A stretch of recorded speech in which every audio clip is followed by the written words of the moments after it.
See,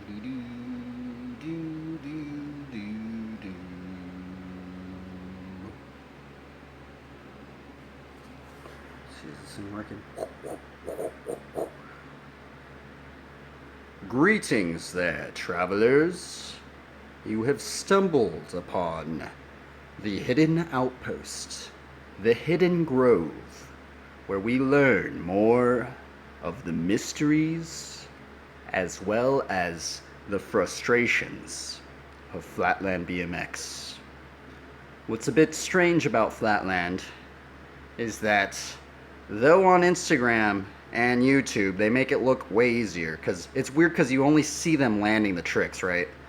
But yeah, I didn't, when I actually got into Flatland, I wasn't expecting some tricks to take so long. There's actually been so many tricks where I've just given up.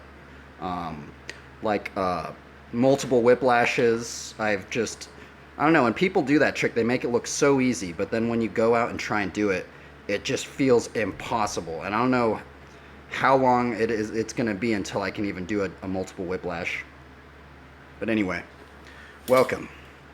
Welcome. We're riding a 15 by 15 square foot area.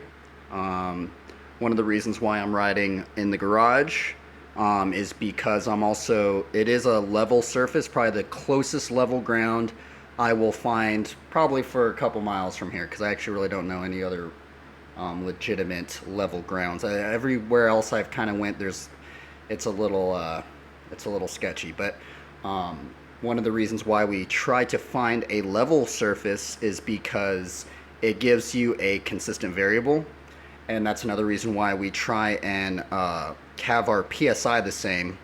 That's one of the things that I've actually learned from some of the pro Flatlanders when I used to ride in Long Beach. Is that they try and if you can keep some certain variables the same, it keeps it more consistent when you try to learn a trick, right? And the other reason why I'm streaming so much in the garage is because I am tethered to the Wi-Fi. I cannot stream. I wanted to actually start streaming at the skate parks, right? But I don't have the right internet. Maybe in the future that might happen, but as of now, we're kind of stuck here.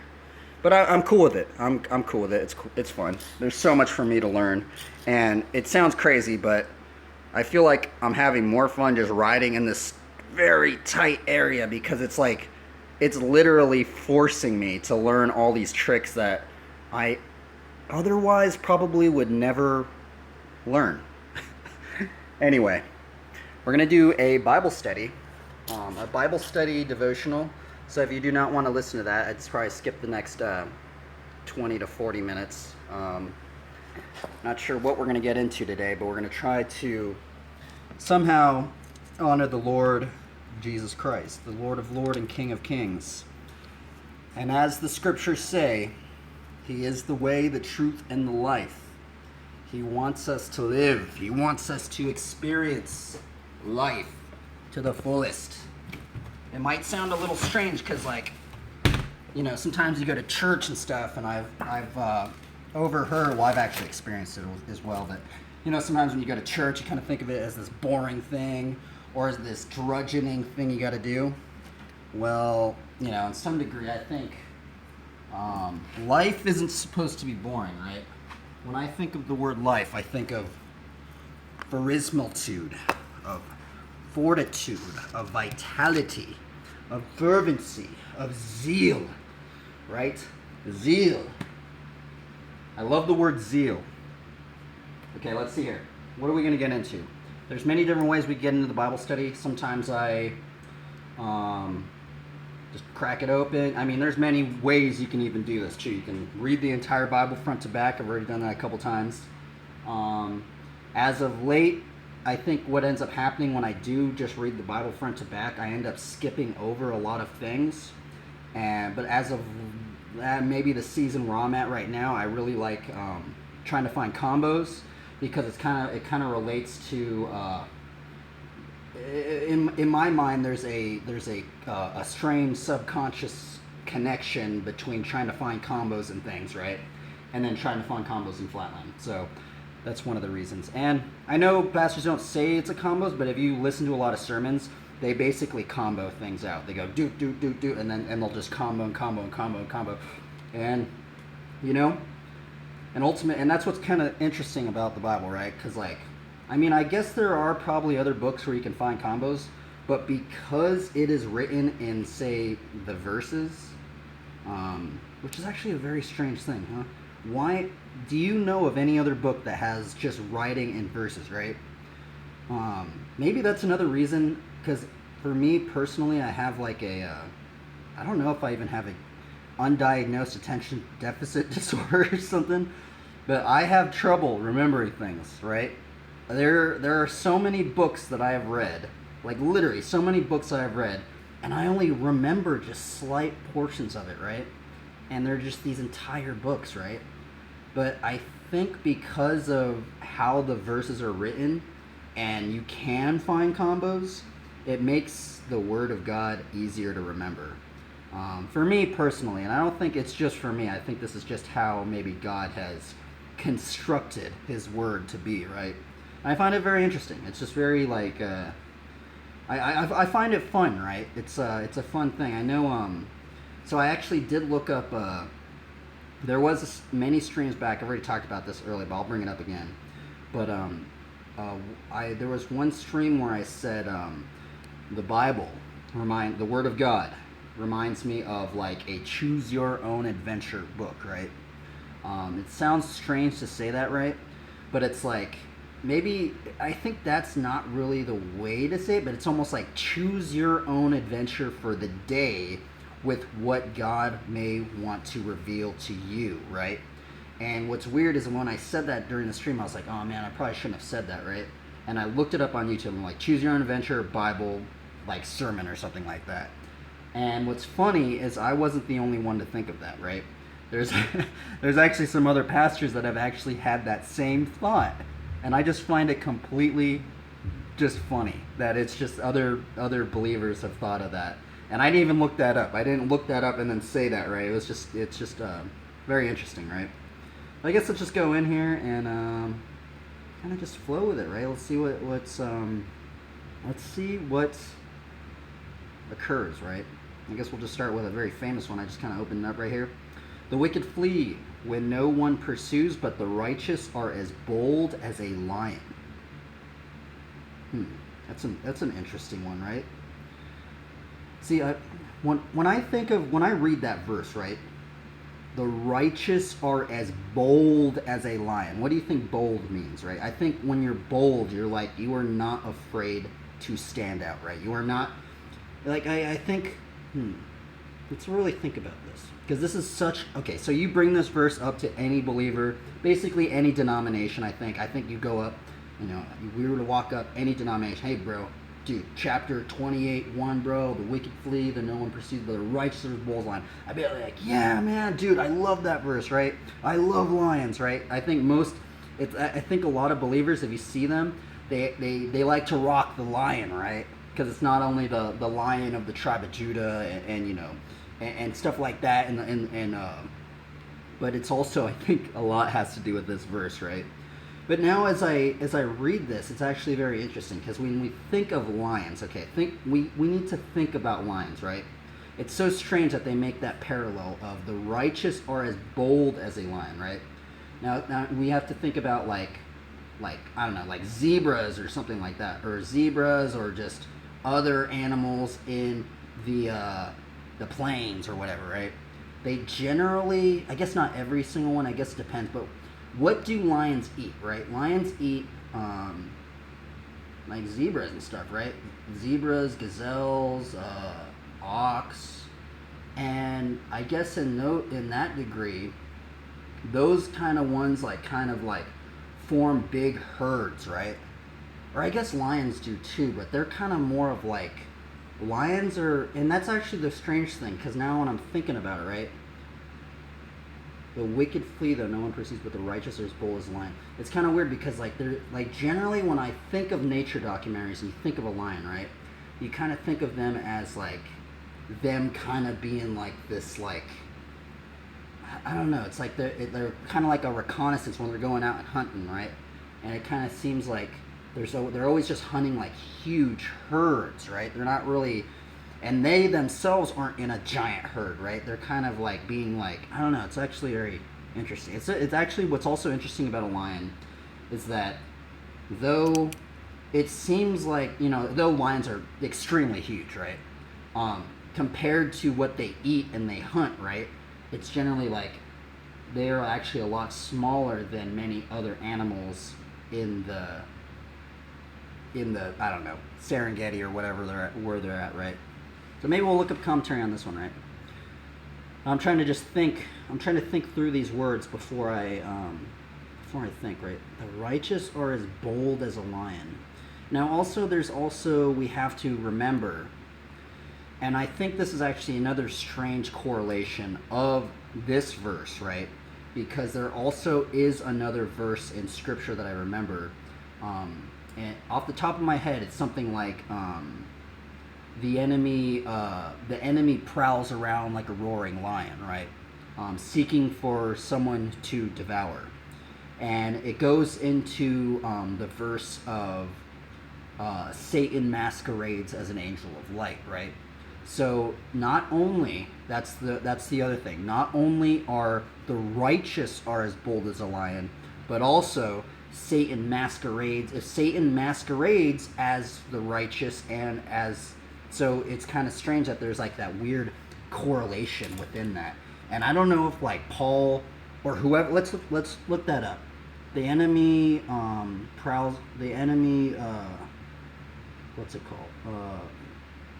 Roaring lion Bible verse. Roaring lion Bible verse. Oh, it's 1 Peter 5. I guess Paul didn't write this. It was Peter. Be sober-minded, be watchful. Your adversary, the devil. Man, I actually totally got that. Well, I somewhat got the verse right, but I butchered the verse actually a lot. Be sober-minded, be watchful. Your adversary, the devil, prowls around like a roaring lion seeking someone to devour. Okay, so and that's actually very strange because look, they actually that's kind of funny that they actually put the very two verses that I think about, they actually put it in here. Look, it says 2 Corinthians 11:14, and no wonder, for even Satan disguises himself as an angel of light, right? It's so, that's so, what is so weird about this verse is I hardly hear any pastors, I hardly even hear any pastors bring that verse up.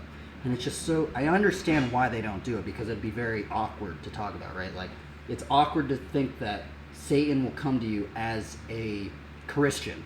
He will actually come to you looking and probably talking. He is the most, if we are to think that, let's look up that one verse. It's the verse of the most craftiest, Satan the most deceitful or something. Satan the most deceitful or something. I think deceitful verse, right? Let's look up if there's a verse.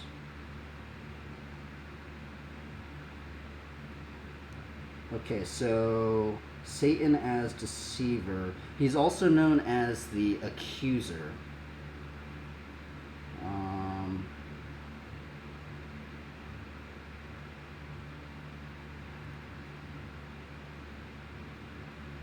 Okay, so 2 Corinthians 11:3.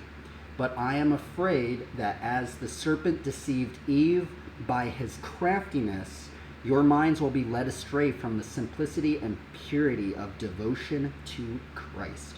I love that word, devotion. What does the word devotion mean? I think devotion, when I hear that word, it means, well, I'm going to be totally honest. The first time I've heard the word devotion was actually before I was even a believer, which is actually very strange. And it's actually I heard that very first time I heard the word devotion was actually from the Paladin class. You know, the RPG archetype of the paladin or the holy knights, right? Which I think I kind of want to go into that. I kind of want to go into the lore of the paladin because I think the reason why there is the lore of the paladin in the first place is because of Ephesians 6 about the armor of God, right? And I think there's some sort of correlation in that, and also because of some things that David has said in Psalms as well, and other parts of the Bible that I can't really think about right now. But yeah, there's actually a paladin aura that I remember, and it's called the devotion aura, right? And that's the first time that I got introduced with that word devotion. Let's see here. Let's look up the word devotion. It's so strange. Like, let's read this verse again. I actually haven't read it in a long time. 2 Corinthians 11:3. But I am afraid that as the serpent deceived Eve by his craftiness, your minds will be led astray from the simplicity and purity of devotion to Christ, right? So it says that, okay, so this is my own thought of this verse, so take it with a grain of salt, right? I think it seems so simple, right? When you read this, it just seems so simple, but it seems that Satan ultimately wants us to not think about the word, not think about Christ, and that he wants us to do the opposite, right? And it's also, it kind of goes into what Jesus was talking about the parable of the sower, right? Where there's different seeds that get planted in different soils. One of the soils is actually Satan uprooting the word. He does not want the word of the seed to grow in people. That is his ultimate goal, right? And the saddest part about this whole situation, and what's so even bizarre, just so bizarre to think about, is that Satan masquerades as an angel of light. He masquerades as a Christian. He is ultimately going to come to you as a Christian, and he's going to do something, and he's going to literally take the word from people. He does not want the seed to grow, so he's going to do whatever he can to not make the word grow in people, right? And unfortunately, I'm seeing this more and more because of the ties within, I think a lot of it's money, honestly. Money, power, politics, stuff like that, right? But, what's up, man? Now, let me actually, sorry, I need to see if my streams work. I keep forgetting I wish there was like a thing where I could just click on it and see if my audio is working. Sorry, let me check it. I think it's working. I think my stream's lagging. Okay, no, it is working. It is working. Okay, let's get back to it. What was it talking about? Okay, we're talking about the parable of the sower. Okay, yeah, Satan taking the seed out. Him disguising himself as an angel of light, right? It's a very, very interesting verse. But also, we are to... Okay, so now let's go back to the one that we started with, right? The wicked flee when no one pursues, but the righteous are as bold as a lion. So it's actually strange. This actually reminds me of another verse in James, right?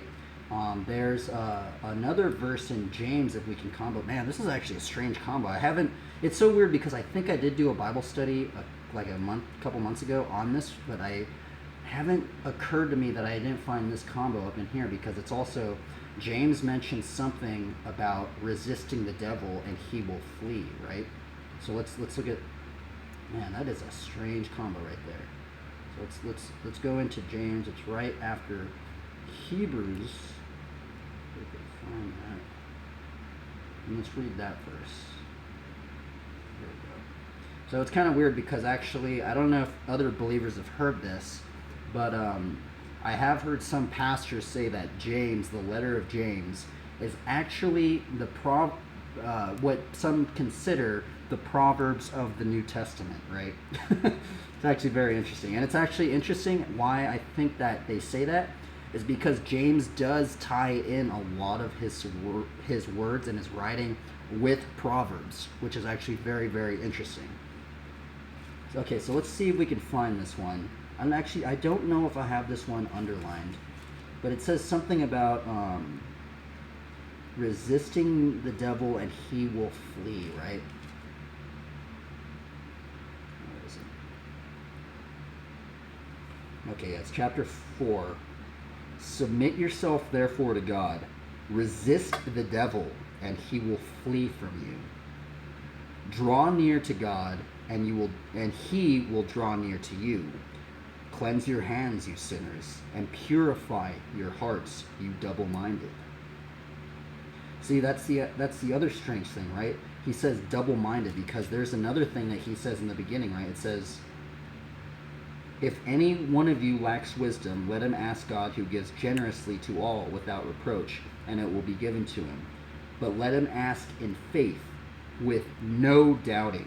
For the one who doubts is like a wave of the sea, and that is driven and tossed by the wind.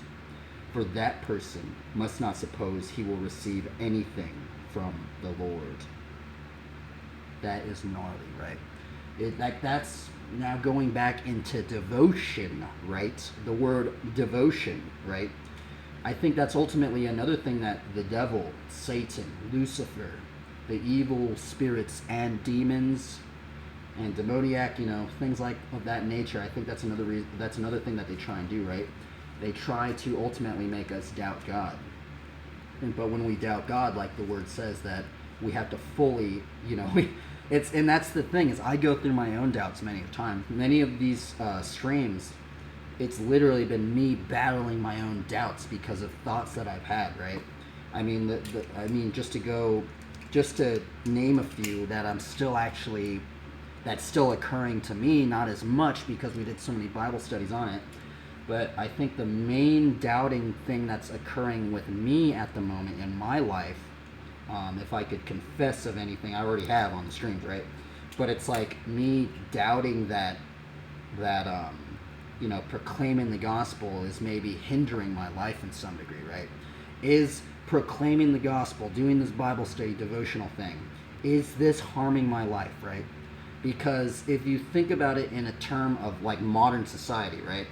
Like modern society, like if you imagine you're like a business or something, right? You're a business, you need to make income, right? To thrive in modern society, right? Well, the thing is I think most businesses would be like, well, you know what? Yeah, you're gonna have to not do that because you're drawing customers away or something like that, or you're kind of stirring the pot too much, and you know what? We need as many customers as we can, right? Or something like that, right? So that's the other strange thing about this whole scenario, and then that's the thing, is that's what modern society has taught me, right? If you go to any like business class or something like that, they're going to tell you, well, you're going to have to somehow market to as many people as you can if you ultimately want to, make some capital gains or something like that, right? But I guess that's not always the case, and that's also what makes me, and that's kind of the thing that I've been kind of struggling with, right? Because I feel like if I wasn't even doing this Bible study, right, if I just kept it to just the bike, didn't say anything about God, right, just was on the hush, right, and just didn't say anything, right, I think I already know I've already stepped on so many people's toes because I start seeing some of the things that people have said to me, right? So that's the other thing. So sometimes these things that what people say to me, or they give me these questions that I try and answer them, and sometimes it's just very confusing, and sometimes it just plants these seeds of doubt, and I go, wait a minute, man, these people really don't like this, huh? Man, maybe I shouldn't be proclaiming the gospel or doing these Bible studies, right? Because it's like it's causing too much of a stirring of the pot and stuff, right? But then it's weird because then if I go deeper into God's word, right, one of the things that started getting me away from that, because now thinking about it, right, is that there's that one verse saying, commit your work to the Lord and your plans will be established, right? So it's like, so we go, commit your work to the Lord and your plans will be established, right? So, and we did a bunch of Bible studies on this. We've done like literally like 5 Bible studies on that, right? Because it's also, the other one is commit your work to the Lord and your thoughts will be established, right? And then what's weird is it says commit your work to the Lord and your plans will be established, right? And then we go, and then what we did is we ended up I think it was either a commentary or something, but then we started comboing it into, you know, Matthew about the Jesus word, the words of the Lord Jesus Christ, right? And he says, where is it? It's Matthew 5:16, where he says, in the same way, let your light shine before others so that they may see your good works and give glory to your Father who is in heaven, right? So in some way, that one also even goes into the verse that we're going into right now with the, you know, the righteous are as bold as lions, right? Because if God wants us to be as bold as lions, and he wants us to be seen in front of everybody, basically, right? And the thing is that we started looking into works and, you know, what is the kingdom, right? What is the kingdom? Last week we went into that, right? We went into what is the kingdom of God, right? What other verses mention the kingdom of God, right? Because let's read those. Let's do a re-up on that one, right? But seek first the kingdom of God and his righteousness, and all these things will be added unto you. Therefore, do not be anxious about tomorrow, for tomorrow will be anxious for itself. Sufficient for the day in its own trouble. Now, see this verse right here, Matthew 6, verse 34.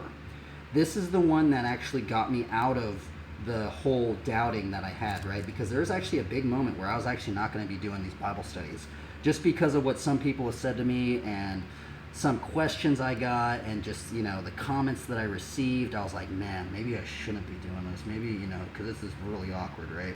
Especially with the modern landscape of our society, right? But this one right here got me out of that thought because the Lord Jesus Christ, if we truly, fully trust in him, right? In the KJV it says, therefore do take no thought of the morrow, right? And then I kept thinking, well, what am I thinking about, right? I'm thinking about, oh, is this going to hurt me in the future? Is this hindering my life? Is this going to, like, I was just anxious, right? I was basically worrying and being anxious. And in the Word, now we can combo this out into Philippians, 4:6, right? Where it says, do not be anxious about anything. Man, today we're comboing out crazy. We got like a 12-point combo already, right? But this is why I like the Word, man, because you can just keep... Look at how many combos we found already. Here, I need to actually mark all these. Okay, we got this one. We got this one. And then we're going to go into Philippians, where it says, do not be anxious about anything. What is it? Philippians 4:6. Yeah, that's right. Do not be anxious about anything, but in everything by prayer and supplications, with thanksgiving, let your requests be made known to God. And the peace of God, which surpasses all understanding, will guard your hearts and your minds in Christ Jesus. So that's another combo we got. So yeah, and ultimately it's kind of strange, right? So it's kind of weird because this one, it's so weird because like it's so odd now that I think about it, because I've brought these verses up many times, right? But then now there's new combos that go into it, because now if we think about Matthew 5:16, which I brought this verse up so many times, right? Matthew 5:16, right? You are the light of the world, and a city set on a hill cannot be hidden, nor do people light a lamp and put it under a basket, but on a stand, and it gives light to all in the house. In the same way, let your light shine before others so that they may see your good works and give glory to your Father who is in heaven, right? And in some way, I think now if we go back into the Proverbs, the one that we first started with, right? It reminds me of like being bold, right? Like being bold, man. Like that is such a, like, you know, what if there was just a class in life, right? How do you be bold, right? When everything's just very humiliating, or it just seems very awkward, or you're messing up or something like that, right? Like, how, like, does God want us to show our mess ups in front of people? Because if we are to give light to all in the house, right? It's like, what is, you know? It's like, are we only to? I don't know. It's kind of strange, right? The wicked flee when no one pursues, but the righteous are as bold as a lion, right? So ultimately, I think maybe that's maybe a characteristic of the devil, right? if we go back into James, right, that maybe a characteristic of the devil is that he flees, man, you know? Submit yourself, therefore, to God. Resist the devil, and he will flee from you. Very interesting.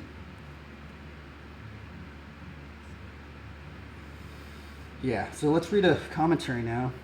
I just totally just comboed it out with like 12 verses, but let's see what a commentary. What does it mean to be as bold as a lion?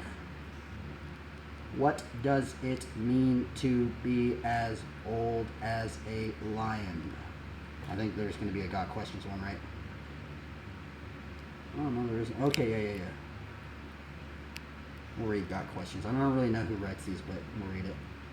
What does it mean that the righteous are as bold as a lion? Proverbs 28:1. Okay, this is the commentary.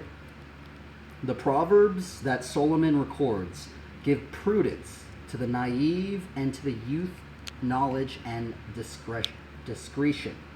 Proverbs 1:3-4. The wisdom they provide is better than silver, gold, and fine jewels, and there is nothing we can desire that compromise with it.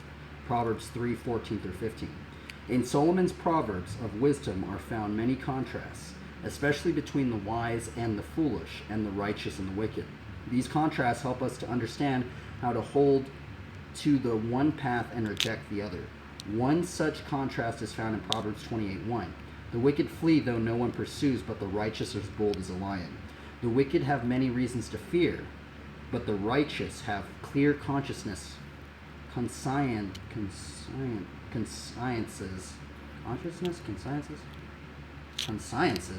consciousnesses?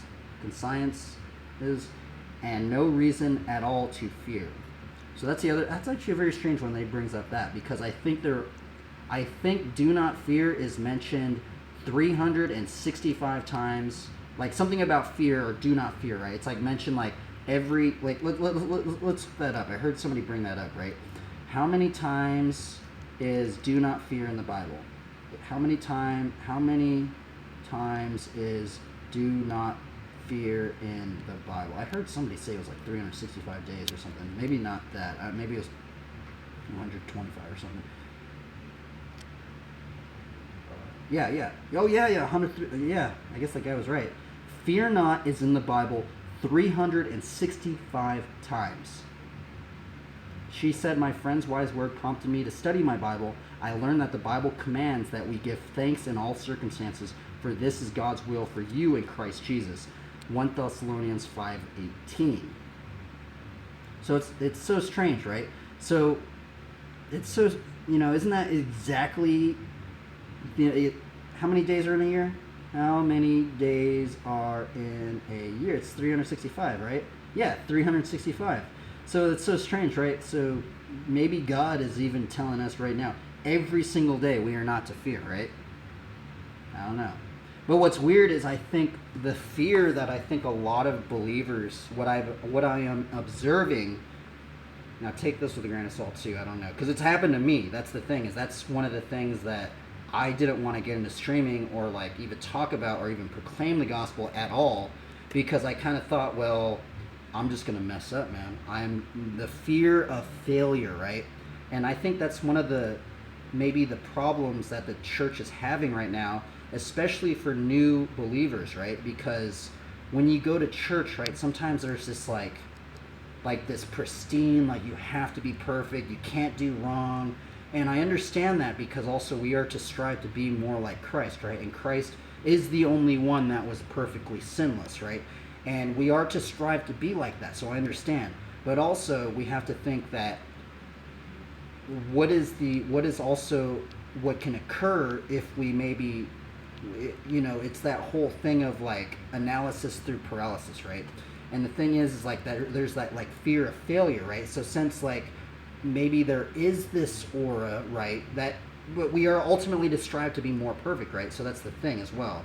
But sometimes I think because of that, it makes people not even want to try, right? Because you might go, oh, well, I might mess up. I don't even want to try because I don't want to say something wrong, or something like that. And that's why I always say, like, take my word with a grain of salt, because I I have probably said so many wrong things throughout all these streams, right? So that's why I always say just take my word grain of salt. If I'm saying anything wrong, look, and if I'm confusing anybody or leading anybody astray, I think the thing is that the best thing to do is to look up that question or look up that verse, type it into YouTube, look up sermon or ask your pastors or something, probably both. Look up the questions, ask other believers, and then look up so many sermons and listen to them, right? And just get an overview of what they're trying to say, right? So yeah, I don't know. So, but that's the thing is sometimes I still feel that way. I already kind of know. I already like probably am doing a lot of things that I'm failing at and stuff, right? But I think that's what's strange about today's society, right? Especially with like YouTube and Instagram and TikTok, is because sometimes we see a facet of only not the failures, right? Sometimes we edit so many things out. We edit it and edit it and edit it that you don't actually see people's failures, so it makes you think you can't fail, right? And in some cases, I think this is why, I mean, that's why I kind of like streaming too, and I think this is why another reason why I think there's a sense of, what's strange about streaming, right, is that it's in real time. It's not like I can just cut this scene, oh, I said something wrong, right? I mean, I guess if you do something wrong, like if you do something crazy, they're going to cut your stream off, right? But it's not like they're just going to, maybe hopefully they don't do that in the future, but right, if you like, but you know, like I can't just edit this right on the spot right now and just, if I said something wrong, I just clip it out, boom, right? Whereas like maybe say like a YouTube video or something, right? It's kind of like, you know, you'd edit it out, oh man, I shouldn't have said, oh, I'm going to clip that out, oh, I don't like how that sounded, boom, I'm going to clip it out, right? And that's what's weird about streaming, right? But it's also kind of like the cool thing about streaming. And it also kind of makes me think about like how Christ didn't write anything down. Or actually, no, he did write, it is mentioned one time because we did a study last week about it, about Christ writing in the sand, right? And what's weird is that when Christ wrote on the sand, right, he did it in front of people, right? Because it was like, who cast the first stone and stuff like that. So he wrote on the sand in front of people, right? And what's weird is like people still, I literally looked that up, man. Why didn't Jesus write anything down? Dude, people are still stumped, man. You look that up on YouTube right now, dude, there's barely any pastors that even want to talk about that, bro. Like, no pastors want to talk about it because probably they write, because I understand probably why they don't want to talk about it down is because, you know, these pastors probably write so many things down and they go, well, you know, we should be more like Christ, we should strive to be more like Christ. Well, then it's just like, well, then why didn't Christ write anything down, right? It's like, are you writing stuff down? Like, it's like, so you're telling me that I need to be more like Christ, but Christ didn't write anything down, but then other people are writing things, and so it's like kind of confusing, right? So I think maybe that's the reason why pastors don't want to bring up why Christ didn't write anything down. But in my honest opinion, I think there's something that Christ, the Lord Jesus Christ, wanted us to learn from not writing anything down is because you get to see what's in somebody's actual heart, right? Because if you're talking to somebody in real time, right, and they bring you up a question and you say something wrong, well, that might actually have been actually what was in your heart, because I think maybe that's what Christ was alluding to, right? Maybe he thought that this was actually going to occur, and he was the model for us to be, right? Because, you know, we went into the verses of, you know, from the mouth, or from the heart the mouth speaks, right? And then we also went into the verses of like false prophets and like demons masquerading as believers, and even Satan himself masquerading as an angel of light. Now we're going all the way back to what I was talking about in the beginning, right? And like how, you know, it would be so weird if like, you know, imagine Satan, man. Satan had an entire sheet that he was just like reading from, right? And he just edited all that, so he just sounded completely like a believer. So much like a believer that people couldn't even tell he was Satan, or that he was not a believer, right? Like, I think that's maybe, now take this with a huge grain of salt, right? Because this is my own deduction of why I think Jesus didn't write anything down, is because I think Jesus maybe was trying to teach us that we are supposed to maybe speak more from the heart, right? And, you know, and the thing is that we're going to say stuff wrong, but ultimately that is kind of what's in our heart, right? Like, it'd be kind of, you know, I think that is maybe why Jesus didn't write anything down. And I know this is a question that has, like, literally, we read a commentary saying that this is a question that since the first century, nobody has known how to answer, right? Like nobody knows why. Why didn't he write? Some say, well, like there's a big one that people said why Jesus didn't write anything down. A lot of these the commentaries that we read, they said, well, Christ didn't want that to become an idol, because if Christ wrote something down, would everybody would forget all the other things in the Bible, and we just think about that, right? And it's kind of strange, right? It's kind of like, well, that's weird, right? And then it got into that whole confusion that I had of like, we went into the verses of like becoming more like Christ, right? Let's look up verses like that now. Becoming more like Christ, verses, because that was what totally stumped me, man. Because I've heard so many pastors throughout all these years, right? They say we need to become more like Christ. You need to become more like Christ, right? Well, I just go, well, Christ didn't write anything down, right? It's like so weird, you know? It's like so odd. Like I go, well, you know, like didn't you just write that sermon out to say to us to become more like Christ, but then Christ didn't write anything down? It's so odd, right? It's just so weird. Or I guess he did write some stuff down. He wrote it in the sand, right? But he wrote it in front of people, so it's kind of weird, right? It's just, but I don't know. Take that with a huge grain of salt. It's just very confusing, and I still have yet to hear. I've tried to look up sermons. I tried to look up that question, and I still can't find an answer. So I don't know. I've had to just deduce and trying to figure out what maybe Christ, like what is ultimately Christ trying to. I feel like that is such an important thing that like maybe Christ was alluding to, right? Like, you know, that he kind of kept like secret or hidden, maybe not secret, but like it was actually almost so obvious, right? Because it's like, you know, it's just so like a strange mystery, right? It's like, I don't know, it's weird, man. I don't know. Let's read some verses. We're gonna have to do a very in-depth study on this because I think I'm getting confused, and I wish pastors would kind of go more into it as well. Is because when they do say we need to become more like Christ, right? But they don't really say, wait, are we just supposed to act like Christ? Are we just supposed to think like Christ? Or we're not really supposed to live like Christ, right? Like doing like all the stuff that he did, right? So, I mean, sometimes it's like, I don't know where it is on all that. Because some people say, well, you're just supposed to think that way. And then some people go, oh, you're not supposed to sell your possessions. That was something that they did back then. We live in modern society. You can't do that now. So it's like, it's weird, right? Well, let's just read some verses because I'm actually confused on this at the moment, right? So 1 John 2:6. Whoever says he abides in him ought to walk in the same way whoever says he abides in him ought to walk in the same way in which he walked. See, what does that mean?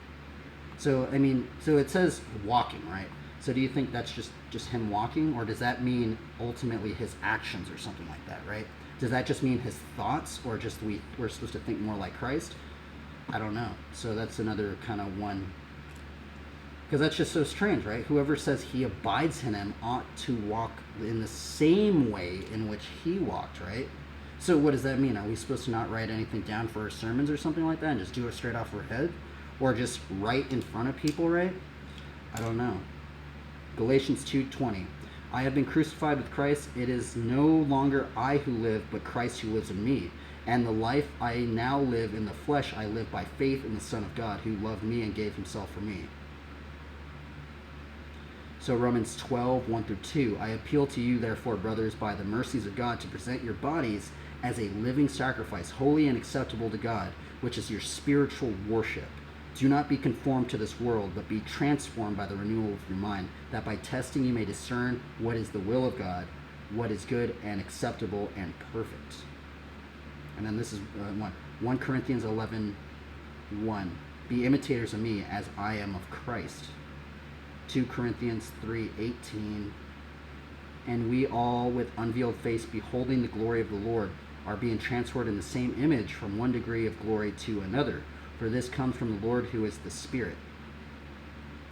Ephesians 2:10. For we are his workmanship, created in Christ Jesus for good works, which God prepared beforehand that we should walk in them. Man, I love that verse. That is such a good verse right there. Ephesians 2:10. For we as in the believers, right? We are the body of Christ. Now, I think there's a lot of controversy saying, well, only certain believers are in the body of Christ because they're only in that denomination, and some people think that only one denomination or just some denominations are, but ultimately I think it's from the heart, right?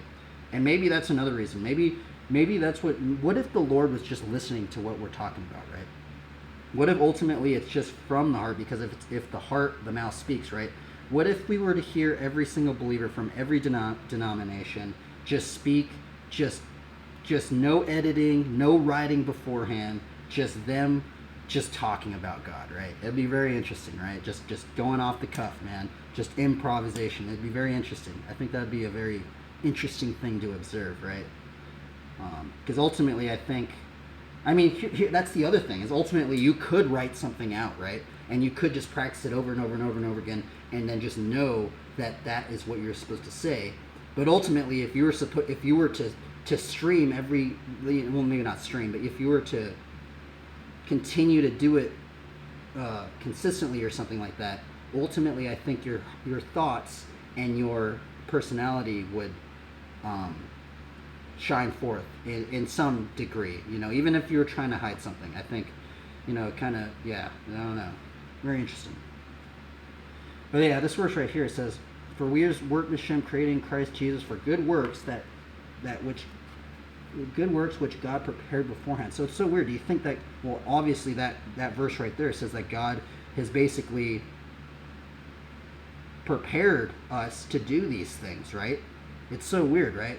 So it's like, it's so odd to think about, right? But it reminds me of Psalms 38, or no, 32. Psalms 32. Okay, oh no, it's Psalms 37. The steps of a man are established by the Lord when he delights in his way, right? It's so strange that, like, when we delight more in God's way, God is going to establish our steps. Isn't that so crazy to think about, right? Like, when I think about that, man, I think of, like, the Lord of Lords and the King of Kings, man. He's like some, like, arc time mancer or something. Now, take that with a huge grain of salt, but I just think of him as just like the gnarliest class of just, he is the Lord of Lords and the King of Kings, right? It's like, what is, like, just imagine, like, him going before in the future, knowing that he's going to establish your steps, right? So he's like going before you and doing all these things, and maybe even taking the burdens and doing the pains before you even walked in those things, right? I think that's another thing that's very interesting, right? Like, he bore the things that you were, I don't know, like something, I don't know. That's confusing to think about, but I think there's another one, right? There's another, isn't it Psalms 32:8? Yeah, it's Psalms 32:8. I will instruct you and teach you in the way you should go. I will counsel you with my eye upon you, right? I love that verse, man. That verse is so awesome, I think. Because if we truly trust in the Lord, right, he is instructing us, man. He is guiding us. Like, and we have to have the perception to receive what he is trying to show us and stuff, right? I think a lot of people, they don't want to see and hear, right? Because if we go now into the parable of the sower, he's already talked about it, right? People's hearts have grown so dull that they don't want to see what God wants to show them, or they don't. And the thing is, I think God plants these subtle little things, right, for us to find. Because we are supposed to be, if you are a believer in any sense, right, we're supposed to be, like, trying to find treasure, man. Like, the Lord is hiding treasure for us out in places, right, for us to find. And I think that's so awesome, man. Oh, man. Okay, anyway, I guess that was the Bible study today. I just love thinking about that, though. The Lord is hiding treasure for us. We're to perceive, right? And I think it's just cool to think about, like, yeah. So that was the Bible study today, and ultimately we've got to learn to be bold, man. Because some days, I think that's a thing in of itself, right? We actually didn't even finish that commentary. Oh well, that was like we read a little bit of commentary. So being bold as a lion. Do I have any one of these? Let me drink some of this coffee.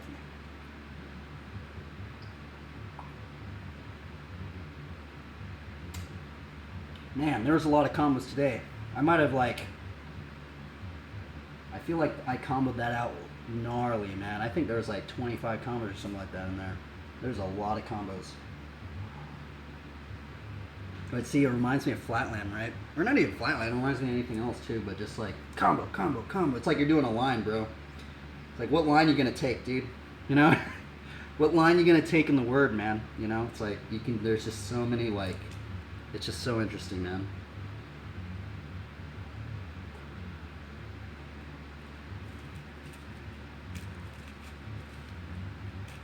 But I think now, the thing is, I need to start going more deeper into the Old Testament, but I will be honest, the Old Testament does trip me up a lot. And why it trips me up a lot? Because there's a lot of like, you know, New Covenant, Old Covenant, and then, you know, I mean, maybe that's why, because this is a Gideon's Bible, right? And it has the Proverbs and the Psalms, right? And it's kind of like, I don't know, I feel like maybe that's why they had it that way, is because you kind of, when you combo those ones, you kind of know that, you know, it might, you know, be a little bit more, you're not comboing something that was from the Old Covenant that actually didn't carry over and you did it on mistake, on accident or something like that. So I think, yeah, so I give credit to those people that can do like the Old Covenant stuff, because that stuff's like, that stuff gets like really, really gnarly, like really, you know, it's pretty heavy. It's hard actually to do, but you can do it. I have seen a lot of people do it, so it's just I'm not at that level, I guess.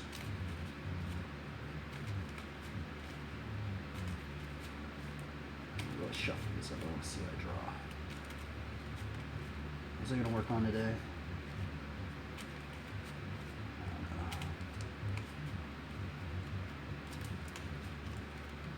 Sorry, I haven't looked at the chat.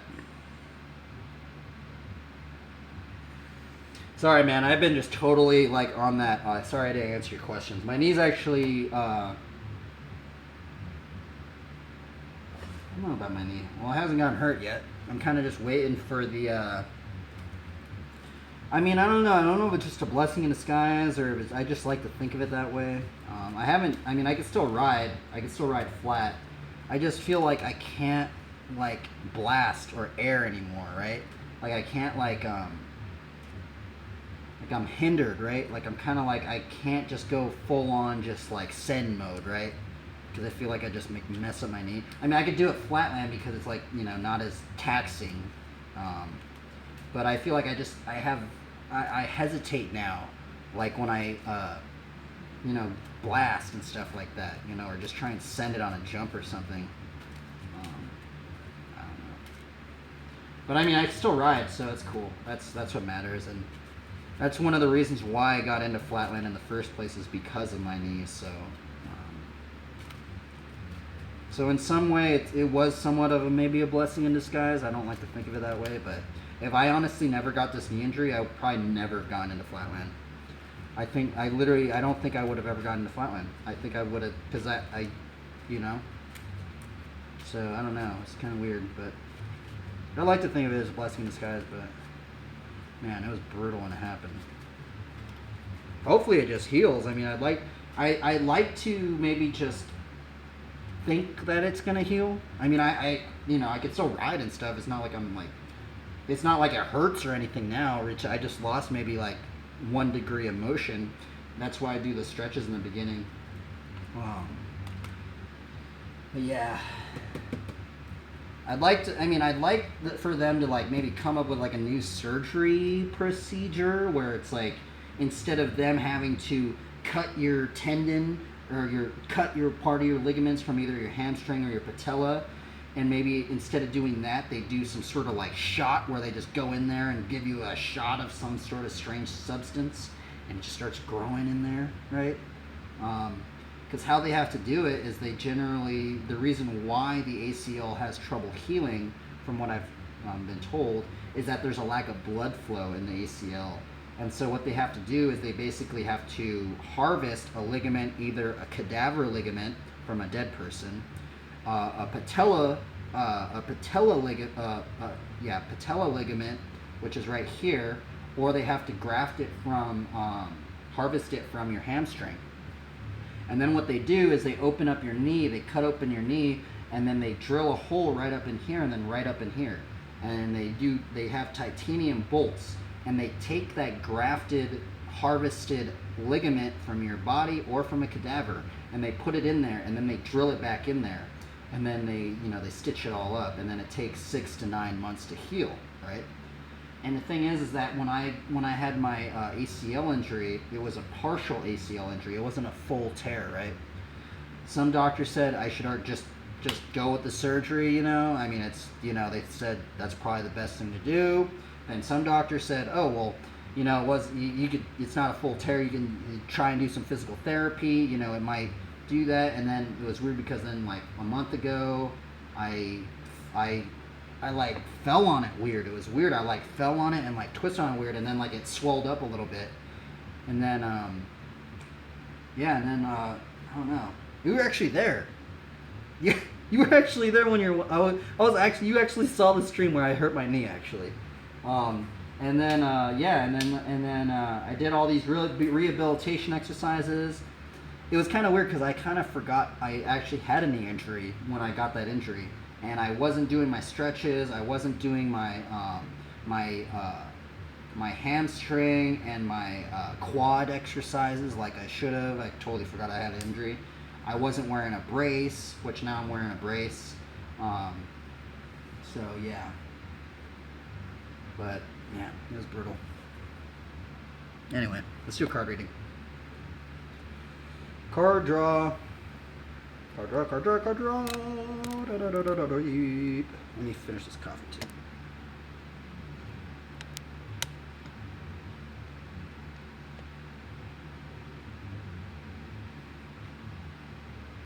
Cheers.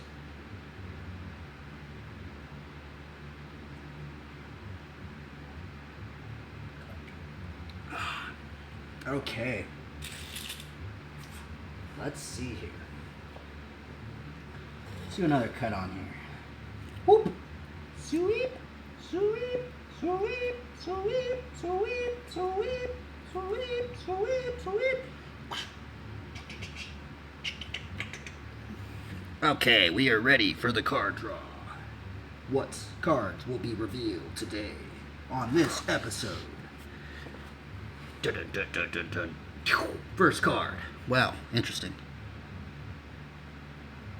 Ancestors' Prophet.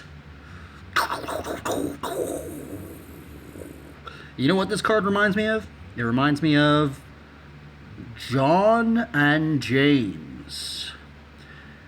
I'm not gonna say it, but this card reveals what I think. And both of them were known as the sons of blank. I'll let you figure that one out for yourselves. Okay, second card.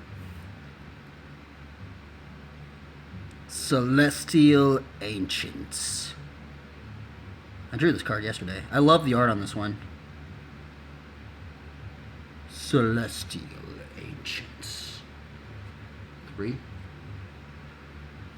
Corehaven. 4. Sublime Archangel.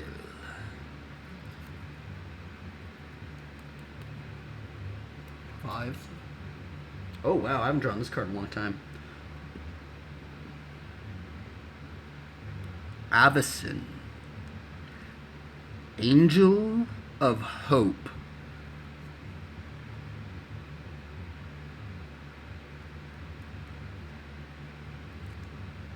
Wow, 3 angels in a row.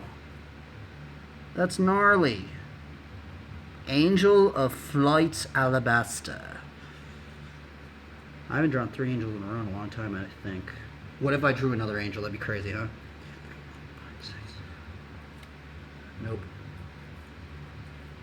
Divine Favor, though. That card's cool. I like the 3 shields. Okay, last card. Ooh, Tranquil Garden.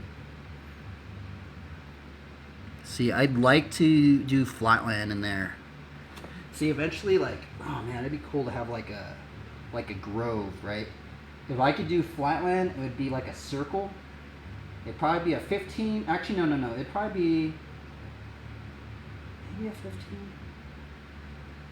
Yeah, because I'm so used to the 15. Maybe it would be 17, a 17-foot circle, and then there would be big trees, and there'd be squirrels living in it. There'd be mushrooms growing everywhere. There'd be grasses. There'd be a strange vegetable garden.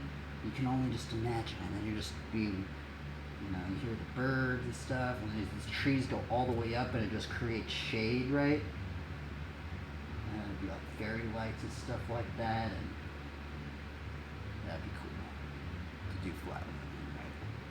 And then, it'd be cool within the scenery. See how there's like this quarter pipe thing? It'd be cool if the trees were so grown out that there was just like tree quarter pipes everywhere. Just roots of just tree quarter pipes in this strange 17 cemented area, right? That'd be cool. Man, just thinking about that would be so interesting, right? Well, that was the hand today.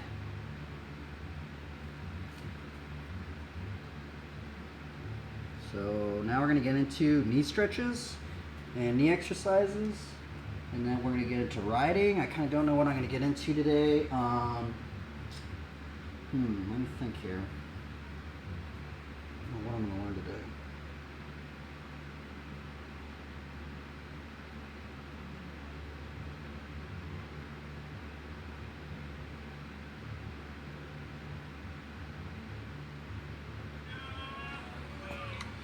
Okay, let's do some knee stretches.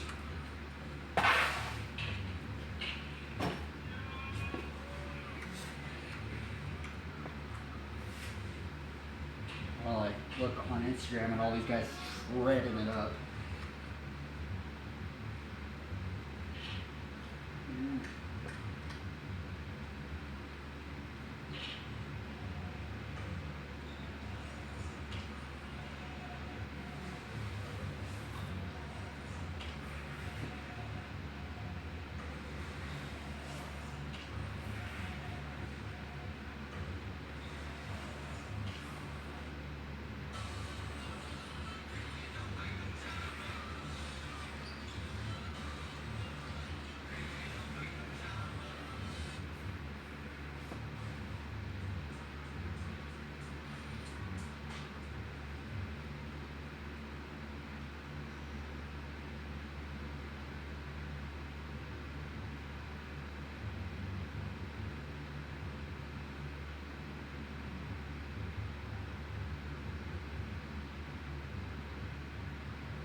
Some exercise.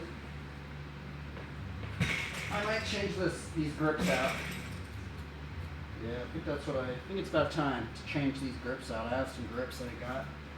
Bike store, maybe we'll do that.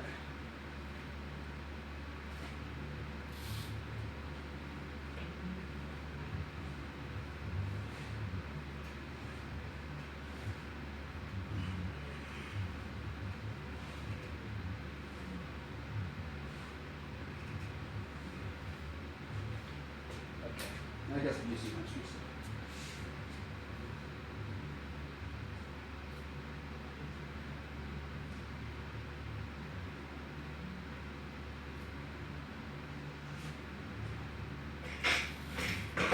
Okay. Oh yeah. I don't know how I'm gonna take this one off. Darn it. Yeah, let's take these grips off. Take these grips out, put those grips on. Okay, here's this. Hopefully this will work.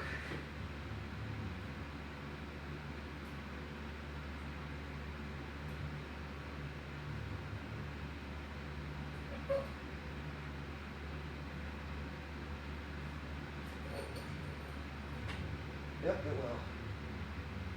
Huh. I'm wondering how I could take this bolt out.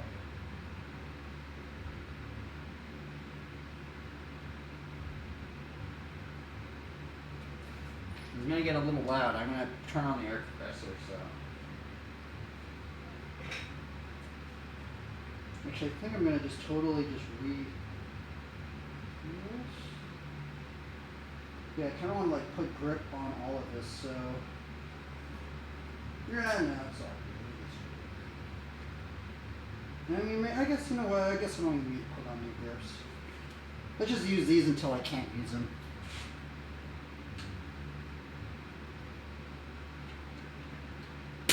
We'll just use these until the wheels fall off, I guess.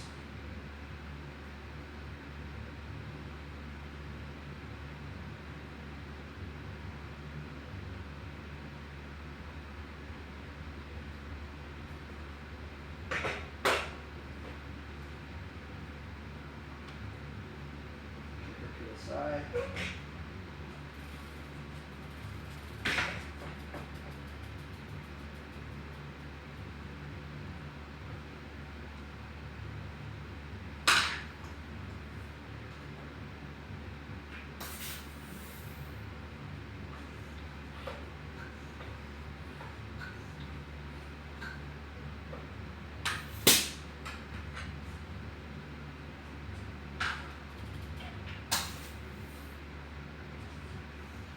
Oh.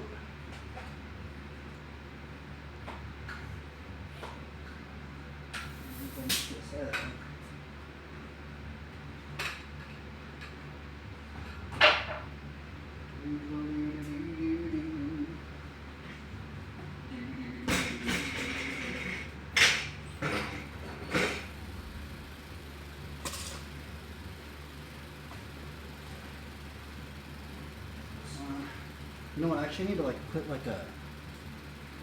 I need to like customize something real quick.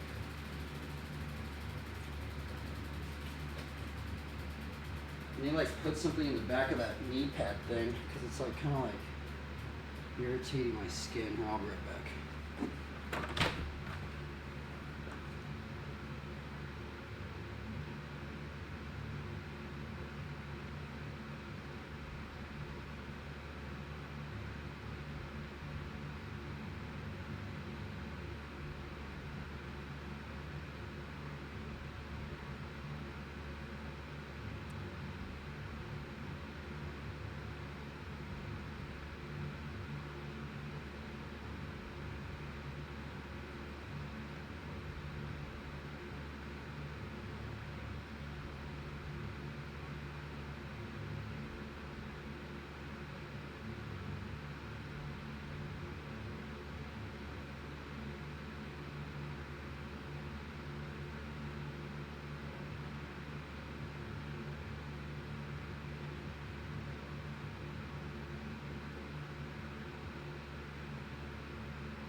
Let's see if this works.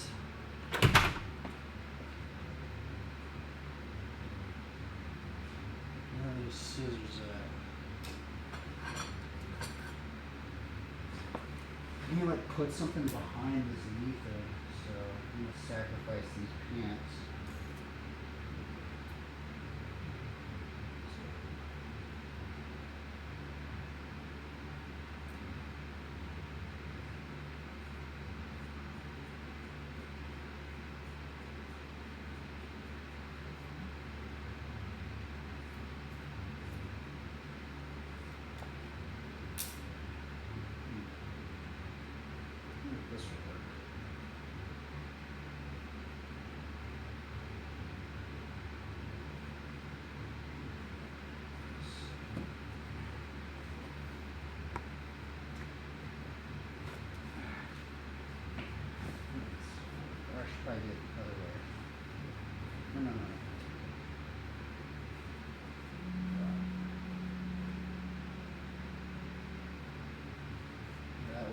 like I've been like getting like this really gnarly abrasion.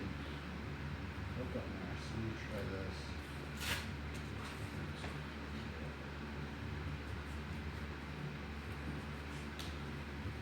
I think this will work actually.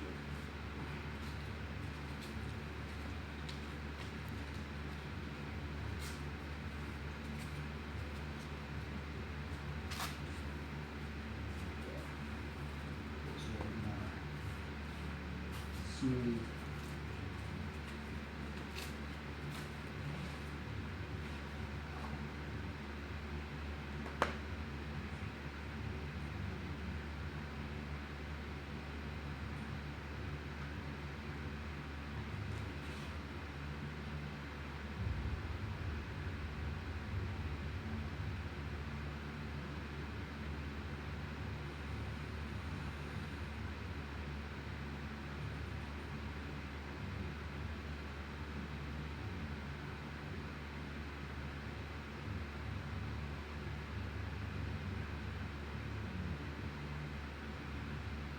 Put some use to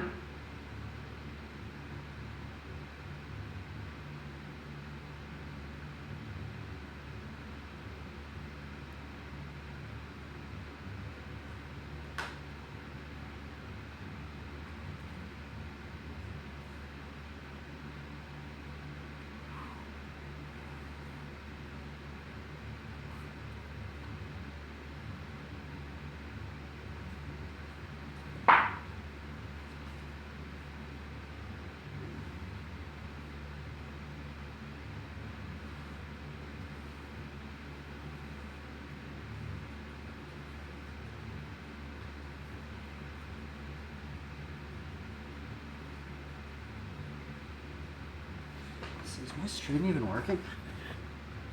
I guess it is working. I need to adjust the camera a little bit. A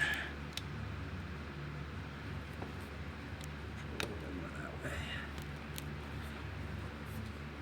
Fuck is that? You know, let's just use it.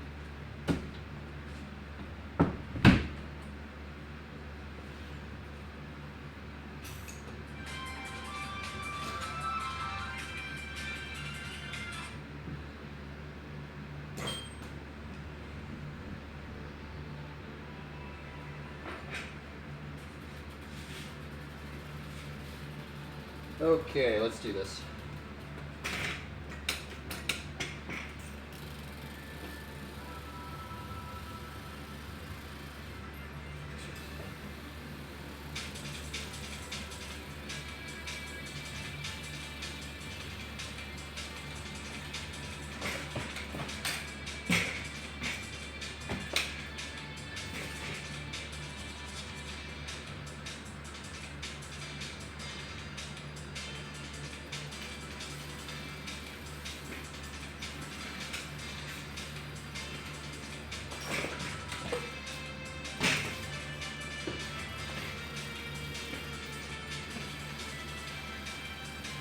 I haven't done a triple in a while.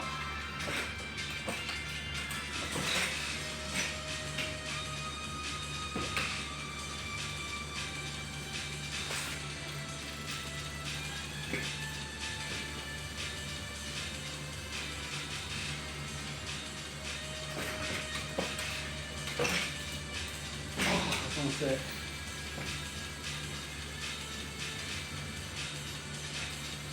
I want to get triples on lock. And it's so hard.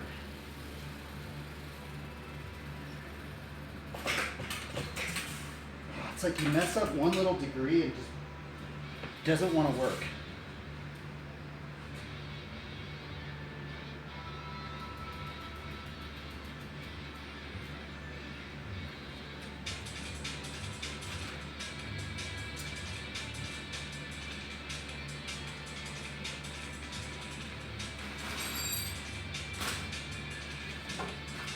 Cool.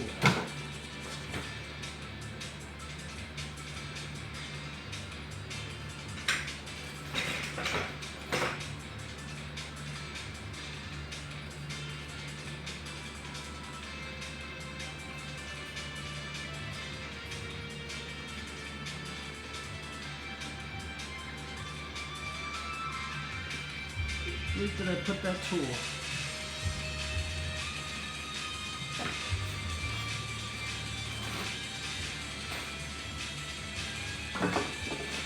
Oh, here it is. It's not even bad.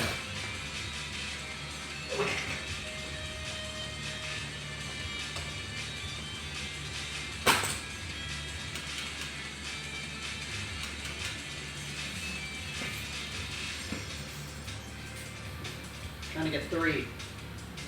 Triple fire action.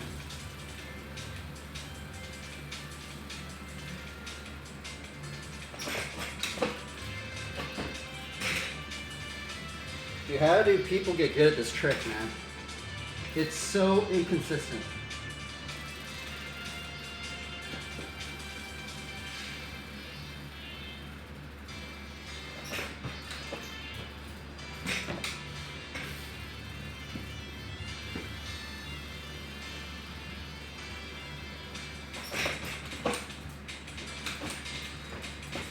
Oh, almost did it right there.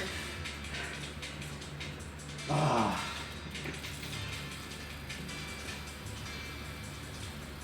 Not sure where you're going.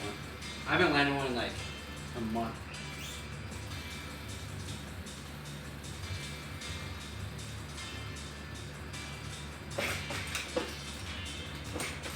Gosh. Dude, this is one of those tricks, like you mess up a single little degree and it just like, you have to keep it in this area. Otherwise it falls apart. I need to fix the chat.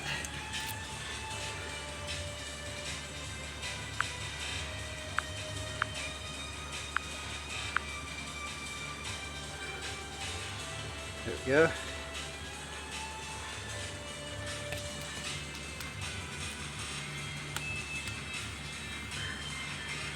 Put the ice water bottle on it.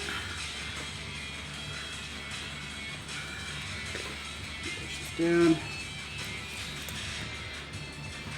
There we go.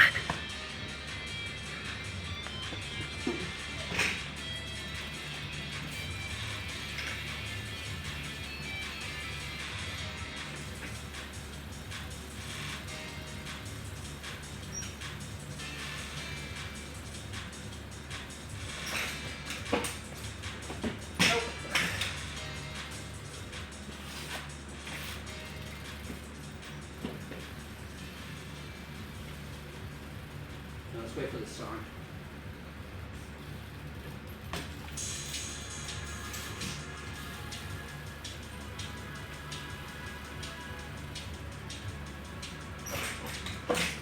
Gosh. There's got to be ace on it. I wish more people knew how to do this trick, because then I could like be like, hey man, what am I doing wrong? Like, what am I doing wrong? All I can see is I just have to get that perfect whip. And you have to get that perfect speed. You gotta get the perfect scuff.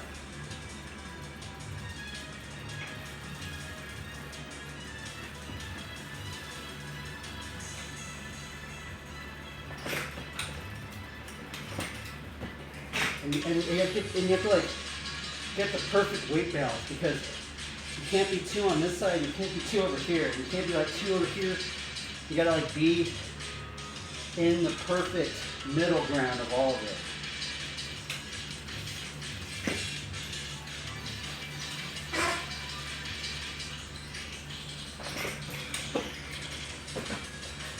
See, I don't want to lean too far back.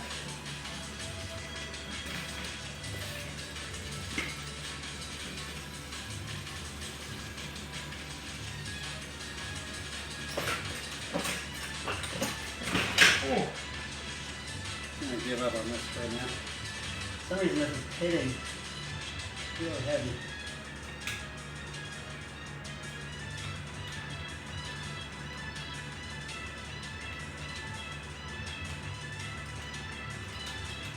Yeah, I gotta bend this back.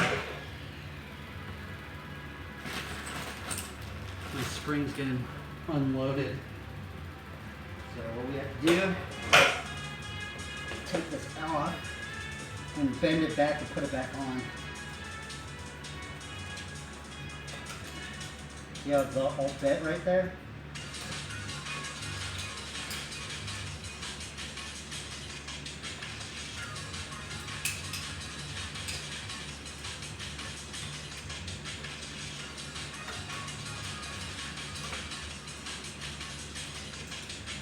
Oh no.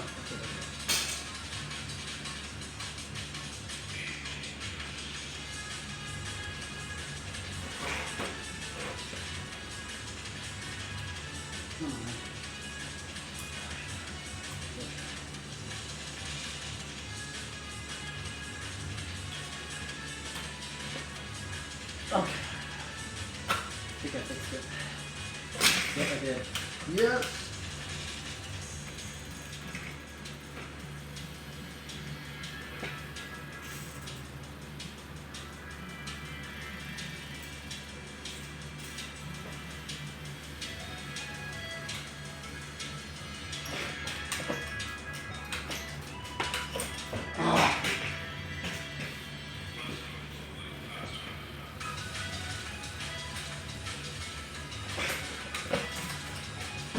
I almost landed it 2 times.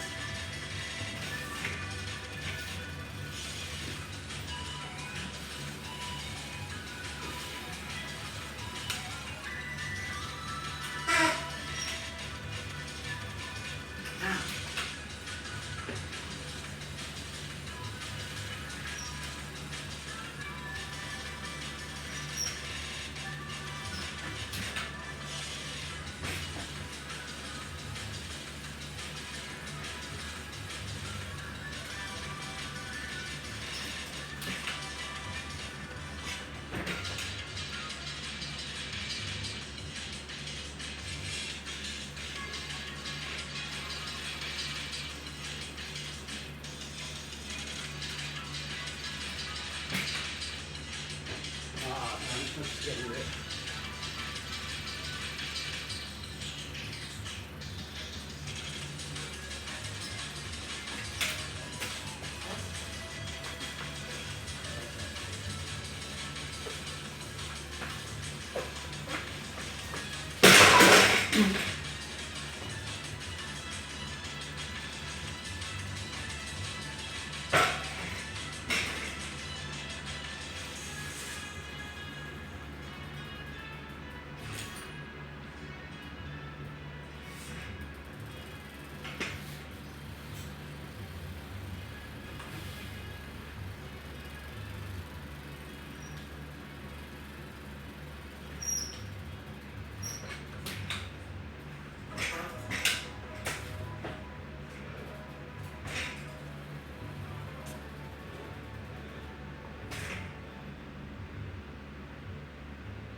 Oh, that was scary.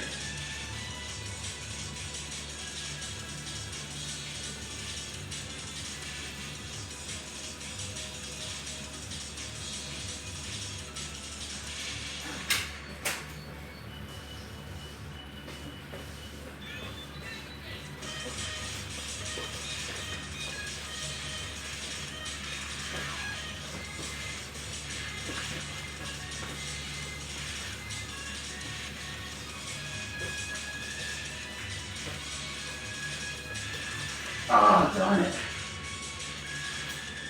I've never done that one.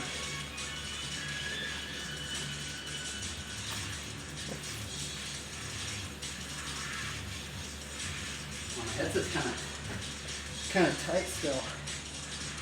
I should loosen up. It's kind of like not spinning as much as I would want.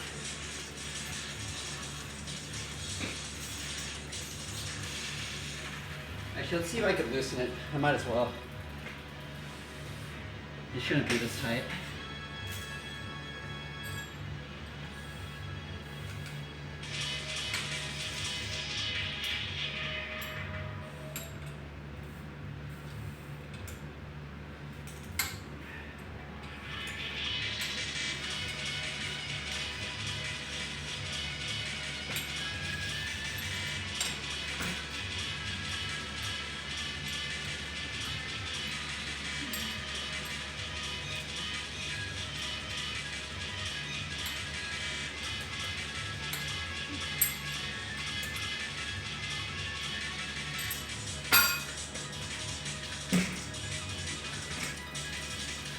There we go. I think that's way better.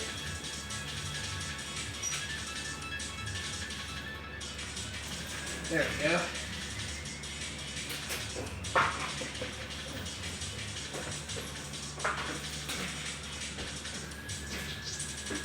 Is my headset loose now? Nope.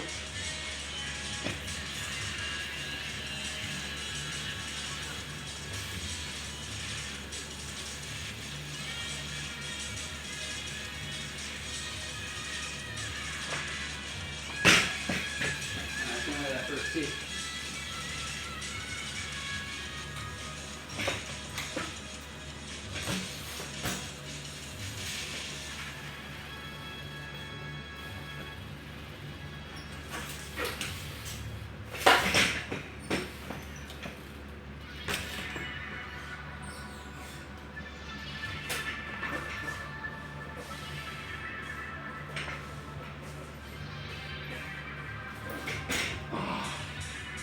Been messing that trick up so much lately.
Nope.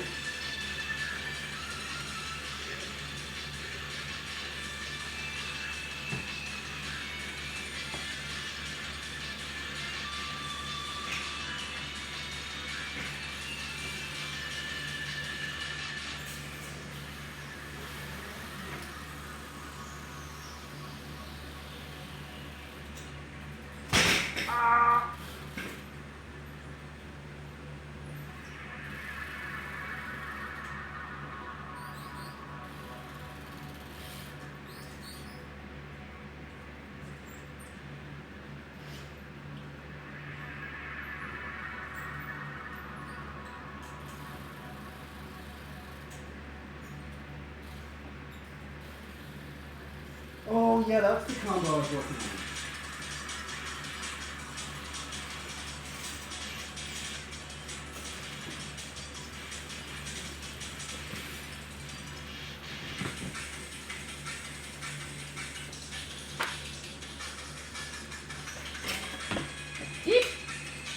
Still not ready, huh?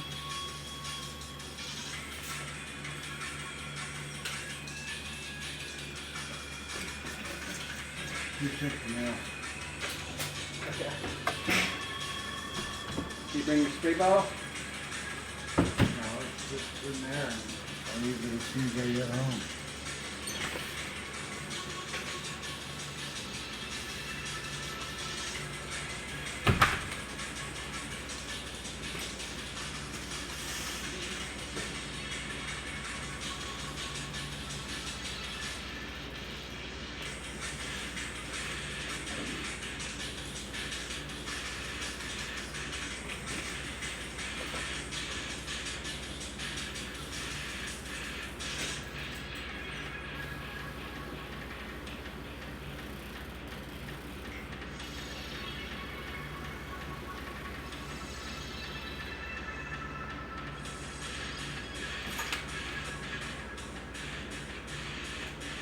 Whoa!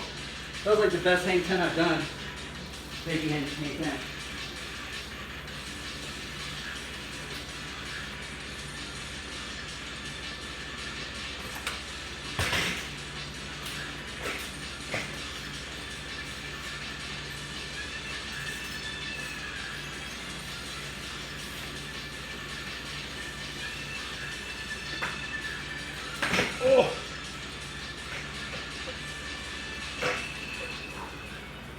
I need to turn the AC on.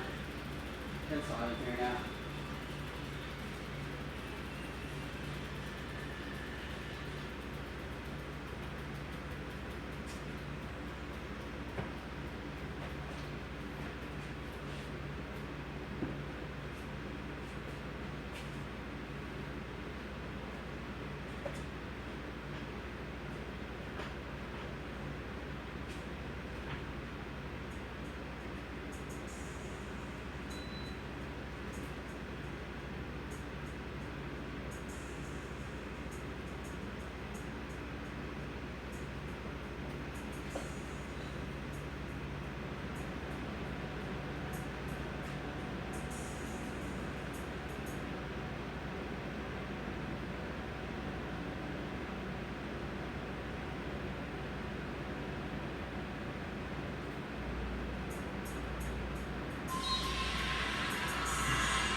I like a deal of this song. It's like really, really spacey.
Man, this thing's like right in the middle, huh? Let me push this back.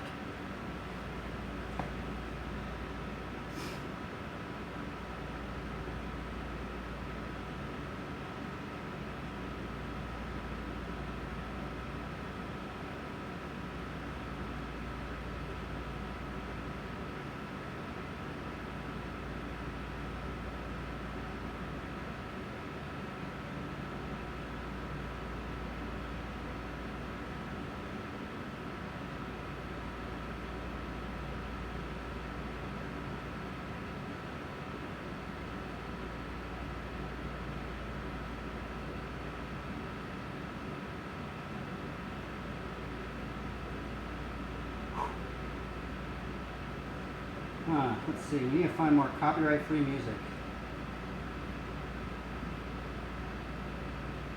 Copyright-free music!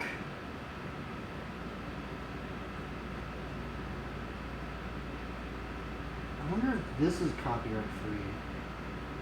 No, darn it, man. I wonder how people find like their copyright-free music.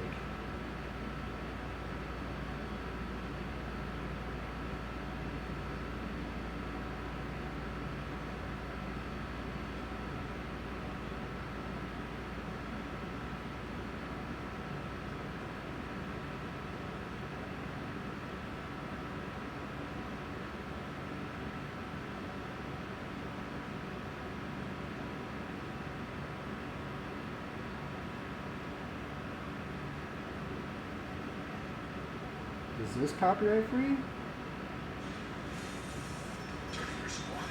It is. Oh, no, it isn't. Darn it.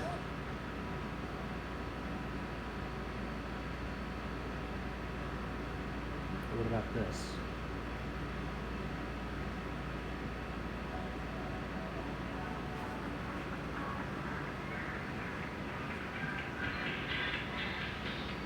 Let's do some funky chickens.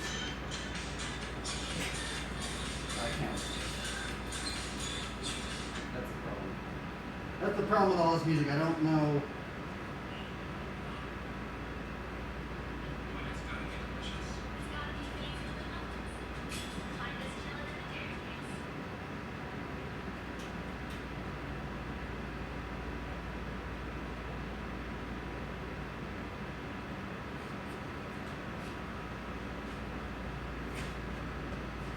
What about this? Is this copyright free?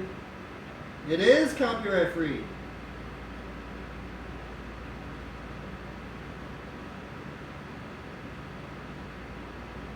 We have found another copyright-free music track.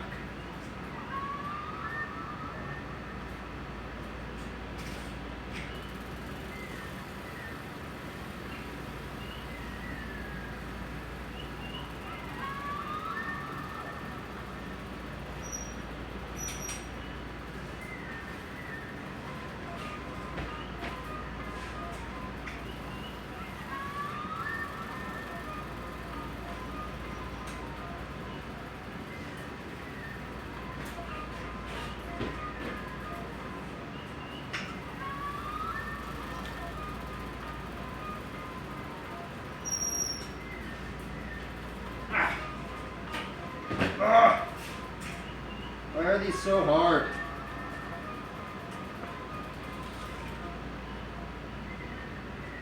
For me.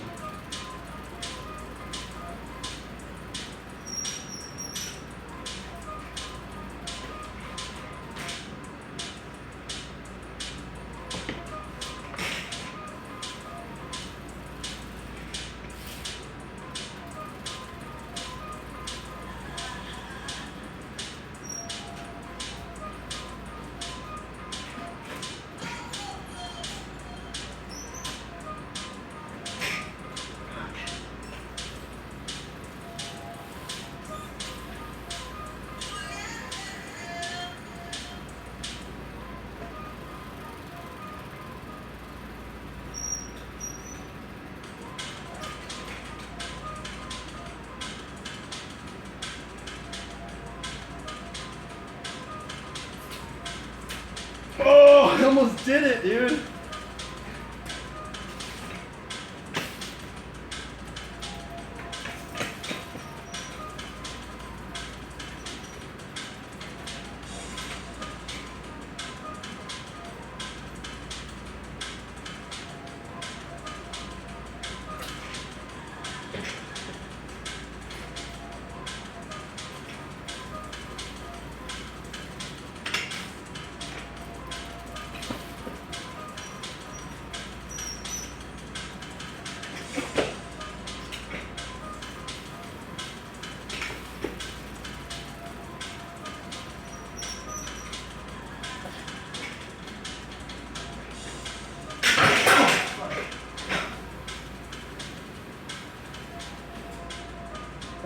grip is not working out very good.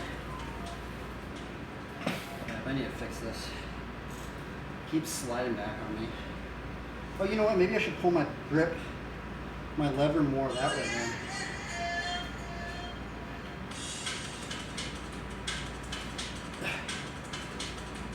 There we go. That's actually what I should do. Wait, is my headset loose?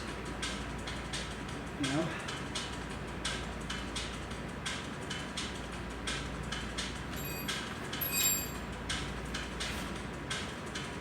I'm digging this soundtrack.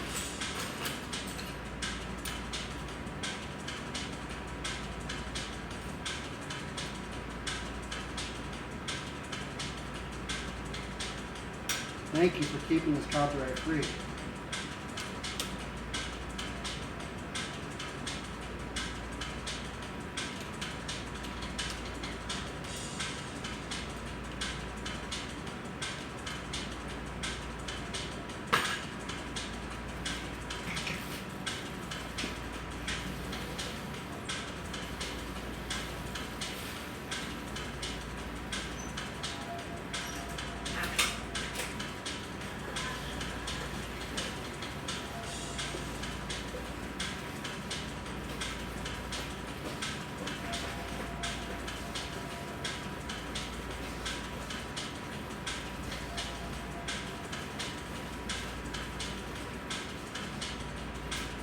Ah!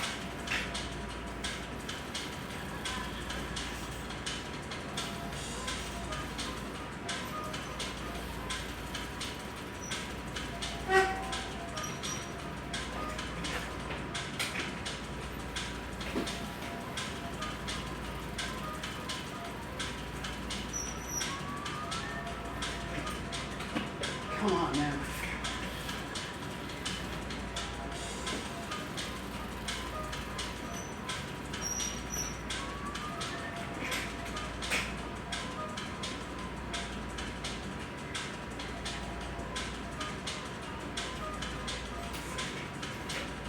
Oh.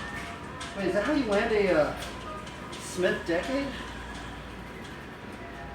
I think that's how you do a Smith Decade. Am I doing a Smith Decade right there? I don't know. Is that a Smith Decade? What is that? That's how I get into a backyard, but I think I'm like getting into a Smith Decade.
the one.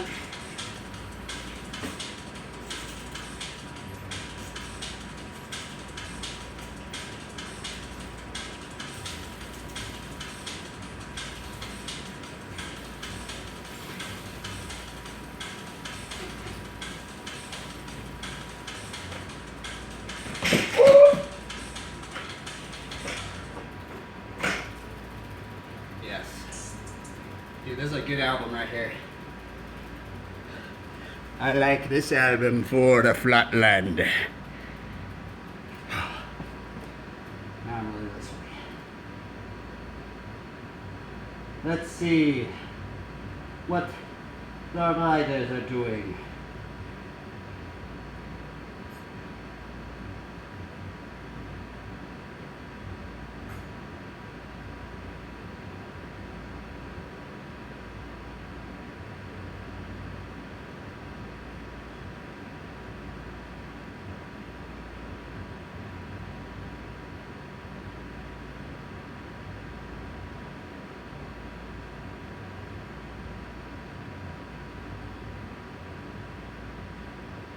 Bro, that looks amazing.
He's like a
oh my god.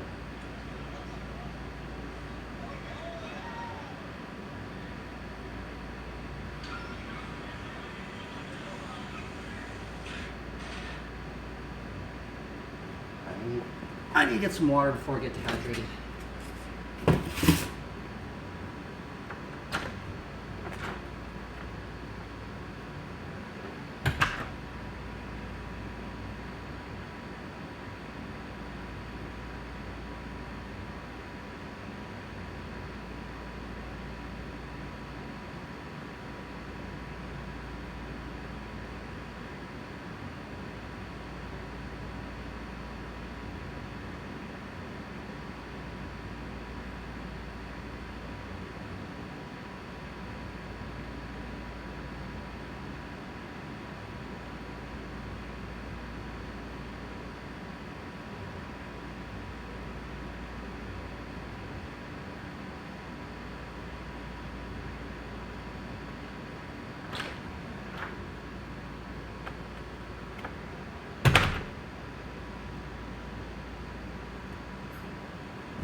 cuts on my legs somehow, bro. Oh my goodness.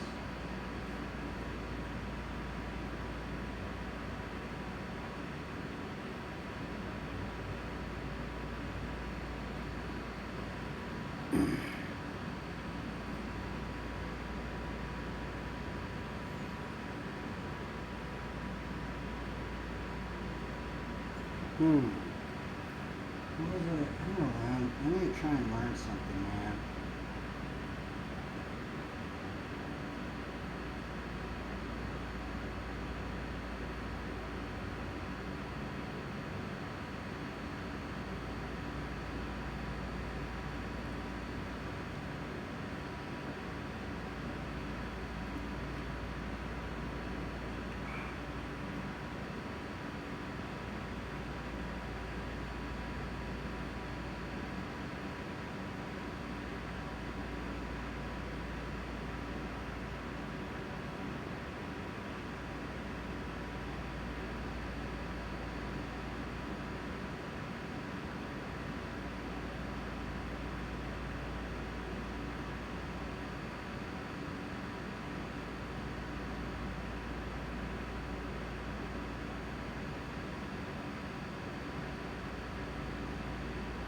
I need to learn boomerangs.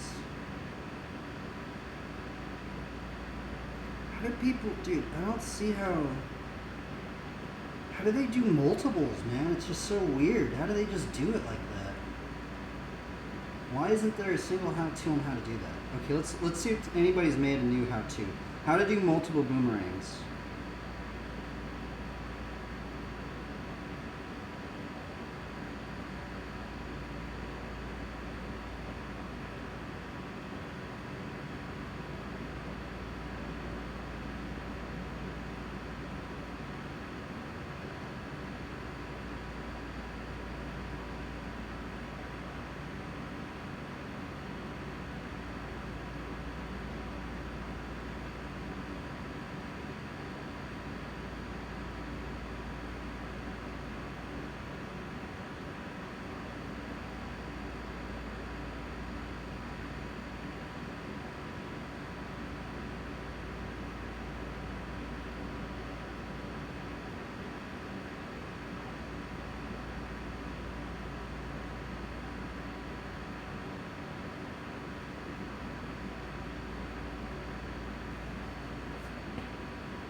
Oh, here's another one. I think this might be copyright free. It might be copyright free. And it's not copyright free. Let's look up multiple boomerang. Multiple boomerang BMX.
let's see. Does this dude do it multiple lines?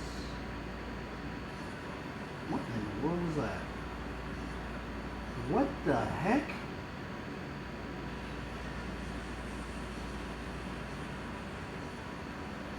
Whoa. Bro, that looked crazy. That's a new trick right there. That's a mega spin no-hander, bro. I haven't seen anybody do that. How do they do that? It's crazy. Whoa, that looks gnarly.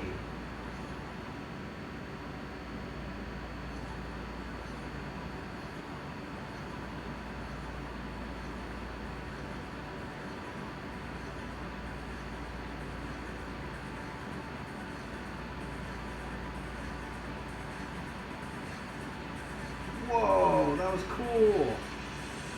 Bro, that's a new trick right there. Oh no, you need a free coaster. Wow, that dude did an upside down peg wheelie bar spin. Wow, I've never seen this rider before. Who is this guy?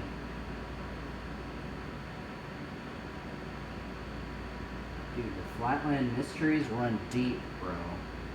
There are so many mysteries. I literally found a video 8 years ago. I have not seen anybody doing these tricks. It's crazy.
Okay, let me plug this in.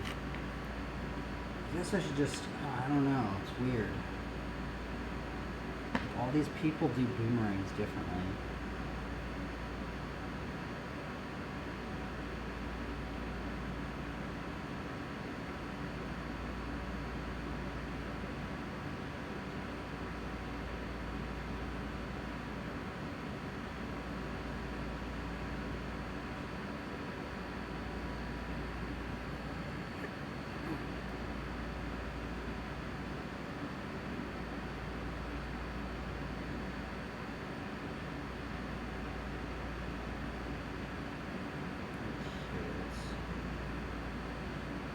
Maybe I should learn that one. Okay, let's see here. I'm just trying to figure out something.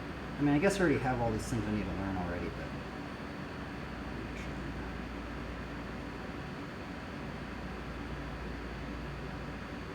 Okay, so this is what? A half lash?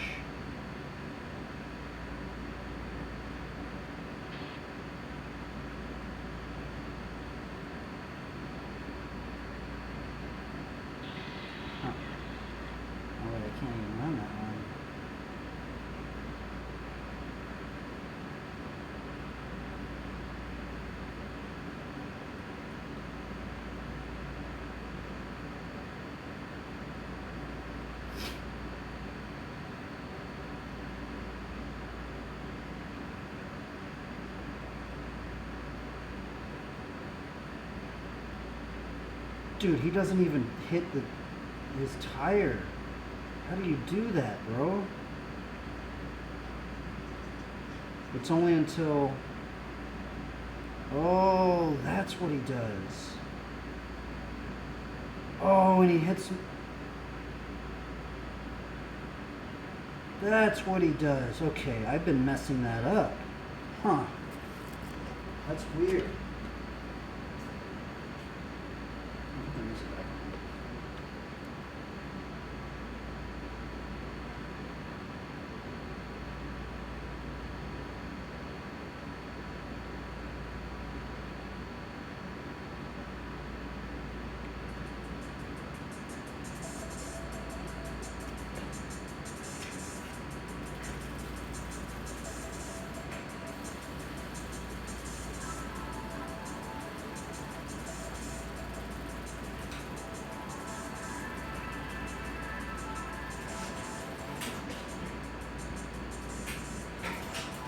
That's what he does.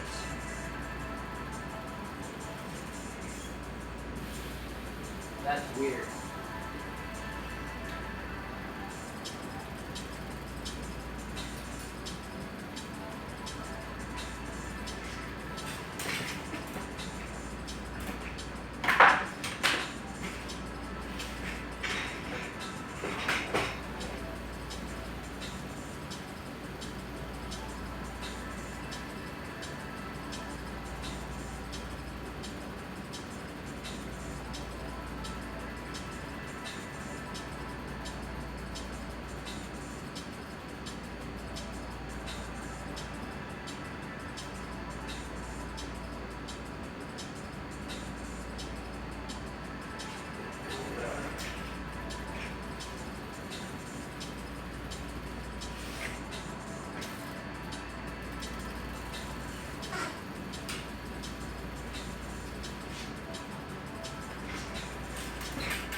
I wonder if you do a boomerang from a track stand.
Dude, boomerangs are hard.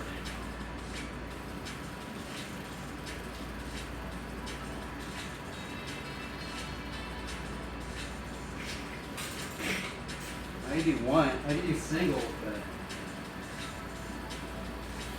doing multiple boomerangs is hard, man.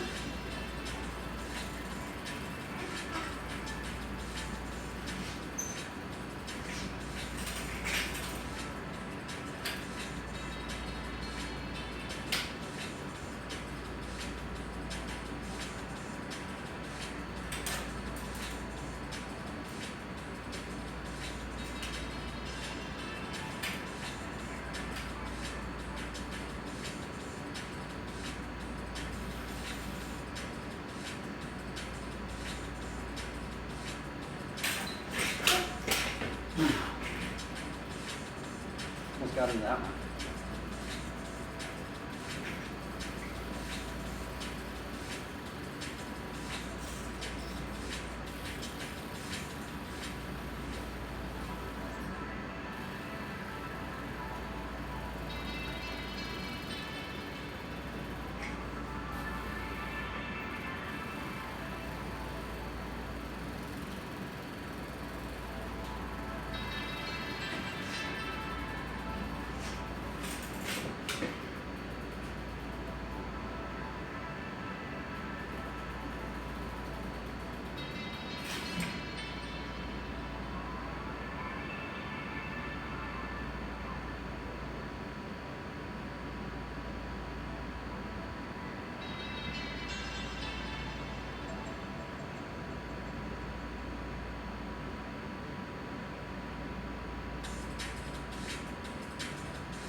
This trick is so inconsistent. I don't know how they did it back in the day, man. They literally do this trick in a contest run. It's like, doosh, doosh, doosh, doosh. So it doesn't make any sense, man. How do you do that?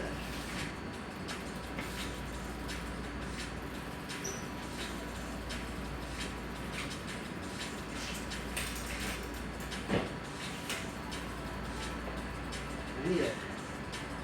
My blood is just getting on this thing.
Let's move on. Let's go back to this swivel the backyard.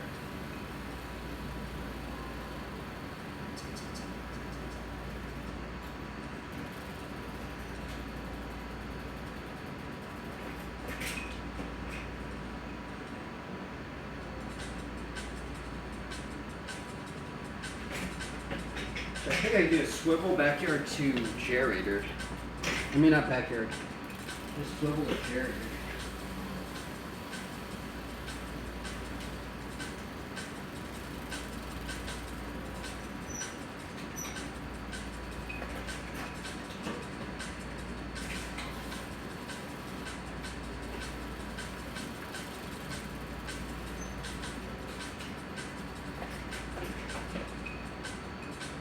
if you could do a swivel with your foot like that?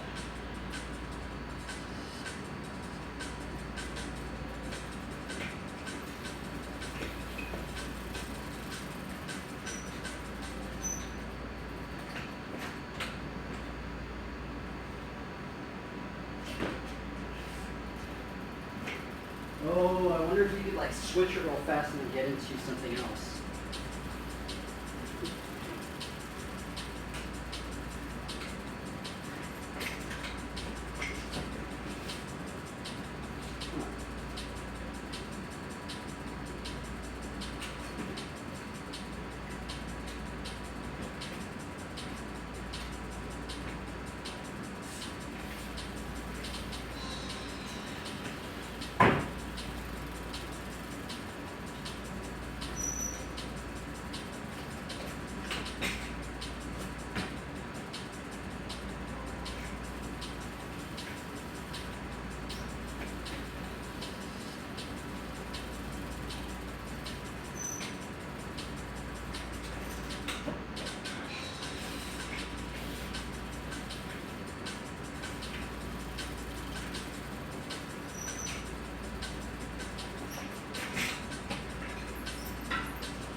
I don't know if that's doable.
Dude, our Willie just like freaking just hammers out gnarly tricks. I can tell how he does it.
I messed it up. Alright. Gonna go to bed? Search out for that water bottle looks pretty nice. For a lamp?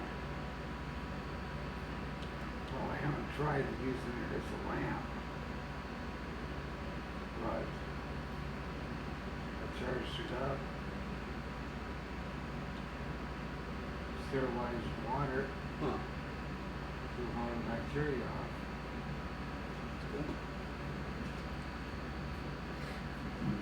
And there's 4 of them. Okay, huh. So it might be where you want to just use one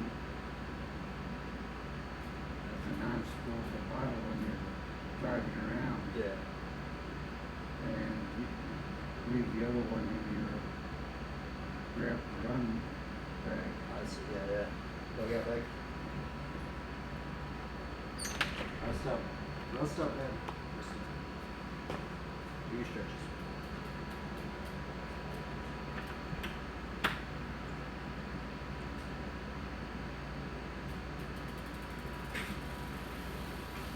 I need to get good at the hang 5 one-handers, actually.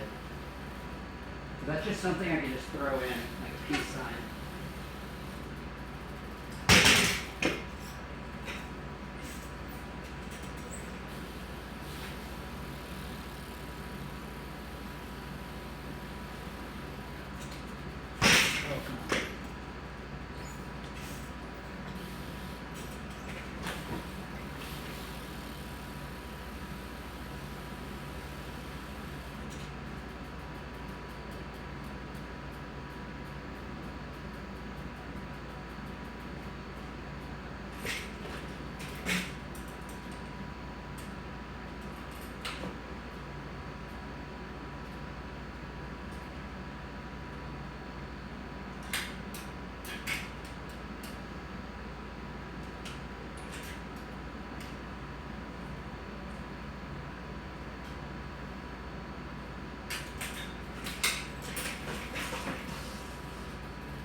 Oh, so close.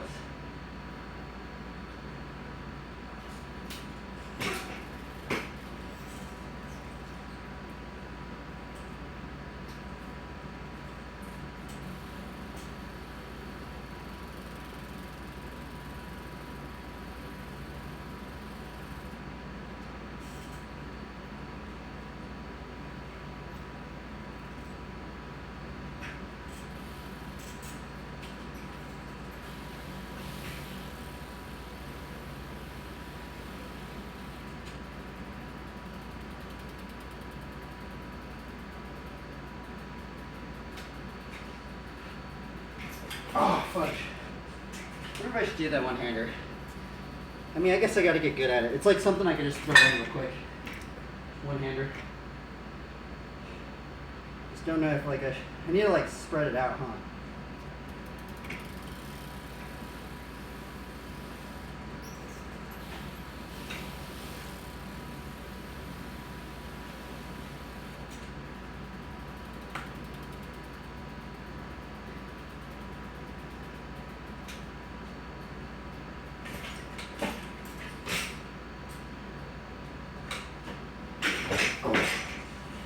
I want to see how that looks.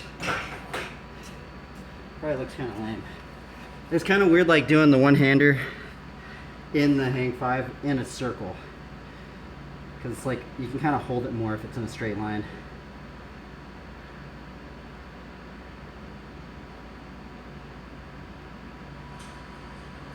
Okay, that one looked pretty good. Yeah, that last one is how I'm going to have to do it.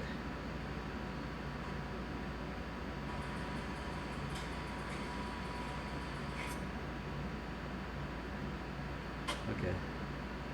If you rockin' with us, you rockin'.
Ba ba beep ba bo ba ba ba ba ba boo ba beep ba ba.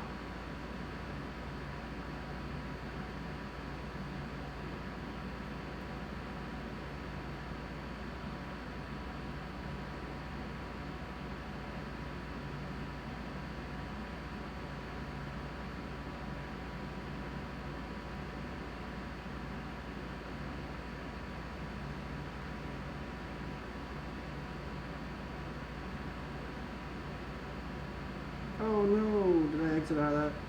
Darn it.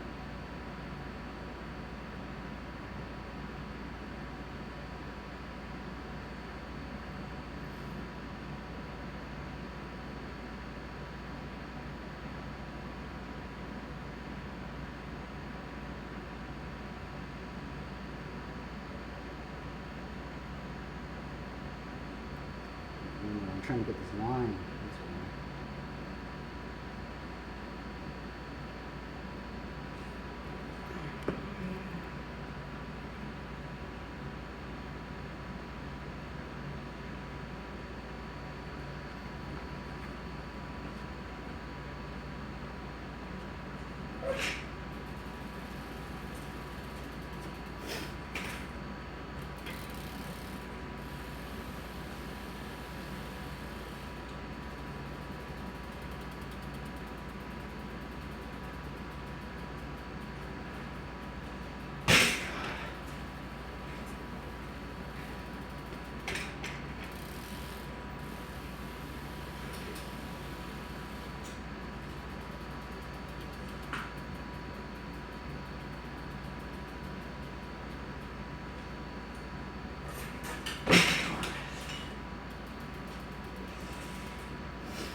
I'm so bad at that.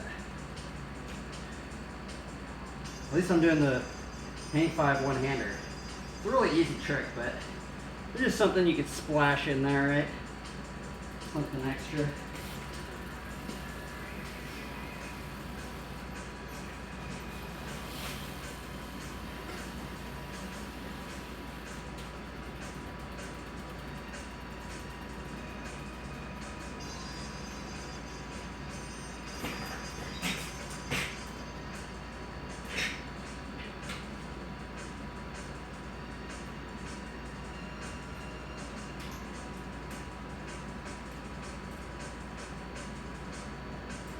Oh, darn it. I don't even know what I was doing.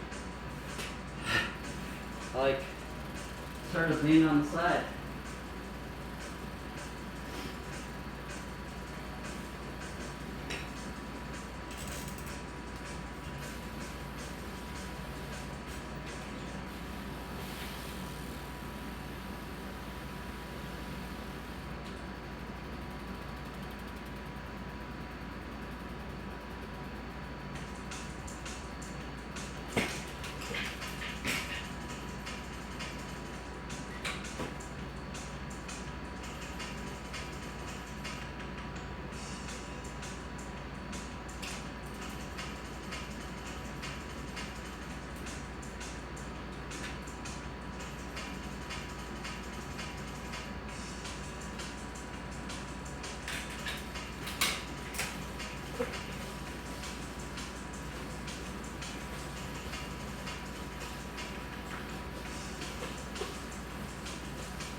Oh, are you kidding me, man? Why is it so hard to land? It's like you need to get that like angle. And if you don't get that angle, it just like doesn't work.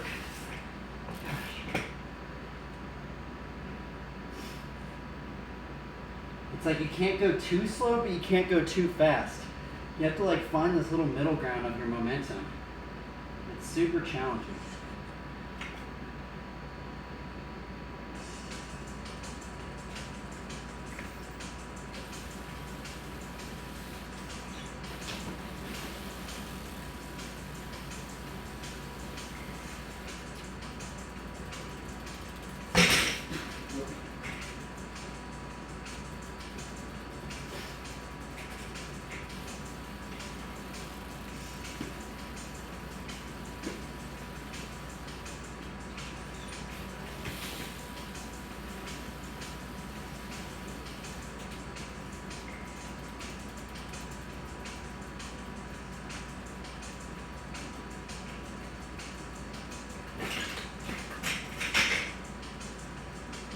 Ah, I missed my hand. At least I'm kind of getting into it a lot. So that's cool. So before I do the ultimate combo, I'm just going to see if I can land a stick beat from all this.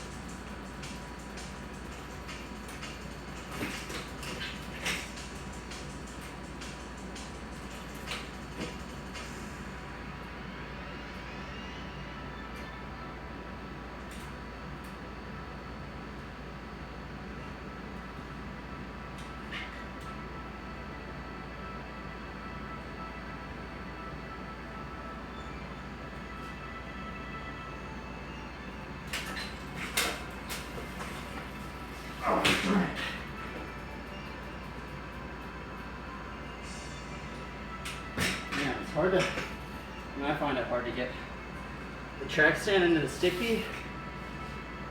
It's hard to like get your momentum to get like started out. Seems like my momentum just always just isn't there.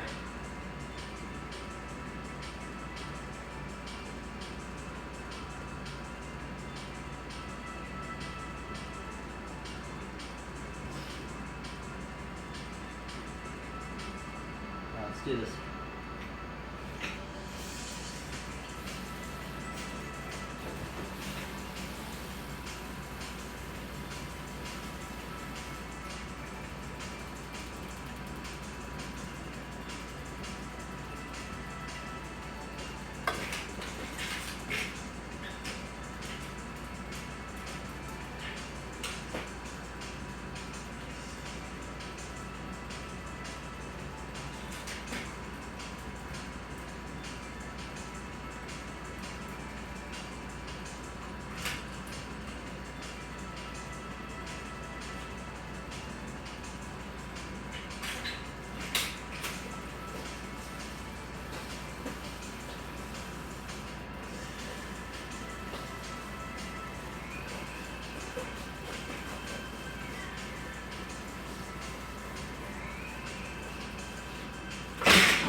Ah.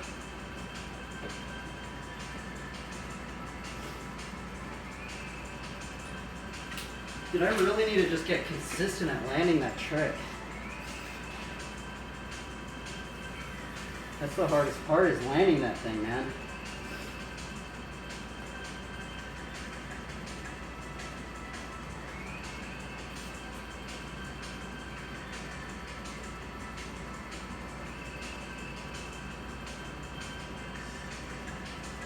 Oh, this is fun.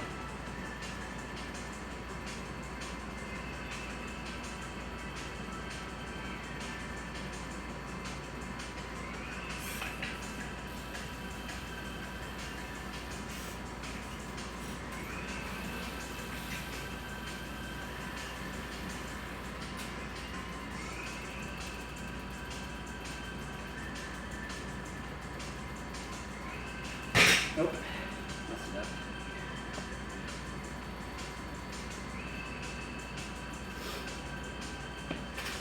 Ay. What am I supposed to land this thing?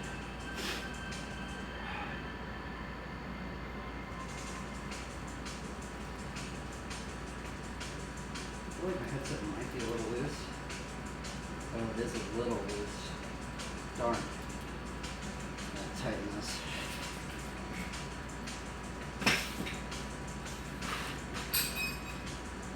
A little bit loose. And the thing is, you don't want to have your headset a little bit loose, otherwise it might get ovalized. So we're going to tighten it just a little bit. Just one little crank.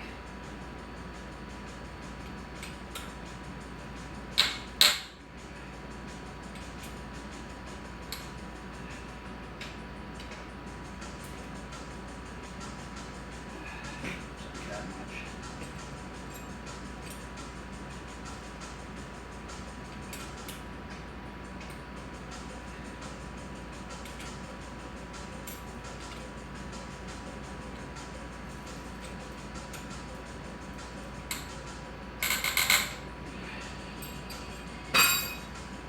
There we go.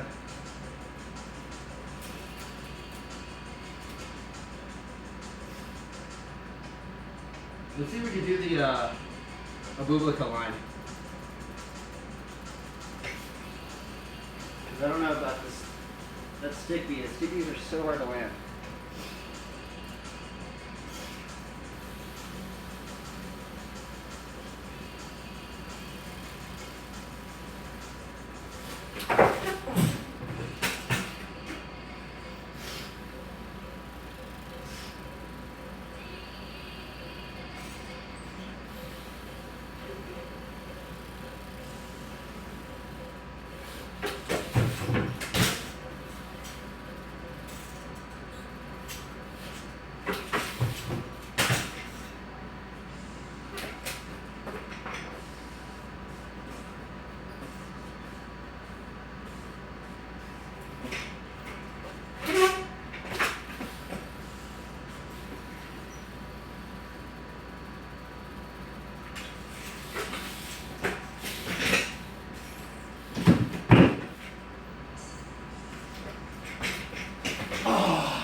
Actually landed that.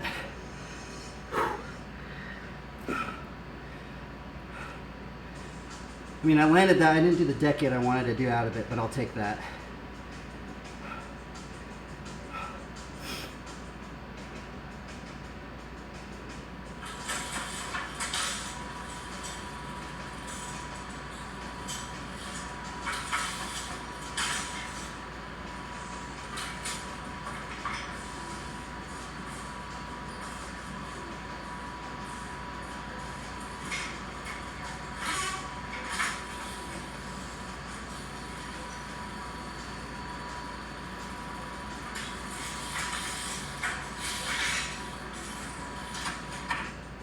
There we go.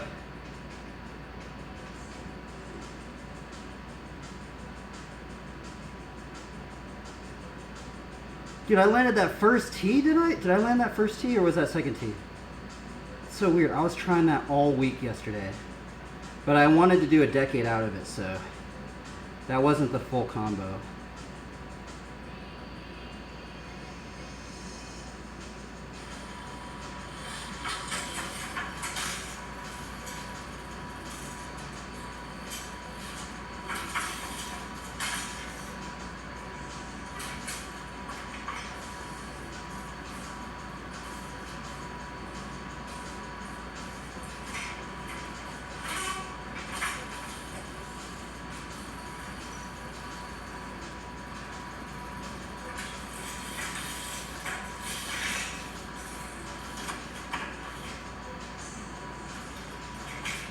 I was so close to landing that.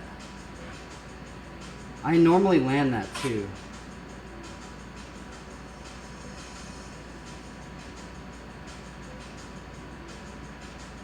Now I'm gonna make that a stream marker.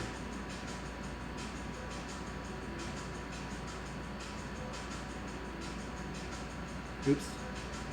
Darn, how do I go to the stream thing?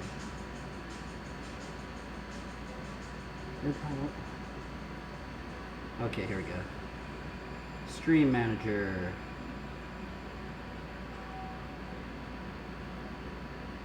Add stream marker.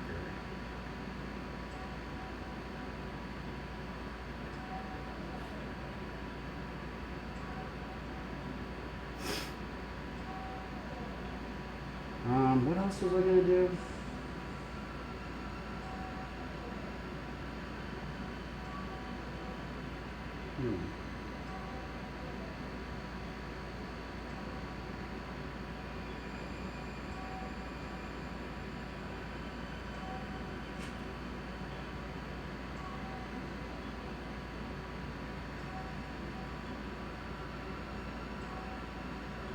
I don't even know what I was trying to learn.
How long we've been streaming for? Let's film. Plug this thing in. Turn this thing on.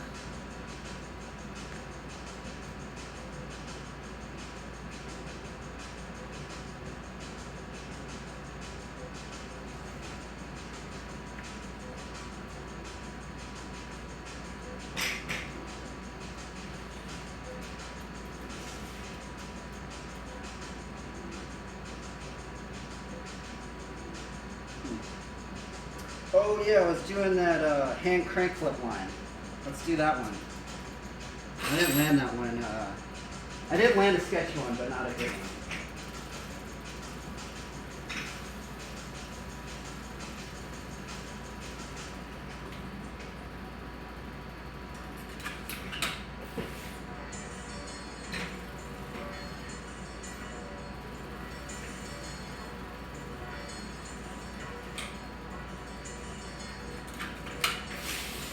Oh, okay, that's what I did. That's what I did.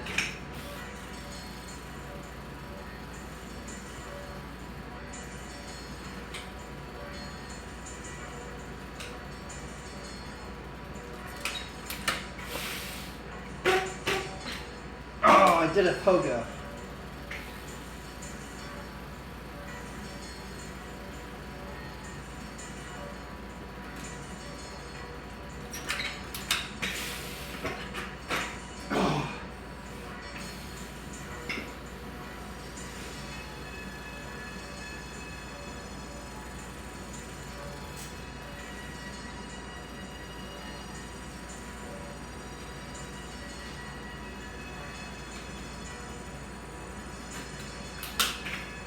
Pedal flip.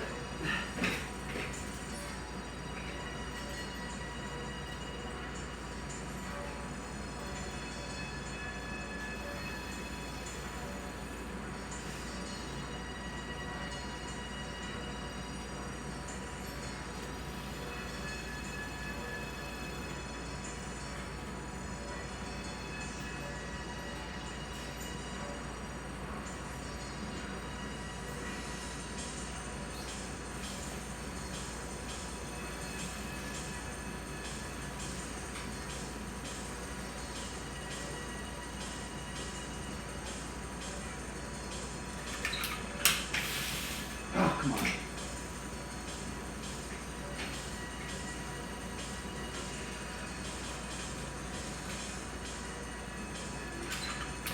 Oh, darn it.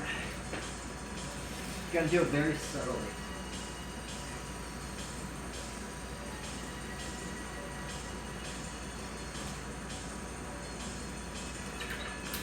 Oh, come on. Terrible at this.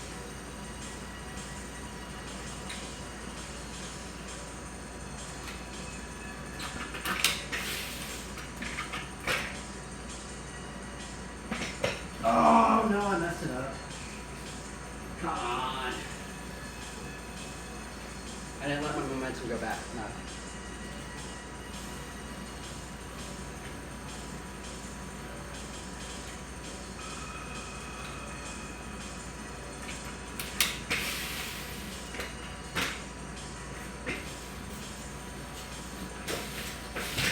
Oh, darn it. Almost landed it right there. Brutal.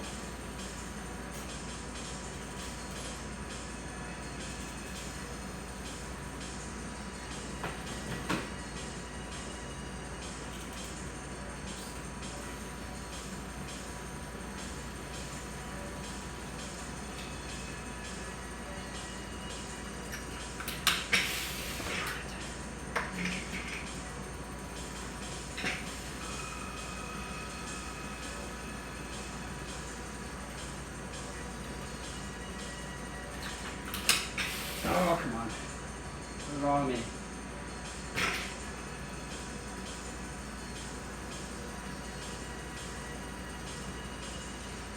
I literally just almost landed it.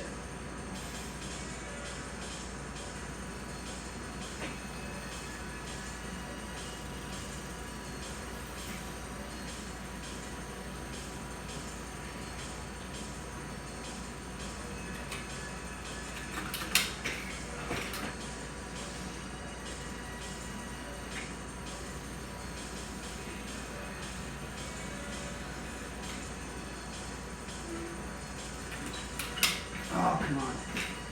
You're up. This one doesn't seem hard, but it's actually kind of hard.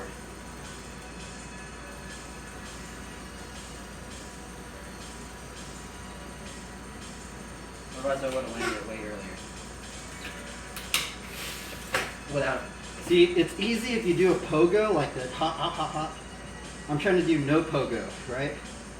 And that's what's making it hard.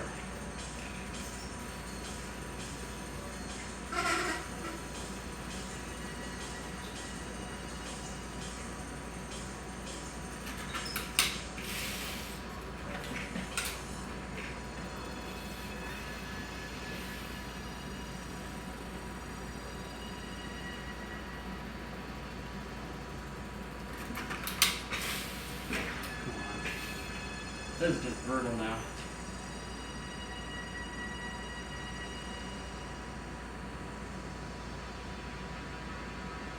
Start up the song.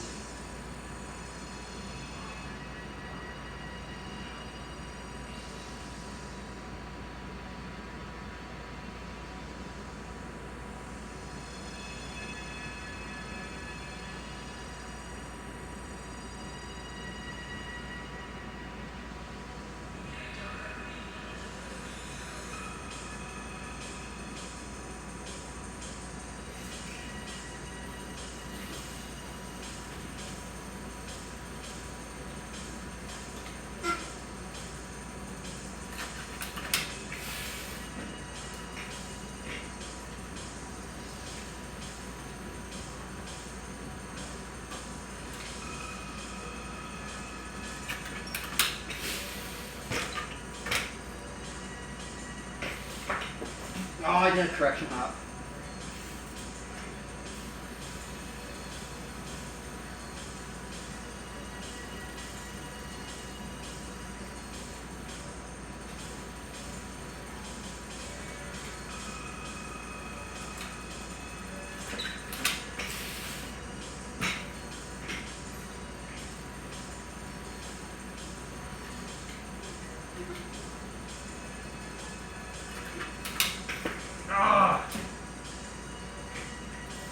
What's wrong with me, man? Why can't I land it? It's so simple.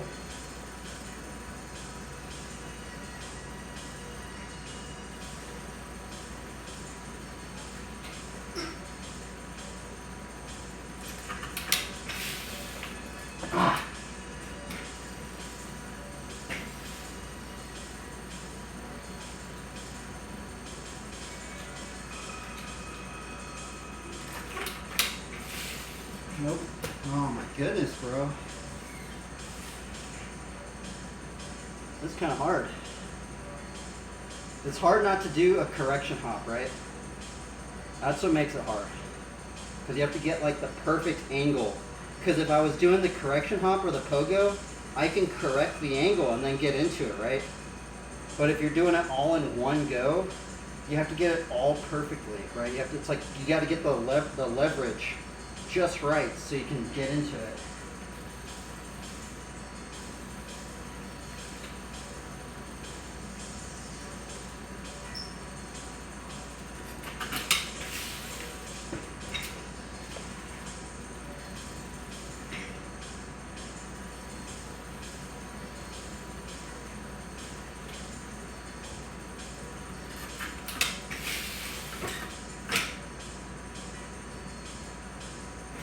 Oh, I didn't go. Oh, darn it. I need to like, that's the other thing, is like, when you go fakie, like you have to like pop on the pedals at the same time. Otherwise, you're gonna do what I just did right there, where you get your pedal pressure and you can't go backwards anymore because your pedal pressure is already engaged. You have to like jump on it and then like go and like release the pedal pressure.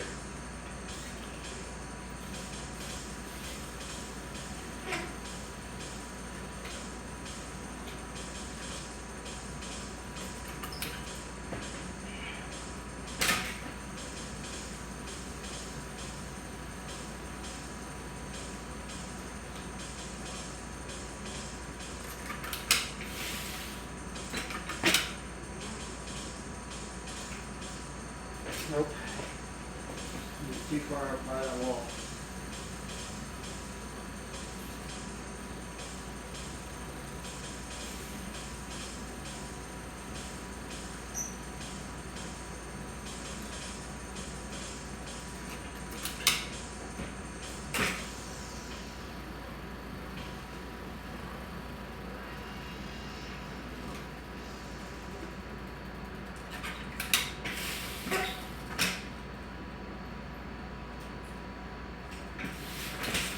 Oh, darn it. Now the fakie's hard. Because you're going so slow, trying to release the pedal pressure. But I did it, so I know it's doable.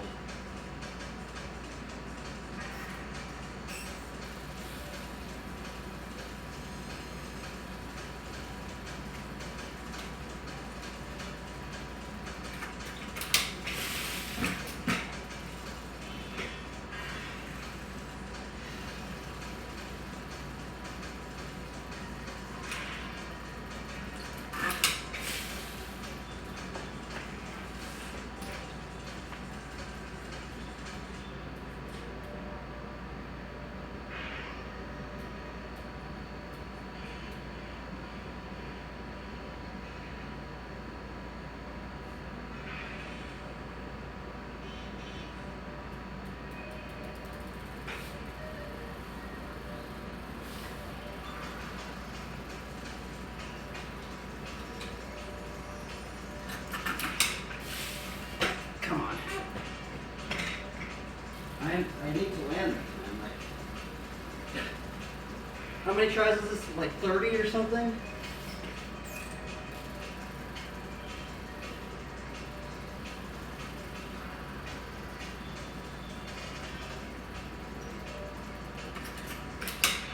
Are you kidding me, bro? I'm just jibbing around. It should not be this hard.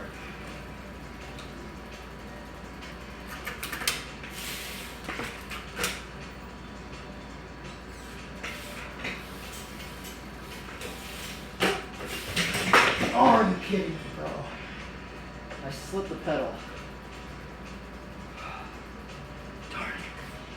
Oh well, I did a correction hop in there, so that's all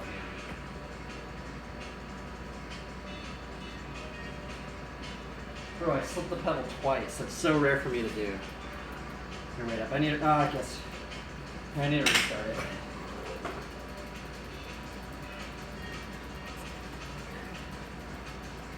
Donkulous, bro.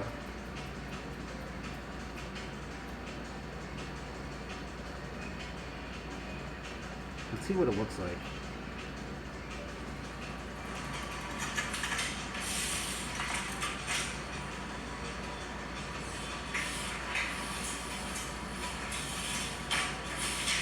Oh my god, dude. How did I not land that, dude? Now it's just playing games with me, bro. Like, it's like really making me have to work for this one, huh? It's so funny because this one just started off with just like me messing around. Look at what it's turned into. It's turned into an hour-long ordeal. That's cool. It's fun. It's not like it's not fun, but it's fun, man. It's fun. It's fun, man. It's fun. Just a little frustrating. It probably seems like it's frustrating, but it's fun. It's the frustration kind of makes it fun, right? Because it's like you get, especially when you've almost landed it, right? It's like, what in the world, bro? Like, I know it's physically doable because I almost just landed it like 10 times.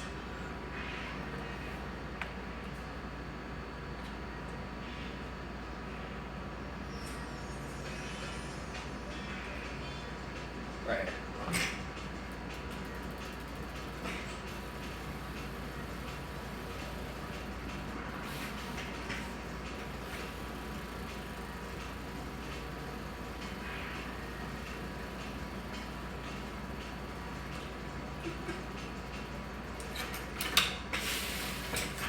I think that's how I'm gonna have to do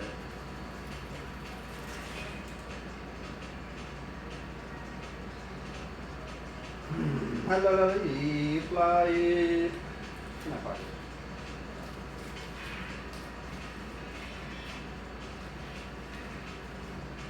Where? Let's go.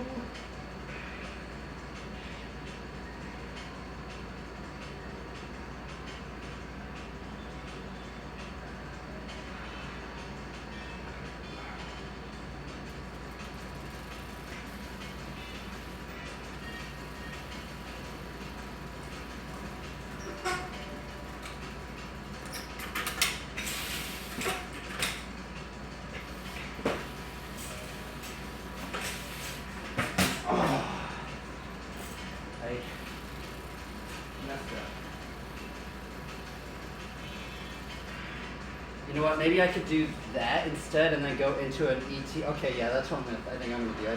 I can add in another trick, I think.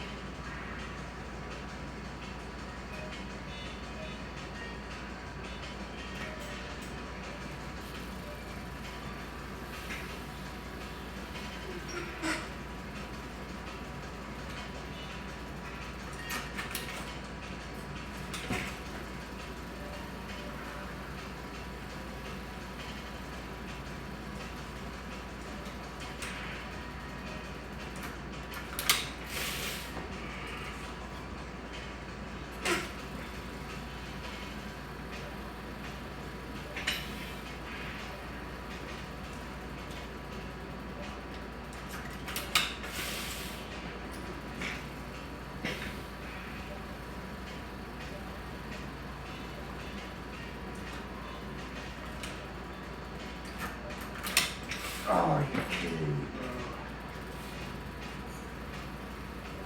bro? Brutal.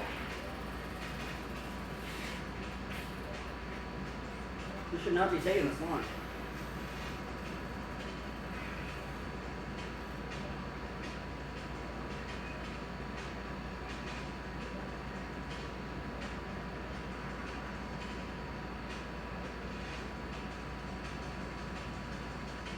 There.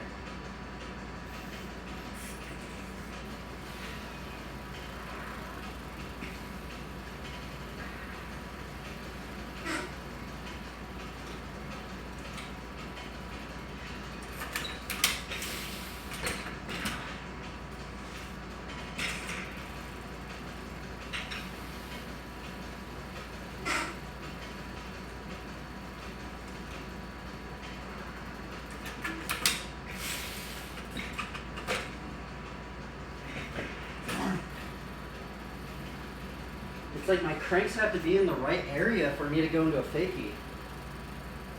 Or something, I don't know. Because if I land like that, my pedal pressure is engaged. I don't know. Oh well, we'll just have to just get it until it lands it.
Oh!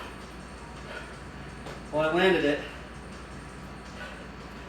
That was a pretty long line, too. Yes. That felt like a gnarly adventure right there, man. I literally had to grind for that thing. It was like I was catching a fish, man. This is a pretty long line, dude. I can't believe I actually land all those tricks, bro. Let me edit it real quick. Yes. So stoked. You know how long that's taken me? Holy Toledo. I mean, it didn't even take me that long, but still. It took me longer than usual. For just something I was just messing around with. Let me do a stream marker.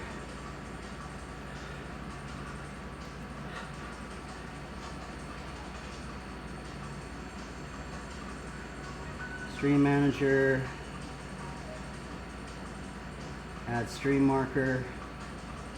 Alright, let's see. Let's see what we caught.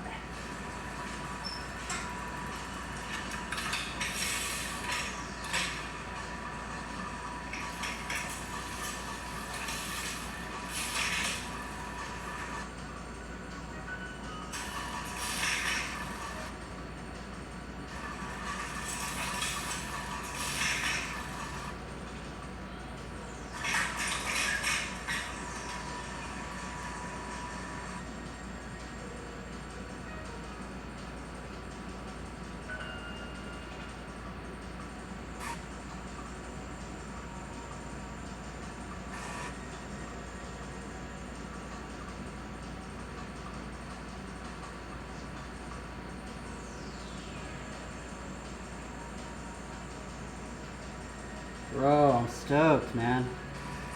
Dude, that was a minute-long line right there, bro.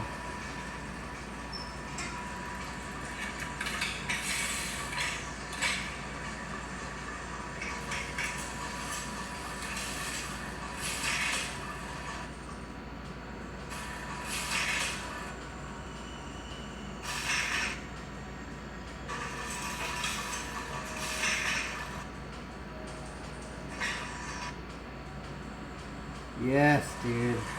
I landed 2 things today. I'm stoked.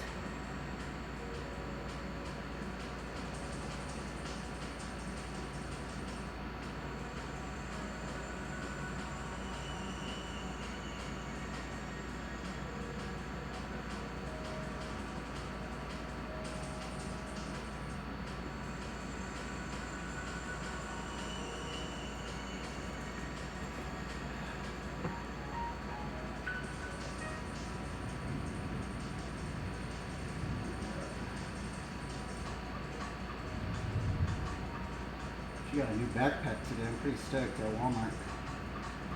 A new Walmart backpack.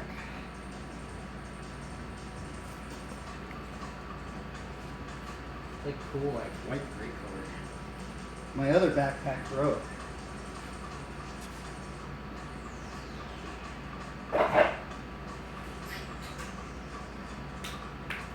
So my other backpack, let's see here.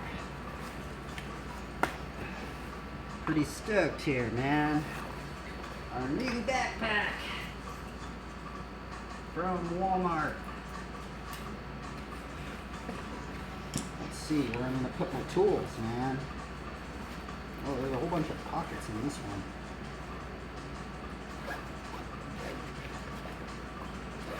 What if this will be the tool bag?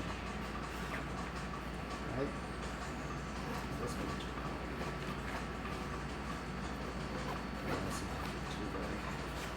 This will probably be it. Actually, maybe this could be. No. Let's see this. Push all this stuff out in here.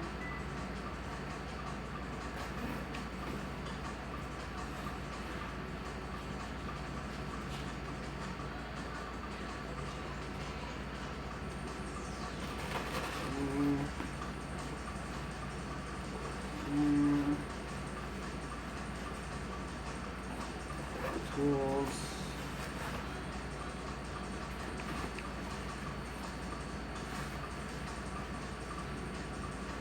What this is for? Oh, this is 17. I don't actually need this. I don't know why I have that in there.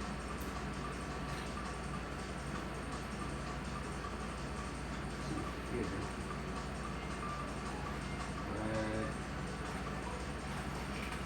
Sandpaper. Armor? How do I have armor in here? Glove. There's nothing I need in there.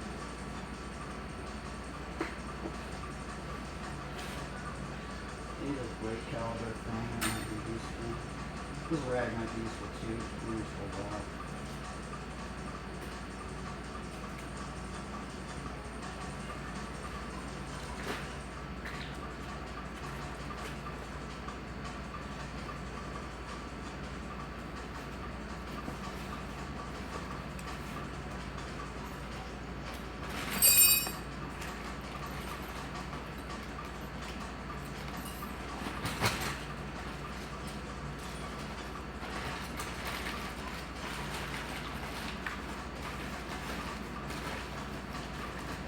Good.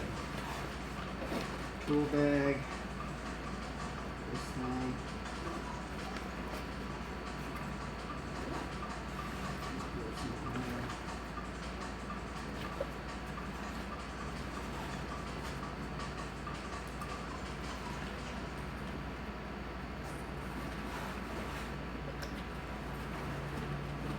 Oh, I wonder if I could put my suits in here. I think I might be able to. One seat, spare parts, 2 seat.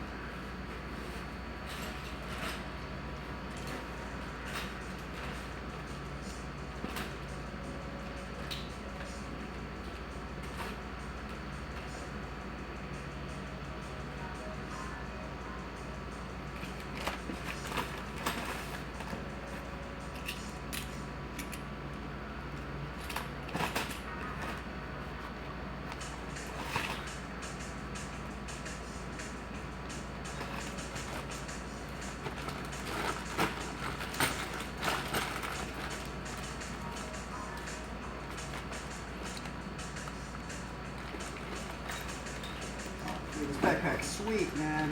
Got spare parts in here.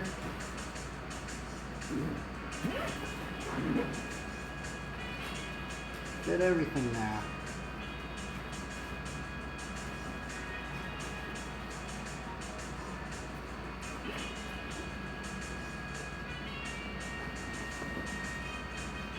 This is good.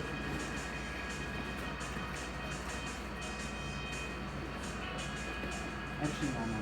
This.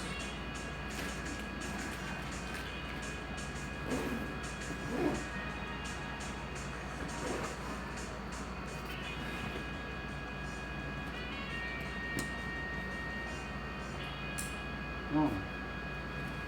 Got a new backpack set.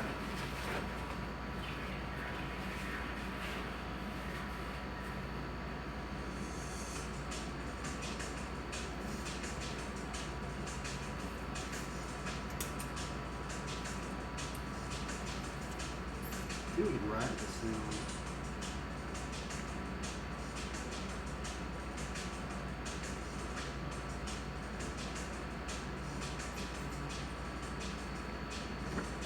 Got our turtle shell.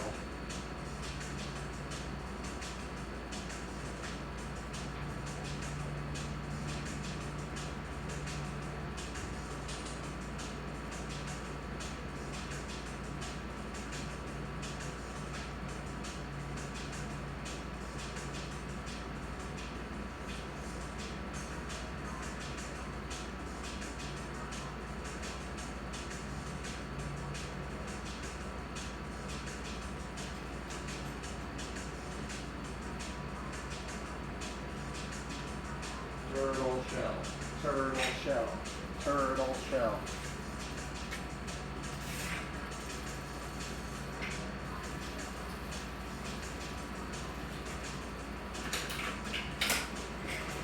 Oh, it's weird riding with this thing on. There's actually a lot of stuff in it.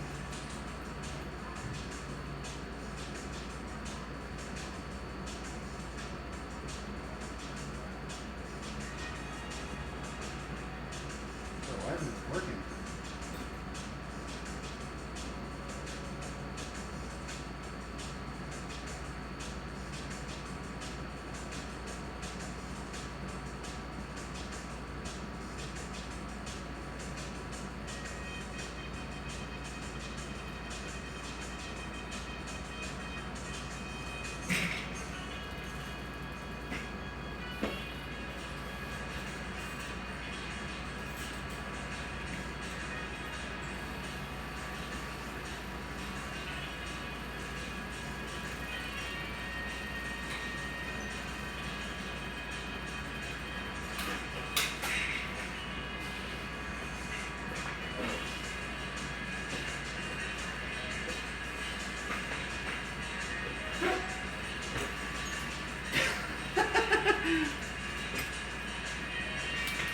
I landed it!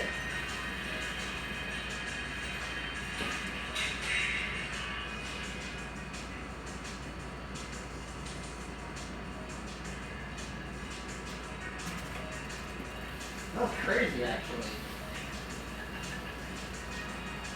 There's so much stuff in this backpack, it's like a weight. Ah! There's probably like at least 7 pounds in here. Kind of crazy to ride with it.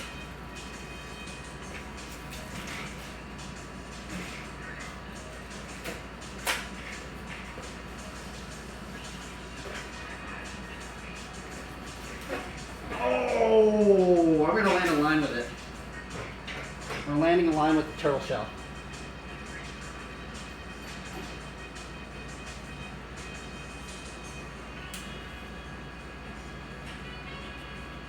The turtle shell line.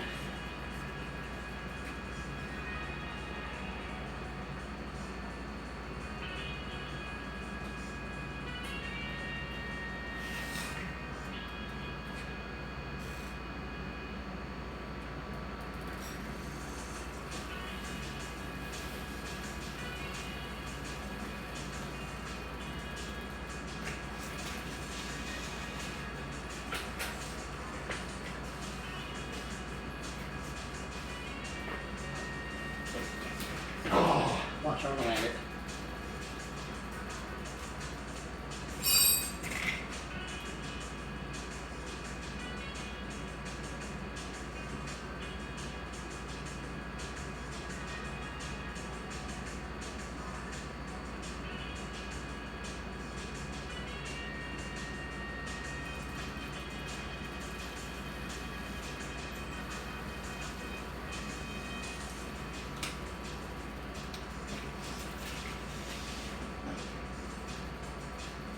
It's really weird actually riding with this. It's like a weighted vest.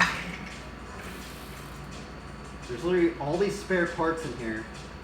You know what? Let's just totally max this out.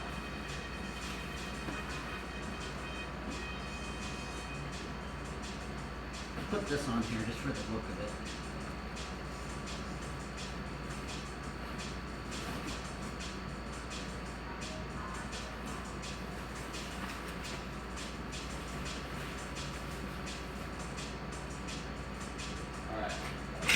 We got the look of it. We got that. Put this on here. We're maxing out the turtle shell. Turtle shell max out.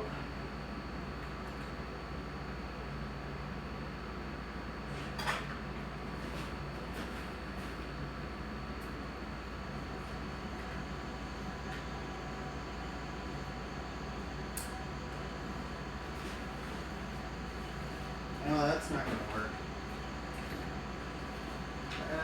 How do I put that on there?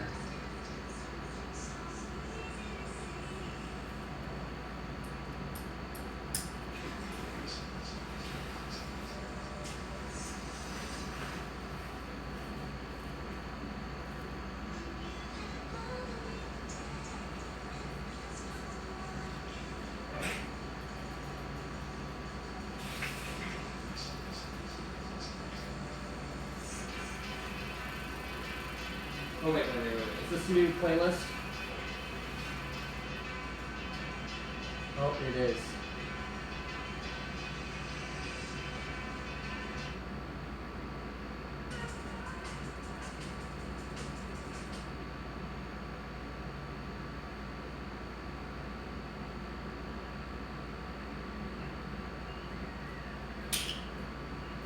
Alright, we're gonna land a turtle shell line. Turtle shell line shall be landed. Oh! Maybe that's what I should do. Oh wait, no, I don't have that here.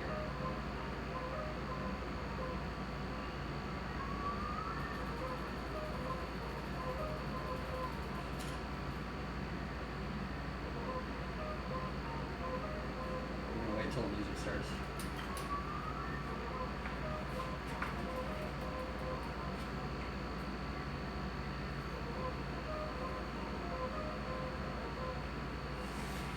We're like a character in an RPG game.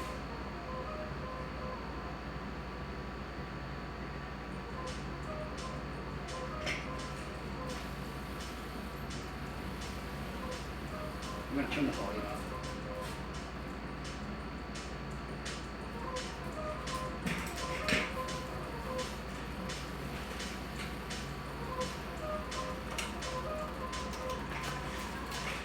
Oh!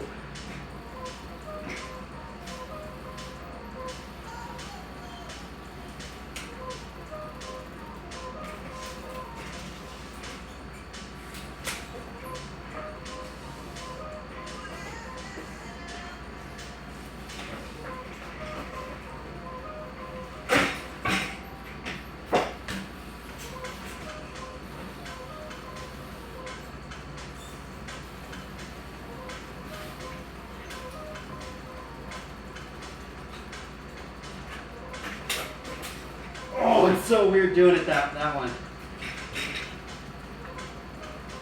I landed it.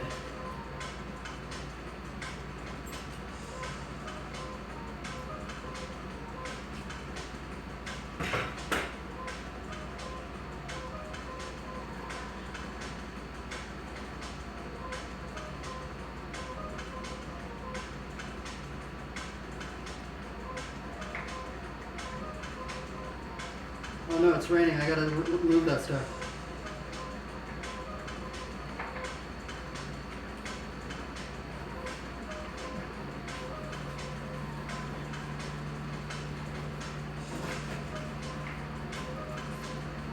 Alright.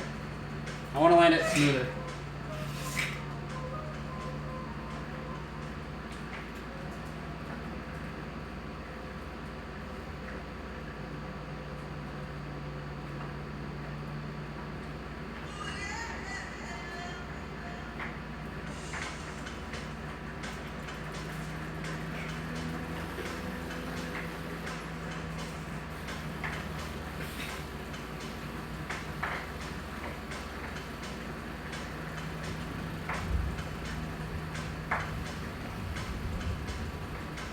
Oh, my feet got caught up.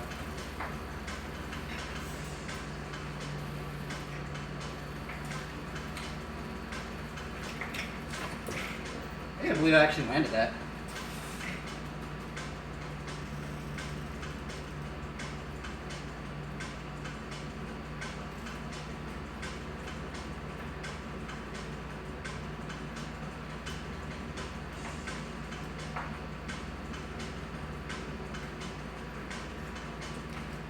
Alright.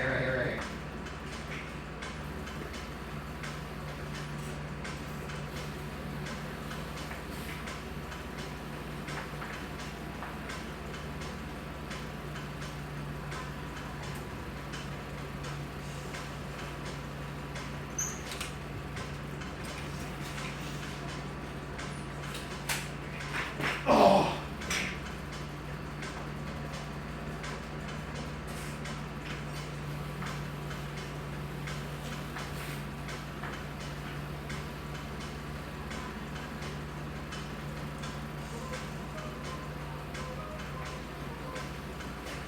Oh, my foot got caught.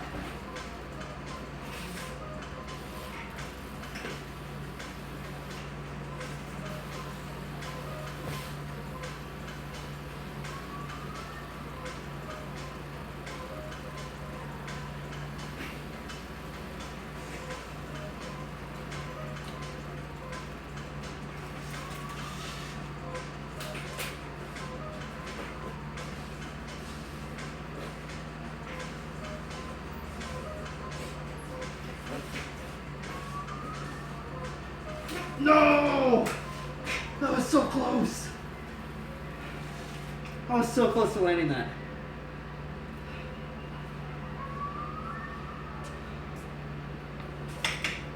Dude, it's so weird riding with this backpack.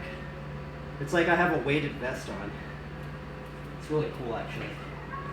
Alright, right here. I need to wait till the music kicks in. It's an interlude.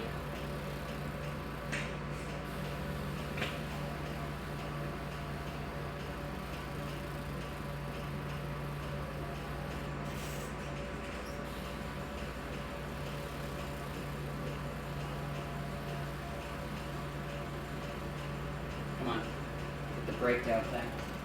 Alright.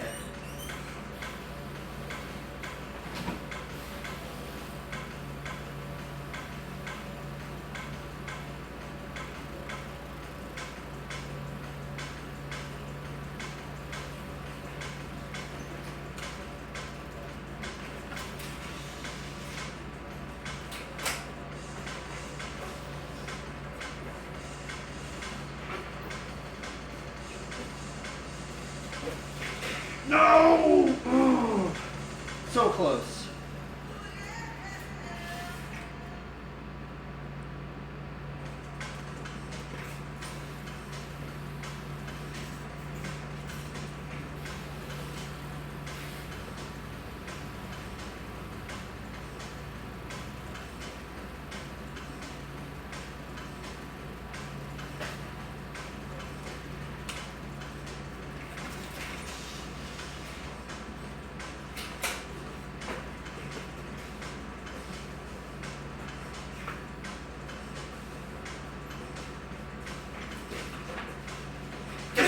Darn it, man. Gosh, that bar spin is so weird with the backpack.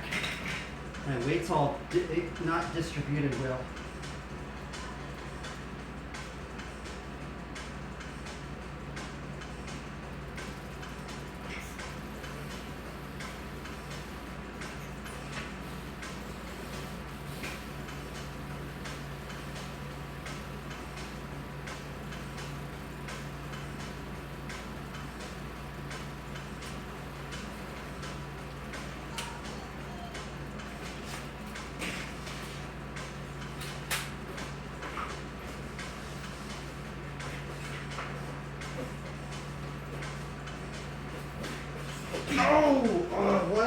hell's wrong with me? I literally just landed it earlier. I cannot get this, man.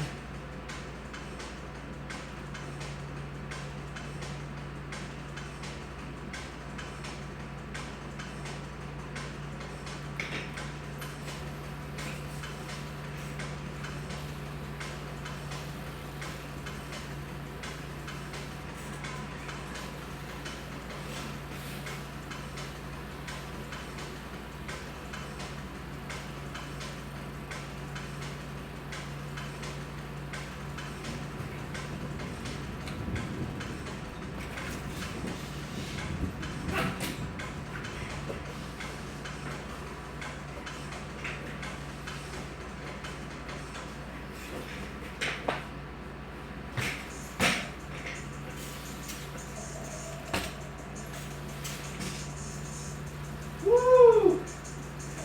That was fun.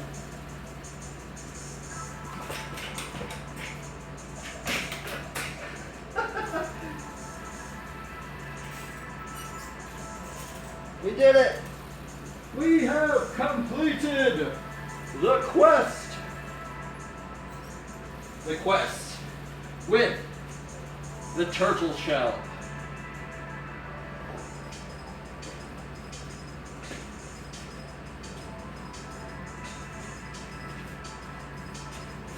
Ah!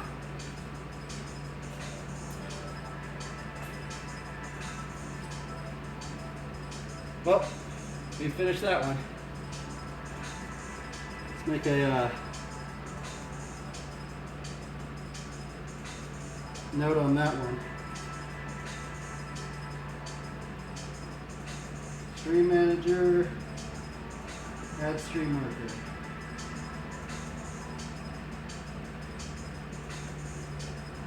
Yippee! I wonder what other things they can do with this.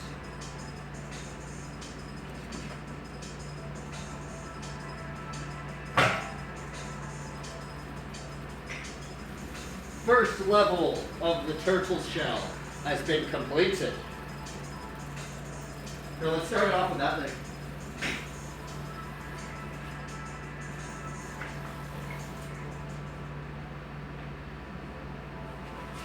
Oh!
Second level completed.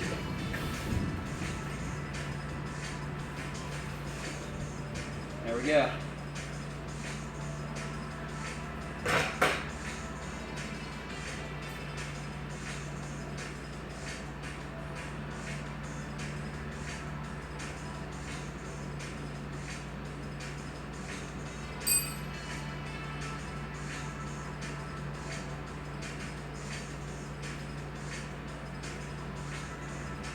We got 2 turtle shell lines done.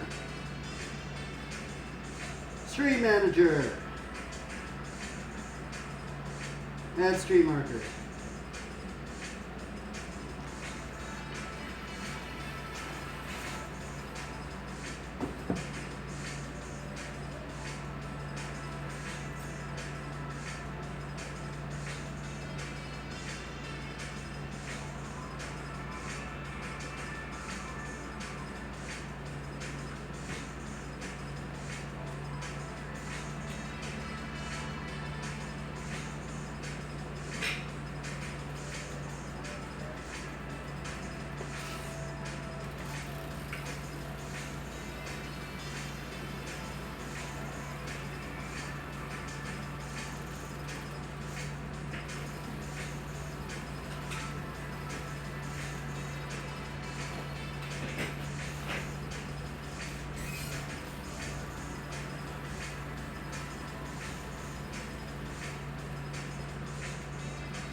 What?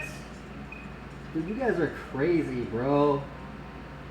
You guys doing all this stuff, man.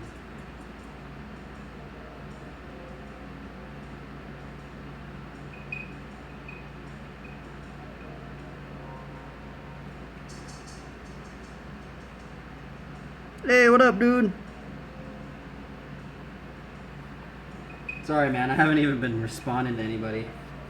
Apologies.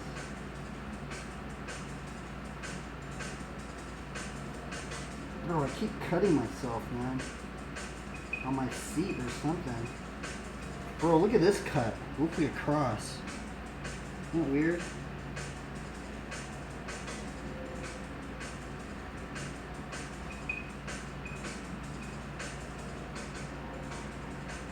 I guess let's practice some Shepard slinging.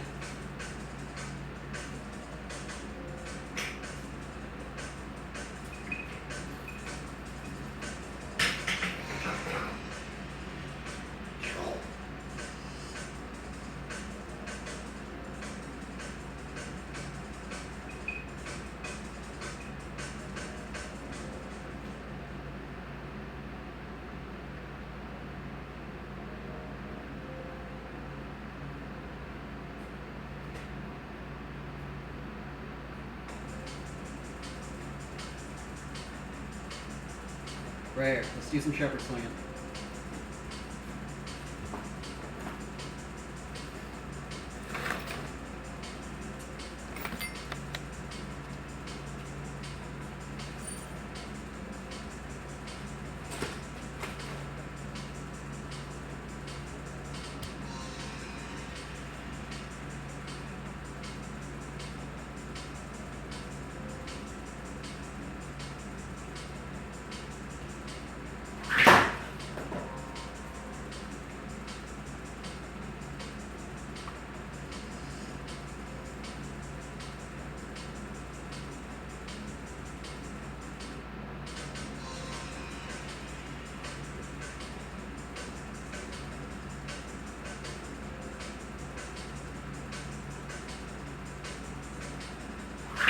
Ooh, that was so close.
Bro, this is like not. Okay, there we go.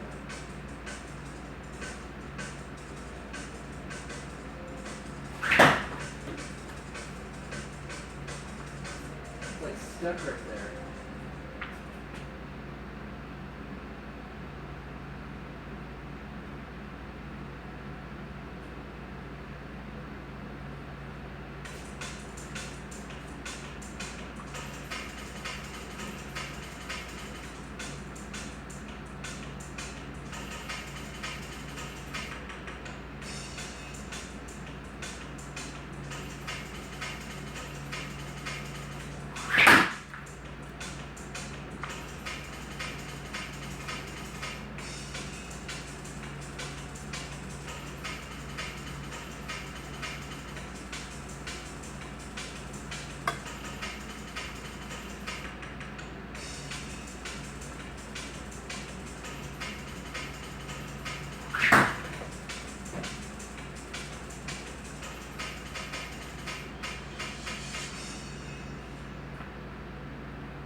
Oh, darn it. That was totally hot.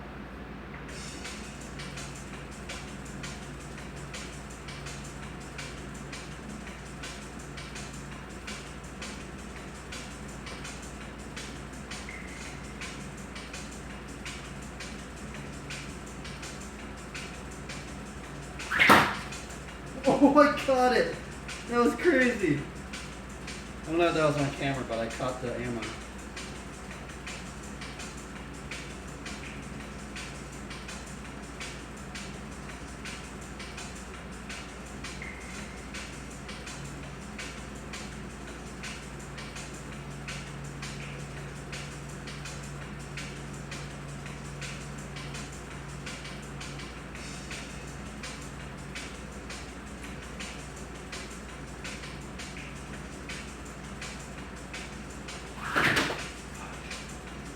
Bro, this thing is so hard to hit.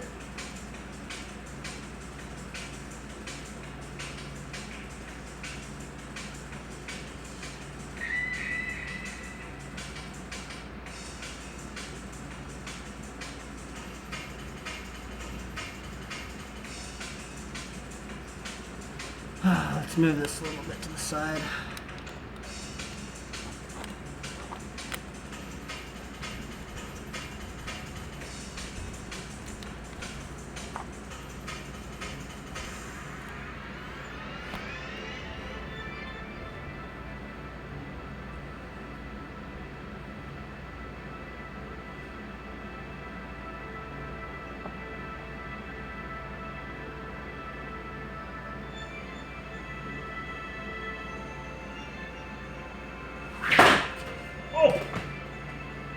Opa!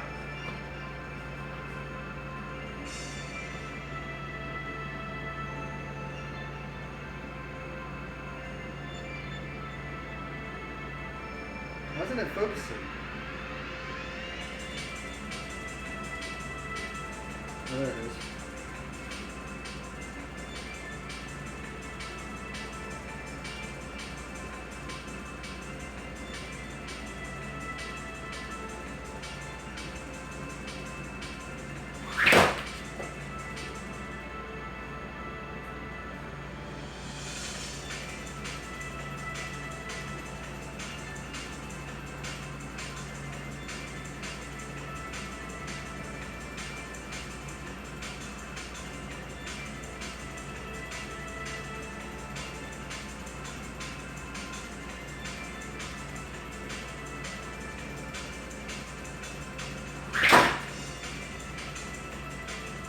Keeps ricocheting and hitting it.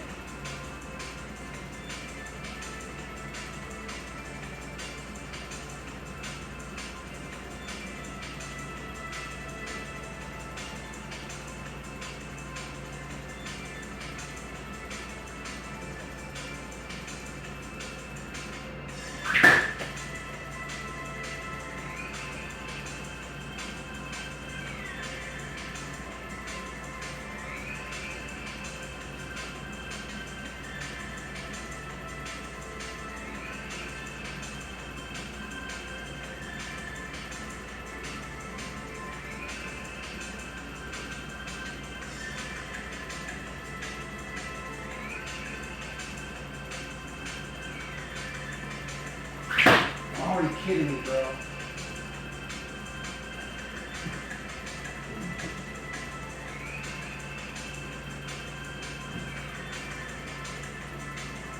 So hard to hit that plate, man.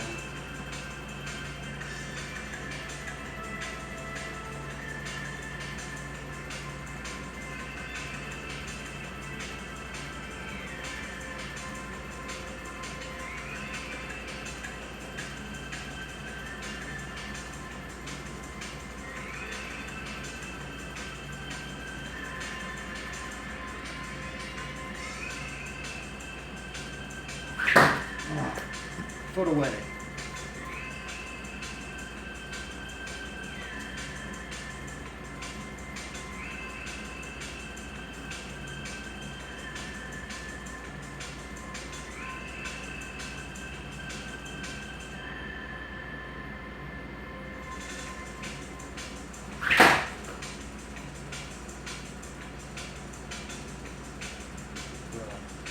I have not hit it once today.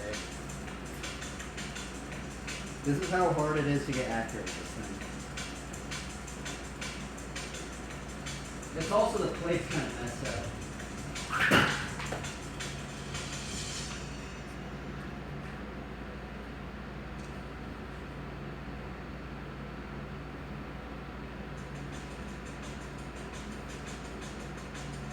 Oh no! The knot came undone somehow. It's not good.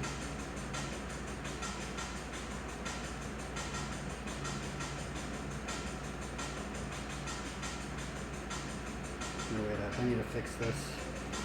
Somehow this knot came undone.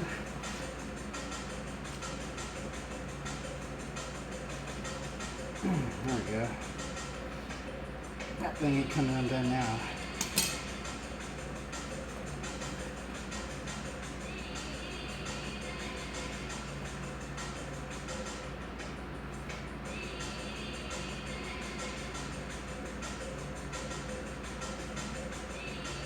Feels weird now. No, it's not. It's very strange.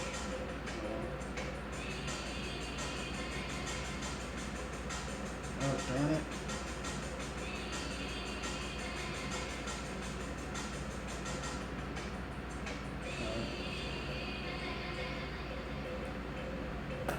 Yep, oh, it's messed up now. Darn it.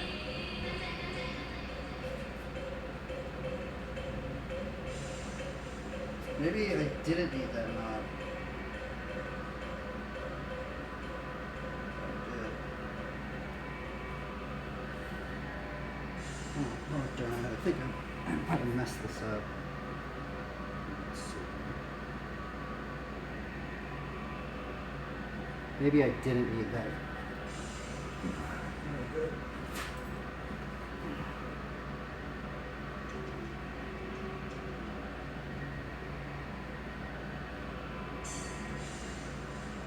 I guess I didn't. I thought strange, I thought I did.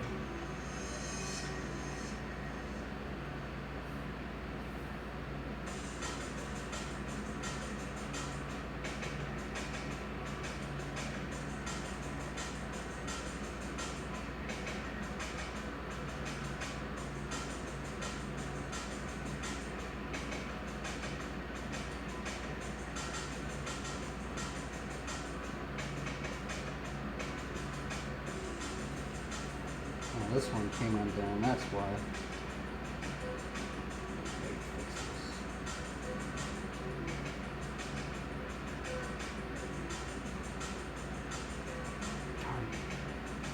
don't know if I'm gonna be able to fix this, man.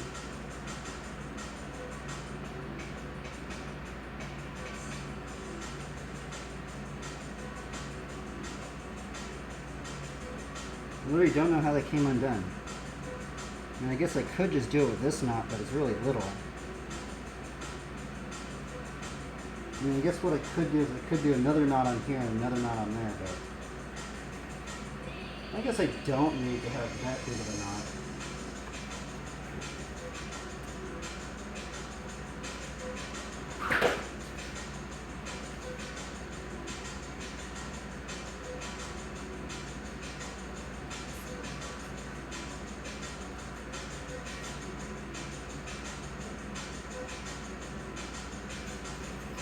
How am I gonna fix this?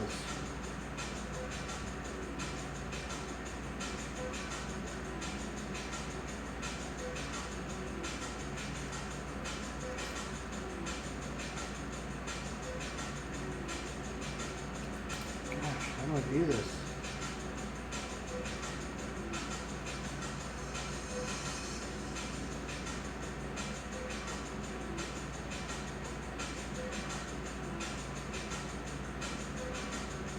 Oh, maybe that's how I do it.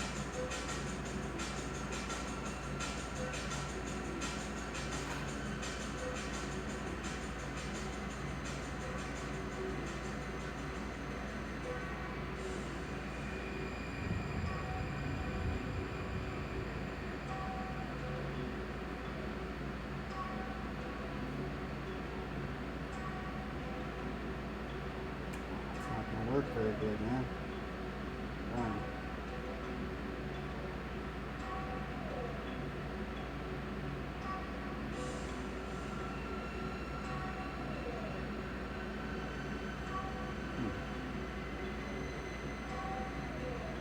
I guess what I'm gonna have to do is I'm gonna have to do another knot right here.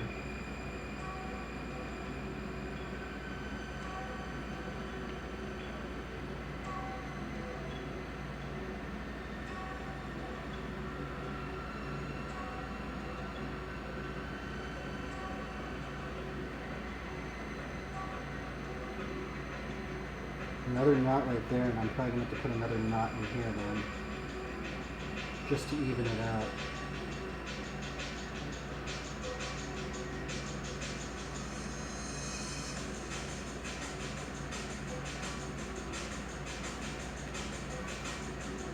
Alright, there we go. This is how I'm gonna have to do it. 2 knots right there.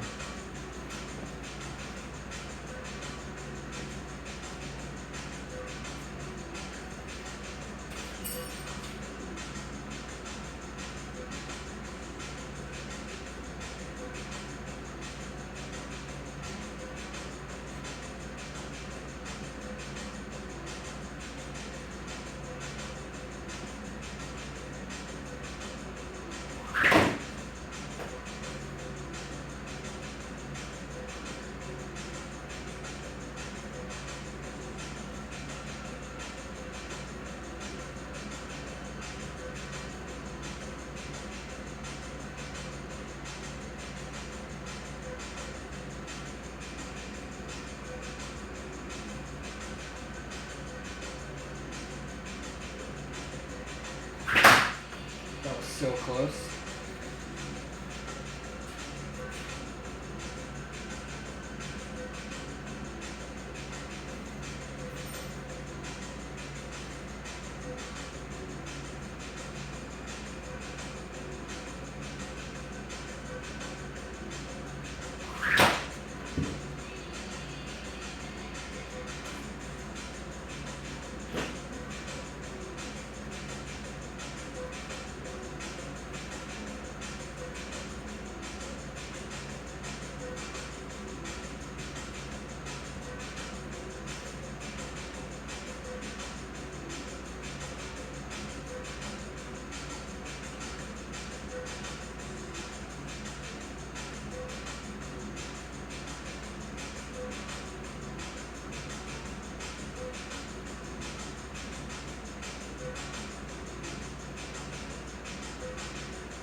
Why is this thing so hard to use?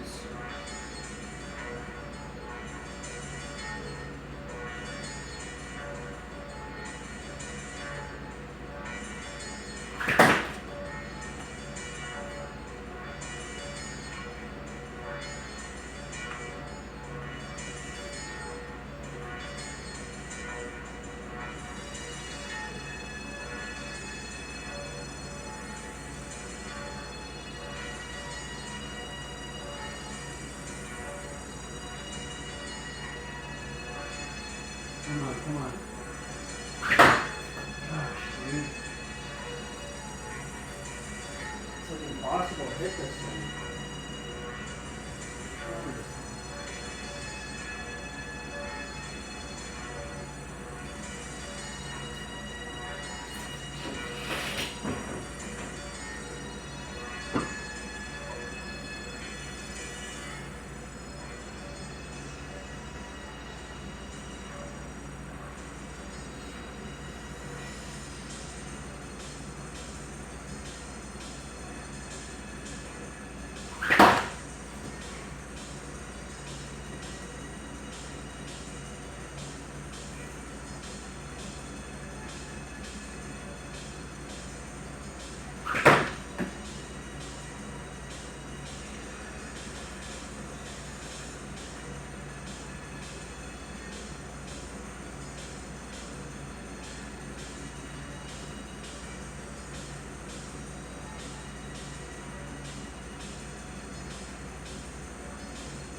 Bro.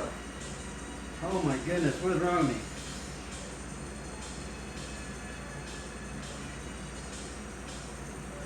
Today is not my day for the Shepard Sling, huh?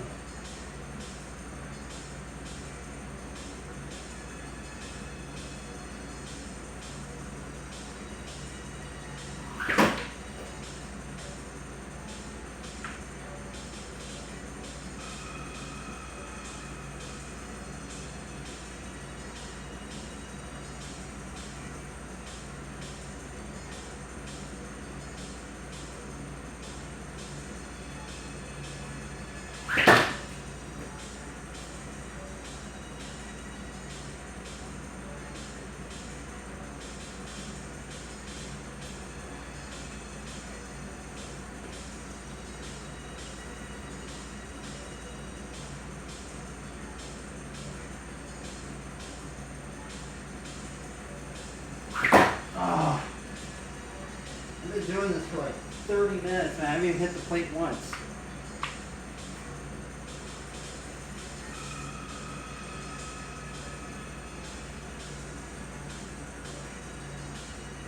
Come on.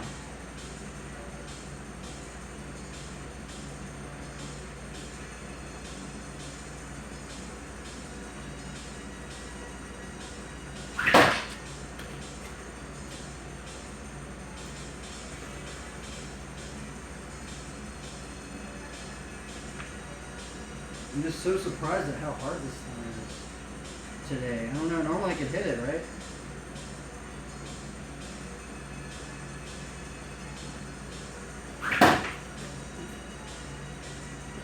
Like I'm off, man. I think it's because I put those 2 knots in it or something.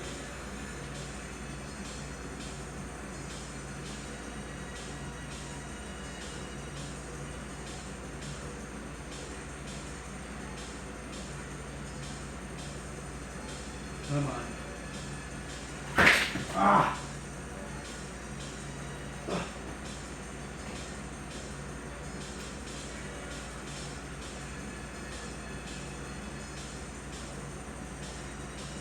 Will I hit the target today?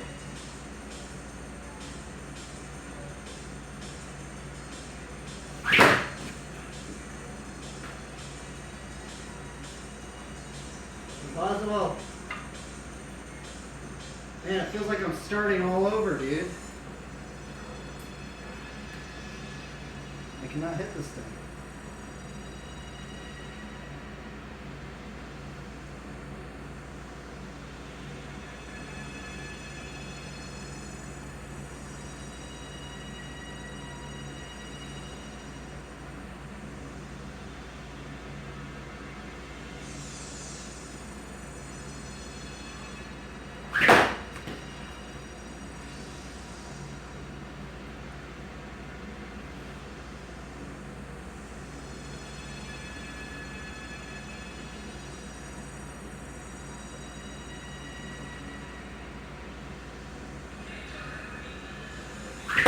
Oh my goodness, that was an inch off.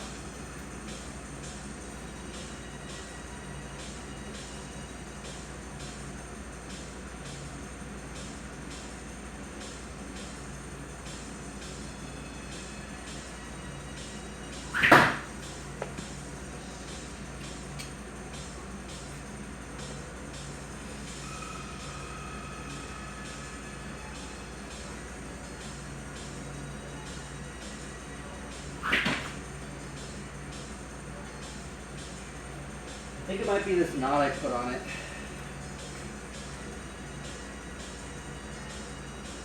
It's kind of like releasing weird.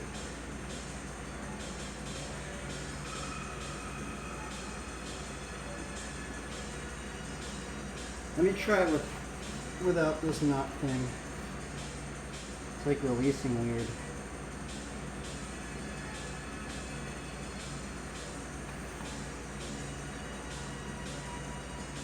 Let's just try with this single knot, I guess.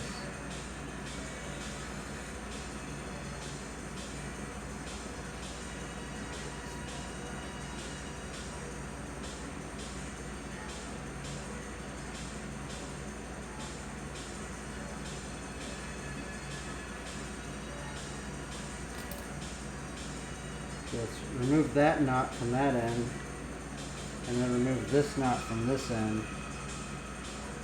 Let's try it like, this should be the normal way I was doing it, it just doesn't have that one knot, because it got messed up on the end.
Oh, darn it, my ammo disappeared.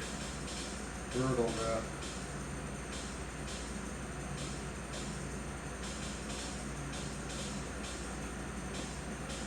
I couldn't get a single one.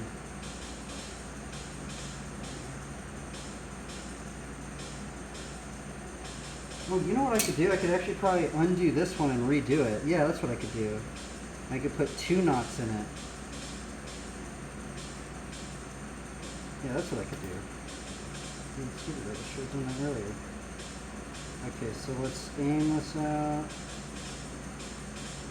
2 times.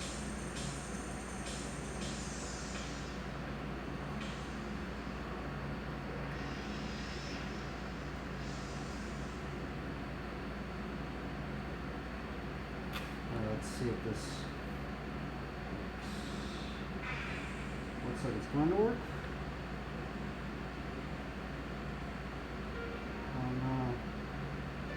I'm going to push it up a little bit more. See, you need to make sure that it's even, that it's level. Otherwise it doesn't work very good.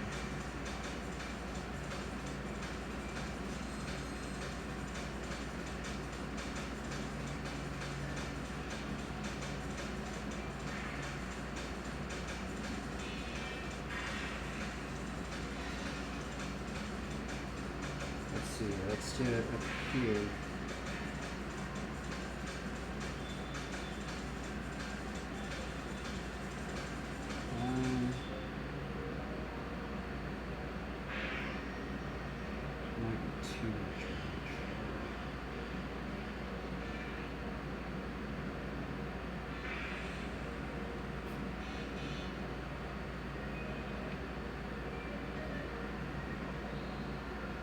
Let's see if this one works. This one actually might work. There we go. Still just a little bit off. Better than nothing.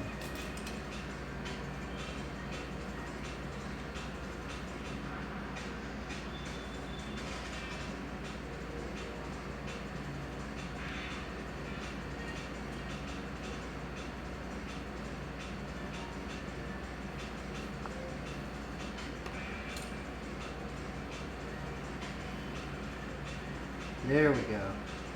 That's what I was looking for. I need to really make sure this thing's tight on there.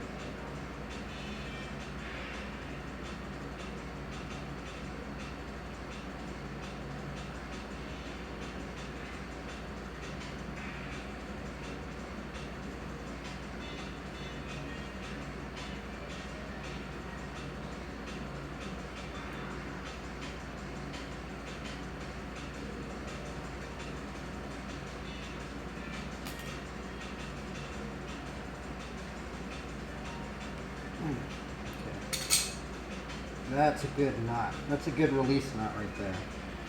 So what you want is you want this level. See how this is level now in my fingers?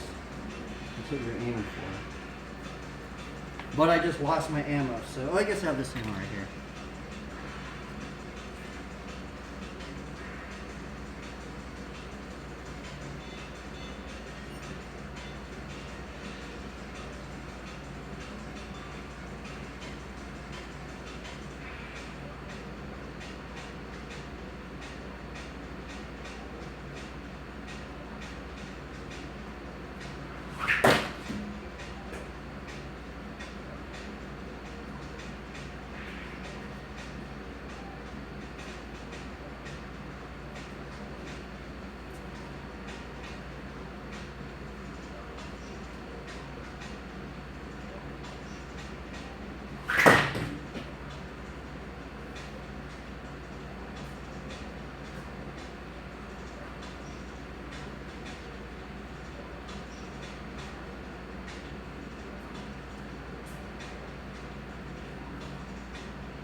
Gosh, dude, why is it so hard? I've not hit it. I'm so bad at it lately. I guess this is brutal. This is the longest I've ever taken to hit that plate. Oh, that's fire.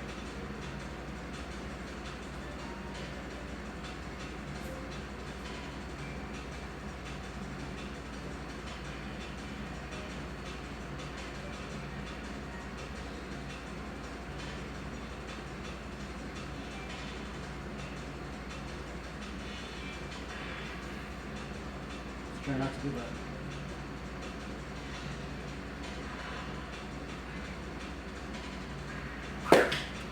Keep misfiring it.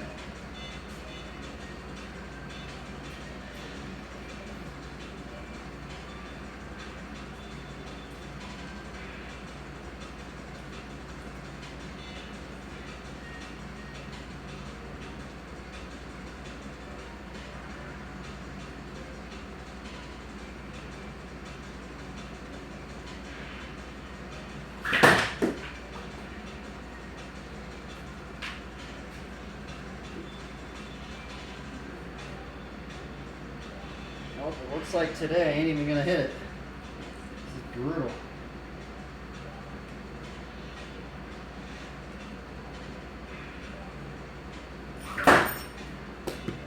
Yep, it ain't going down. Man.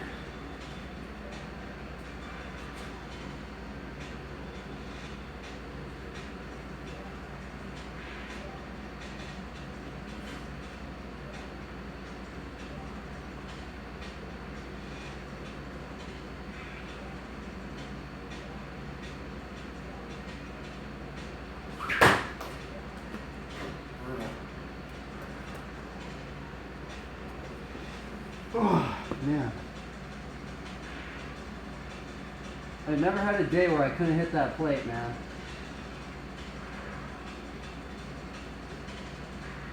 At least once, right?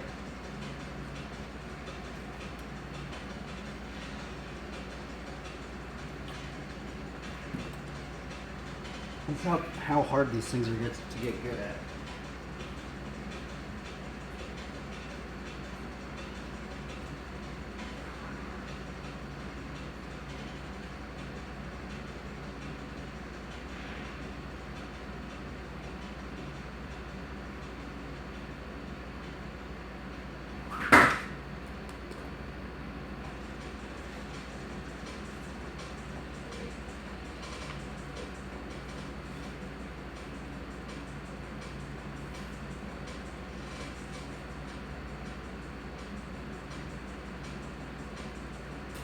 Oh my goodness.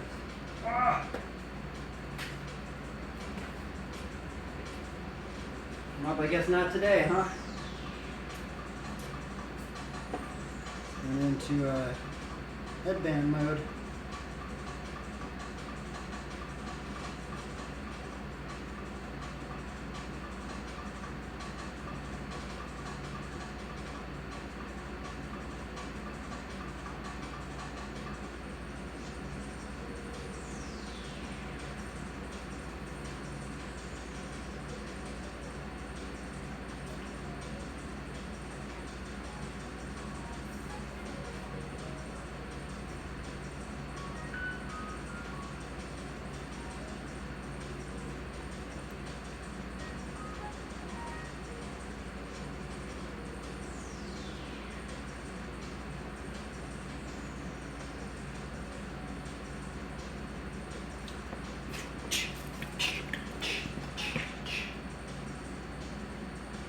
Well, that was defeating.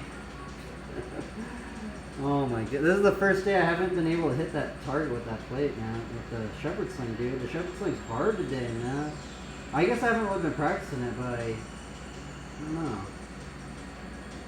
I'm feeling it today, I guess. Well, I guess it's the knot got all messed up.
Wow, that's gnarly.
Fudge.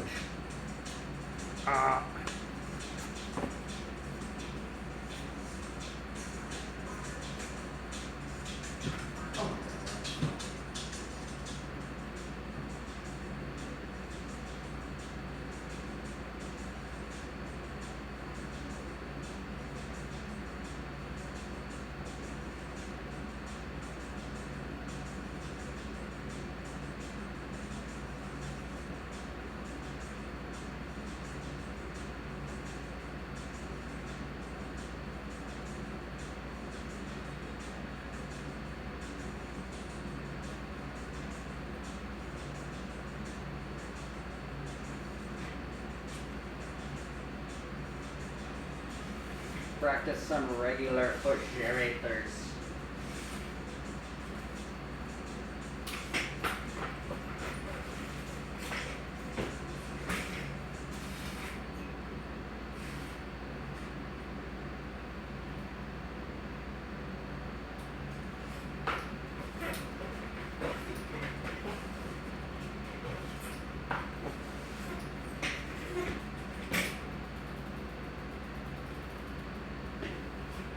Actually, you know what? I need to learn them like this. Pivot.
we're doing. Try to see if we can get a better one of those.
Flipped over.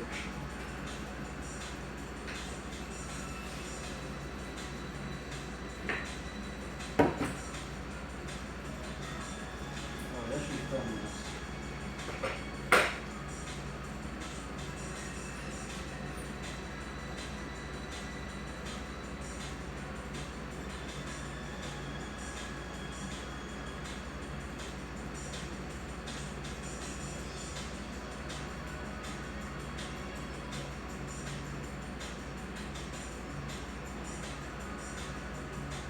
What's this one?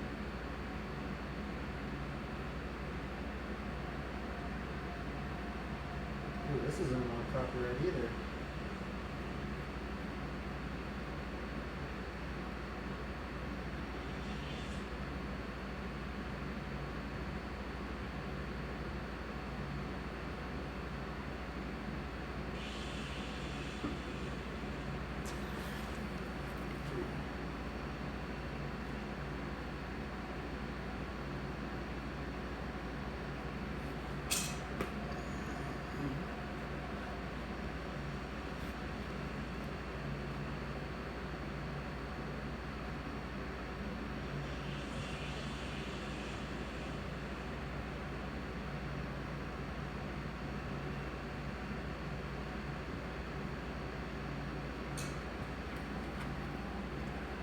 I don't know what this is going to sound like.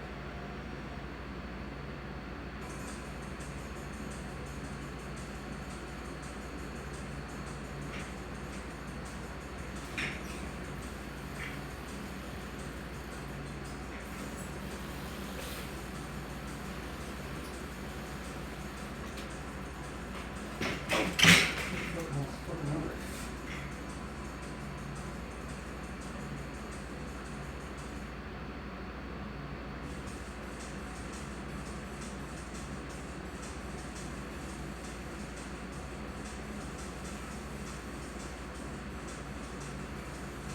What is this?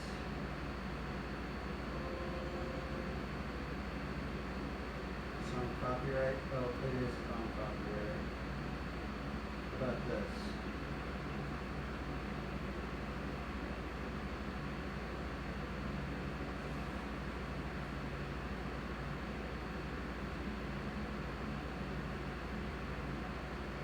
Trying to find stuff now on copyrights.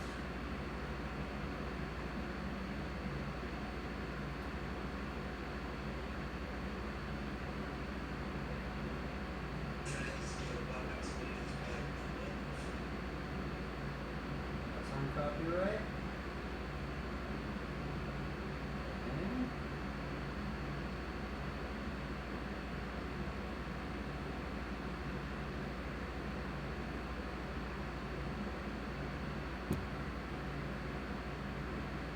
This on copyright.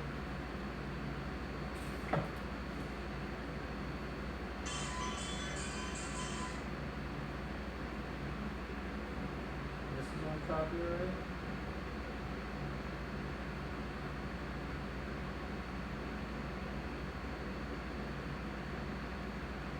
Hmm.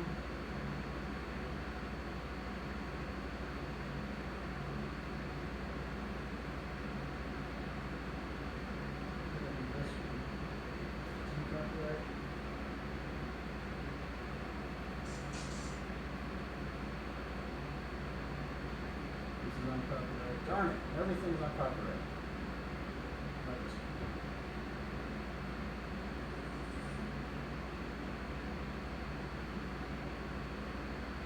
What's on copyright? TVR.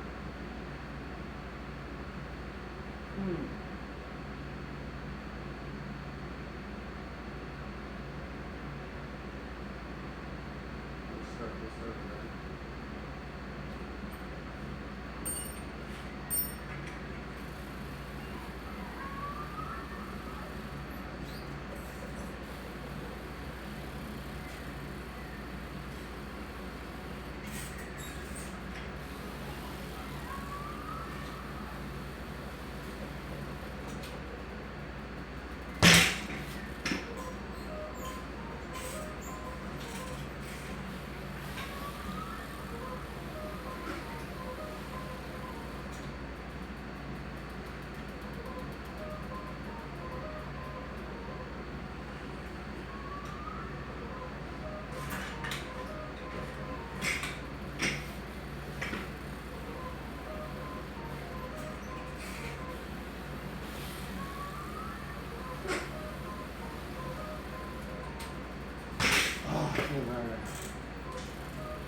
Let's just see.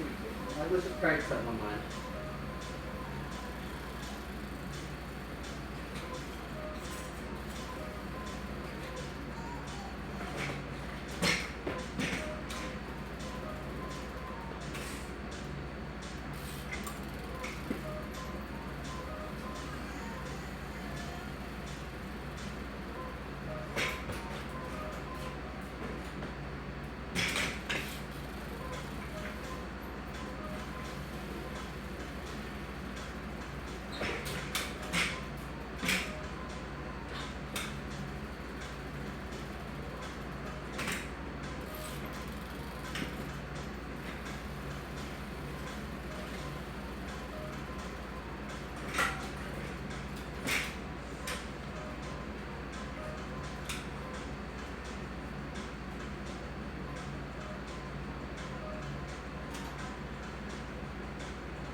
Correction hops.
You okay? No.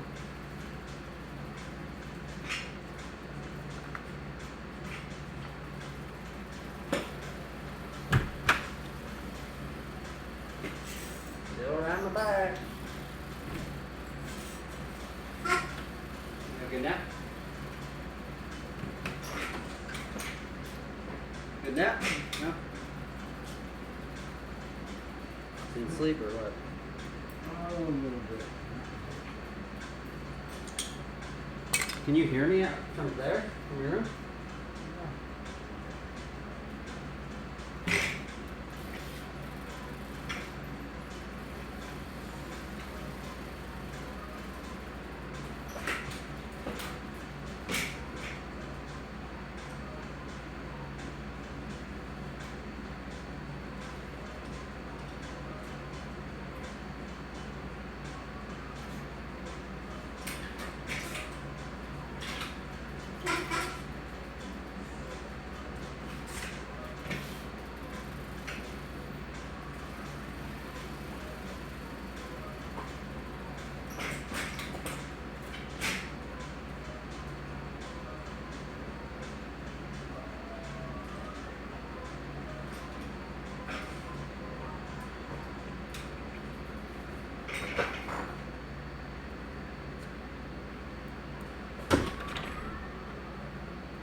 That was pretty fun.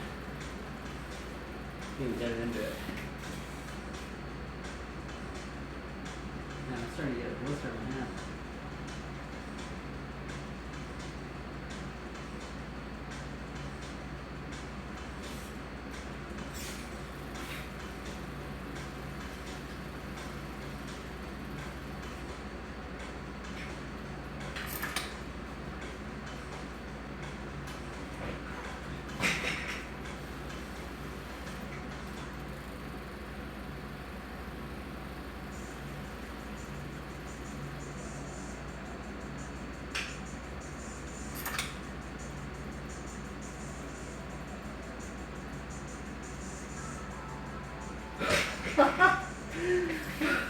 That was the slowest backwards manual I've ever done. I mean backwards tank 5.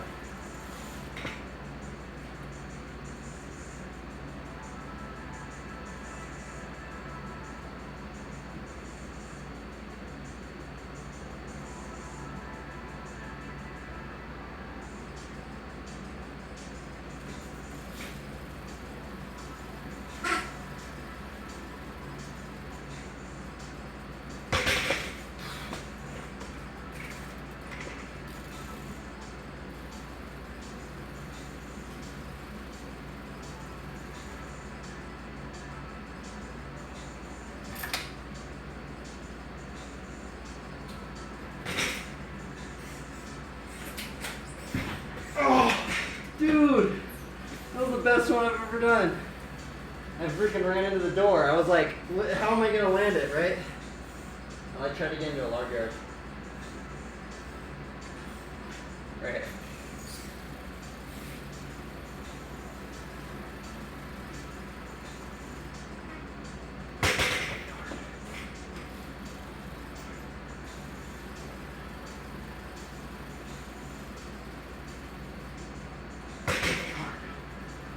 Like, literally almost just did it.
Let's see what that looks like.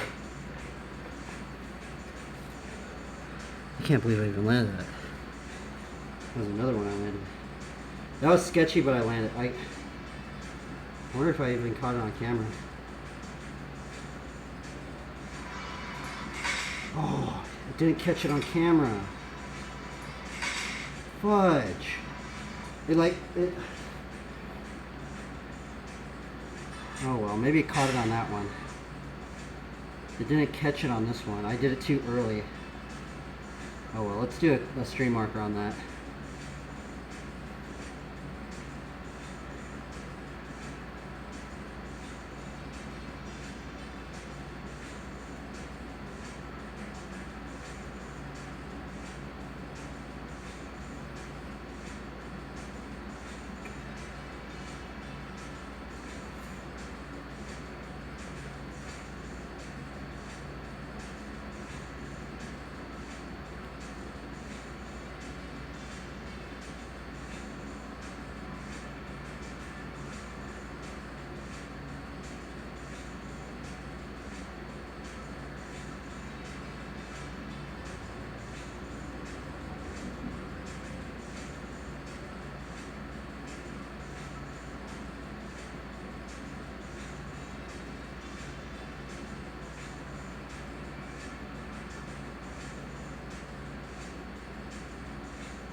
Might just leave it on that note then, right there.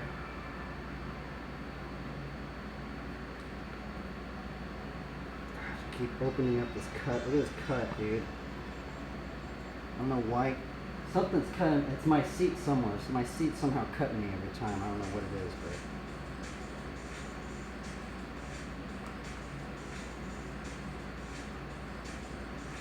Dude, I keep ripping this shoe. It's like I keep shoe gluing and it keeps ripping on me. Let's read some of the word. Hopefully the stream markers work today, because I put a bunch of them. They should have been working, so I'm pretty sure the stream marker should be working, but I don't know. I'm gonna turn this off when I read some of the word.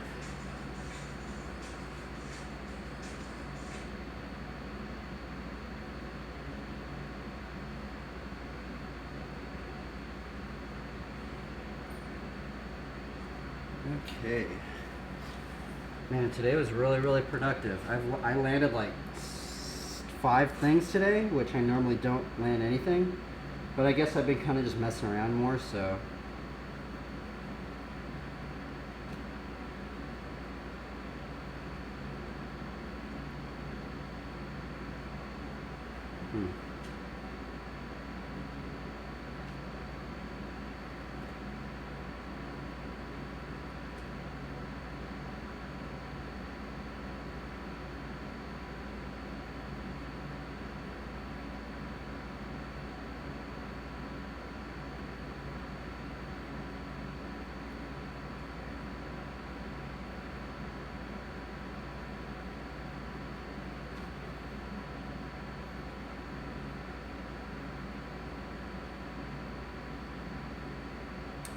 Chapter 24 of Proverbs. Be not envious of evil men, nor desire to be with them, for their hearts devise violence, and their lips talk of trouble. By wisdom a house is built, and by understanding it is established. By knowledge the rooms are filled with all precious and pleasant riches. A wise man is full of strength, and a man of knowledge enhances his might. Wow, we're going to do a Bible study on that tomorrow. For by wise guidance you can wage your war, and in abundance of counselors there is victory. Wisdom is too high for a fool. In the gate he does not open his mouth. Whoever plans to do evil will be called a schemer. The devising of folly is sin, and the scoffer is an abomination to mankind. If you faint in the day of adversity, your strength is small. Rescue those who are being taken away to death. Hold back those who are stumbling to the slaughter. If you say, behold, we did not know this, does not he who weighs the heart perceive it? Does not he who keeps watch over your soul know it? And he will not repay man according to his work? My son, eat honey, for it is good, and the drippings of the honeycomb are sweet to your taste. Know that wisdom is such to your soul. If you find it, there will be a future, and your hope will not be cut off. Lie not in wait as a wicked man against the dwelling of the righteous. Do no violence to his home. For the righteous falls 7 times and rises again, but the wicked stumble in times of calamity.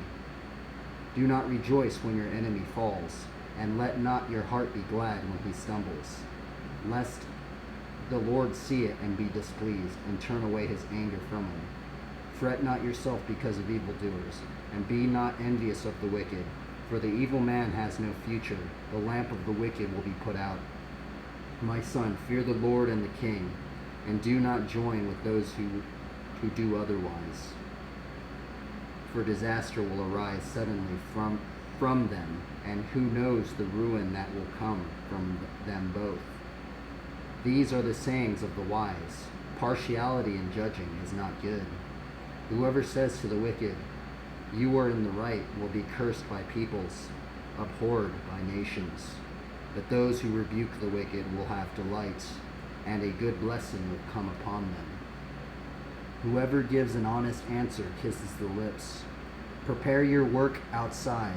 Get everything ready for yourself in the field, and after that build your house. Be not a witness against your neighbor without cause, and do not deceive with your lips. Do not say, I will do to him as he has done to me. I will pay the man back for what he has done. I passed by the field of a sluggard, by the vineyard of a man lacking sense, and behold, it was all overgrown with thorns. The ground was covered with nettles, and its stone wall was broken down. Then I saw and considered it. I looked and received instruction. A little sleep, a little slumber, a little folding of the hands to rest, and poverty will come upon you like a robber, and want like an armed man. Proverbs 24. Well, everybody, that was the end of the stream. Pretty gnarly today, man. We landed a lot of things. My energy levels, especially after like a day of just rest, right? Just the energy levels are just like, you know, that's probably why I landed so much more, because I'm a little bit more like, you know, on it. But yeah, today was kind of fun. It was kind of a little bit more just kind of messing around. It kind of felt like I was kind of more messing around. It was kind of like less serious, but I like ended up landing a lot more stuff, right? So I don't know, but I guess some stuff was kind of serious. Just trying to, like, the only one that I really feel like I really worked on today was the hand crank flip one, man, we worked on that thing for like an hour, 40 minutes or something like that, just to land that. But anyway, anybody that watches this, I don't know why you guys would be watching this. This is just kind of a documentation of my own riding records. Hopefully it can help anybody. Hopefully it's influencing the bike industry in any degree, you know. I do feel that the bicycle will help to heal and restore the earth. So, yeah. Anyway, I'm out of here. It's time to eat, man. See ya, everybody. Farewell.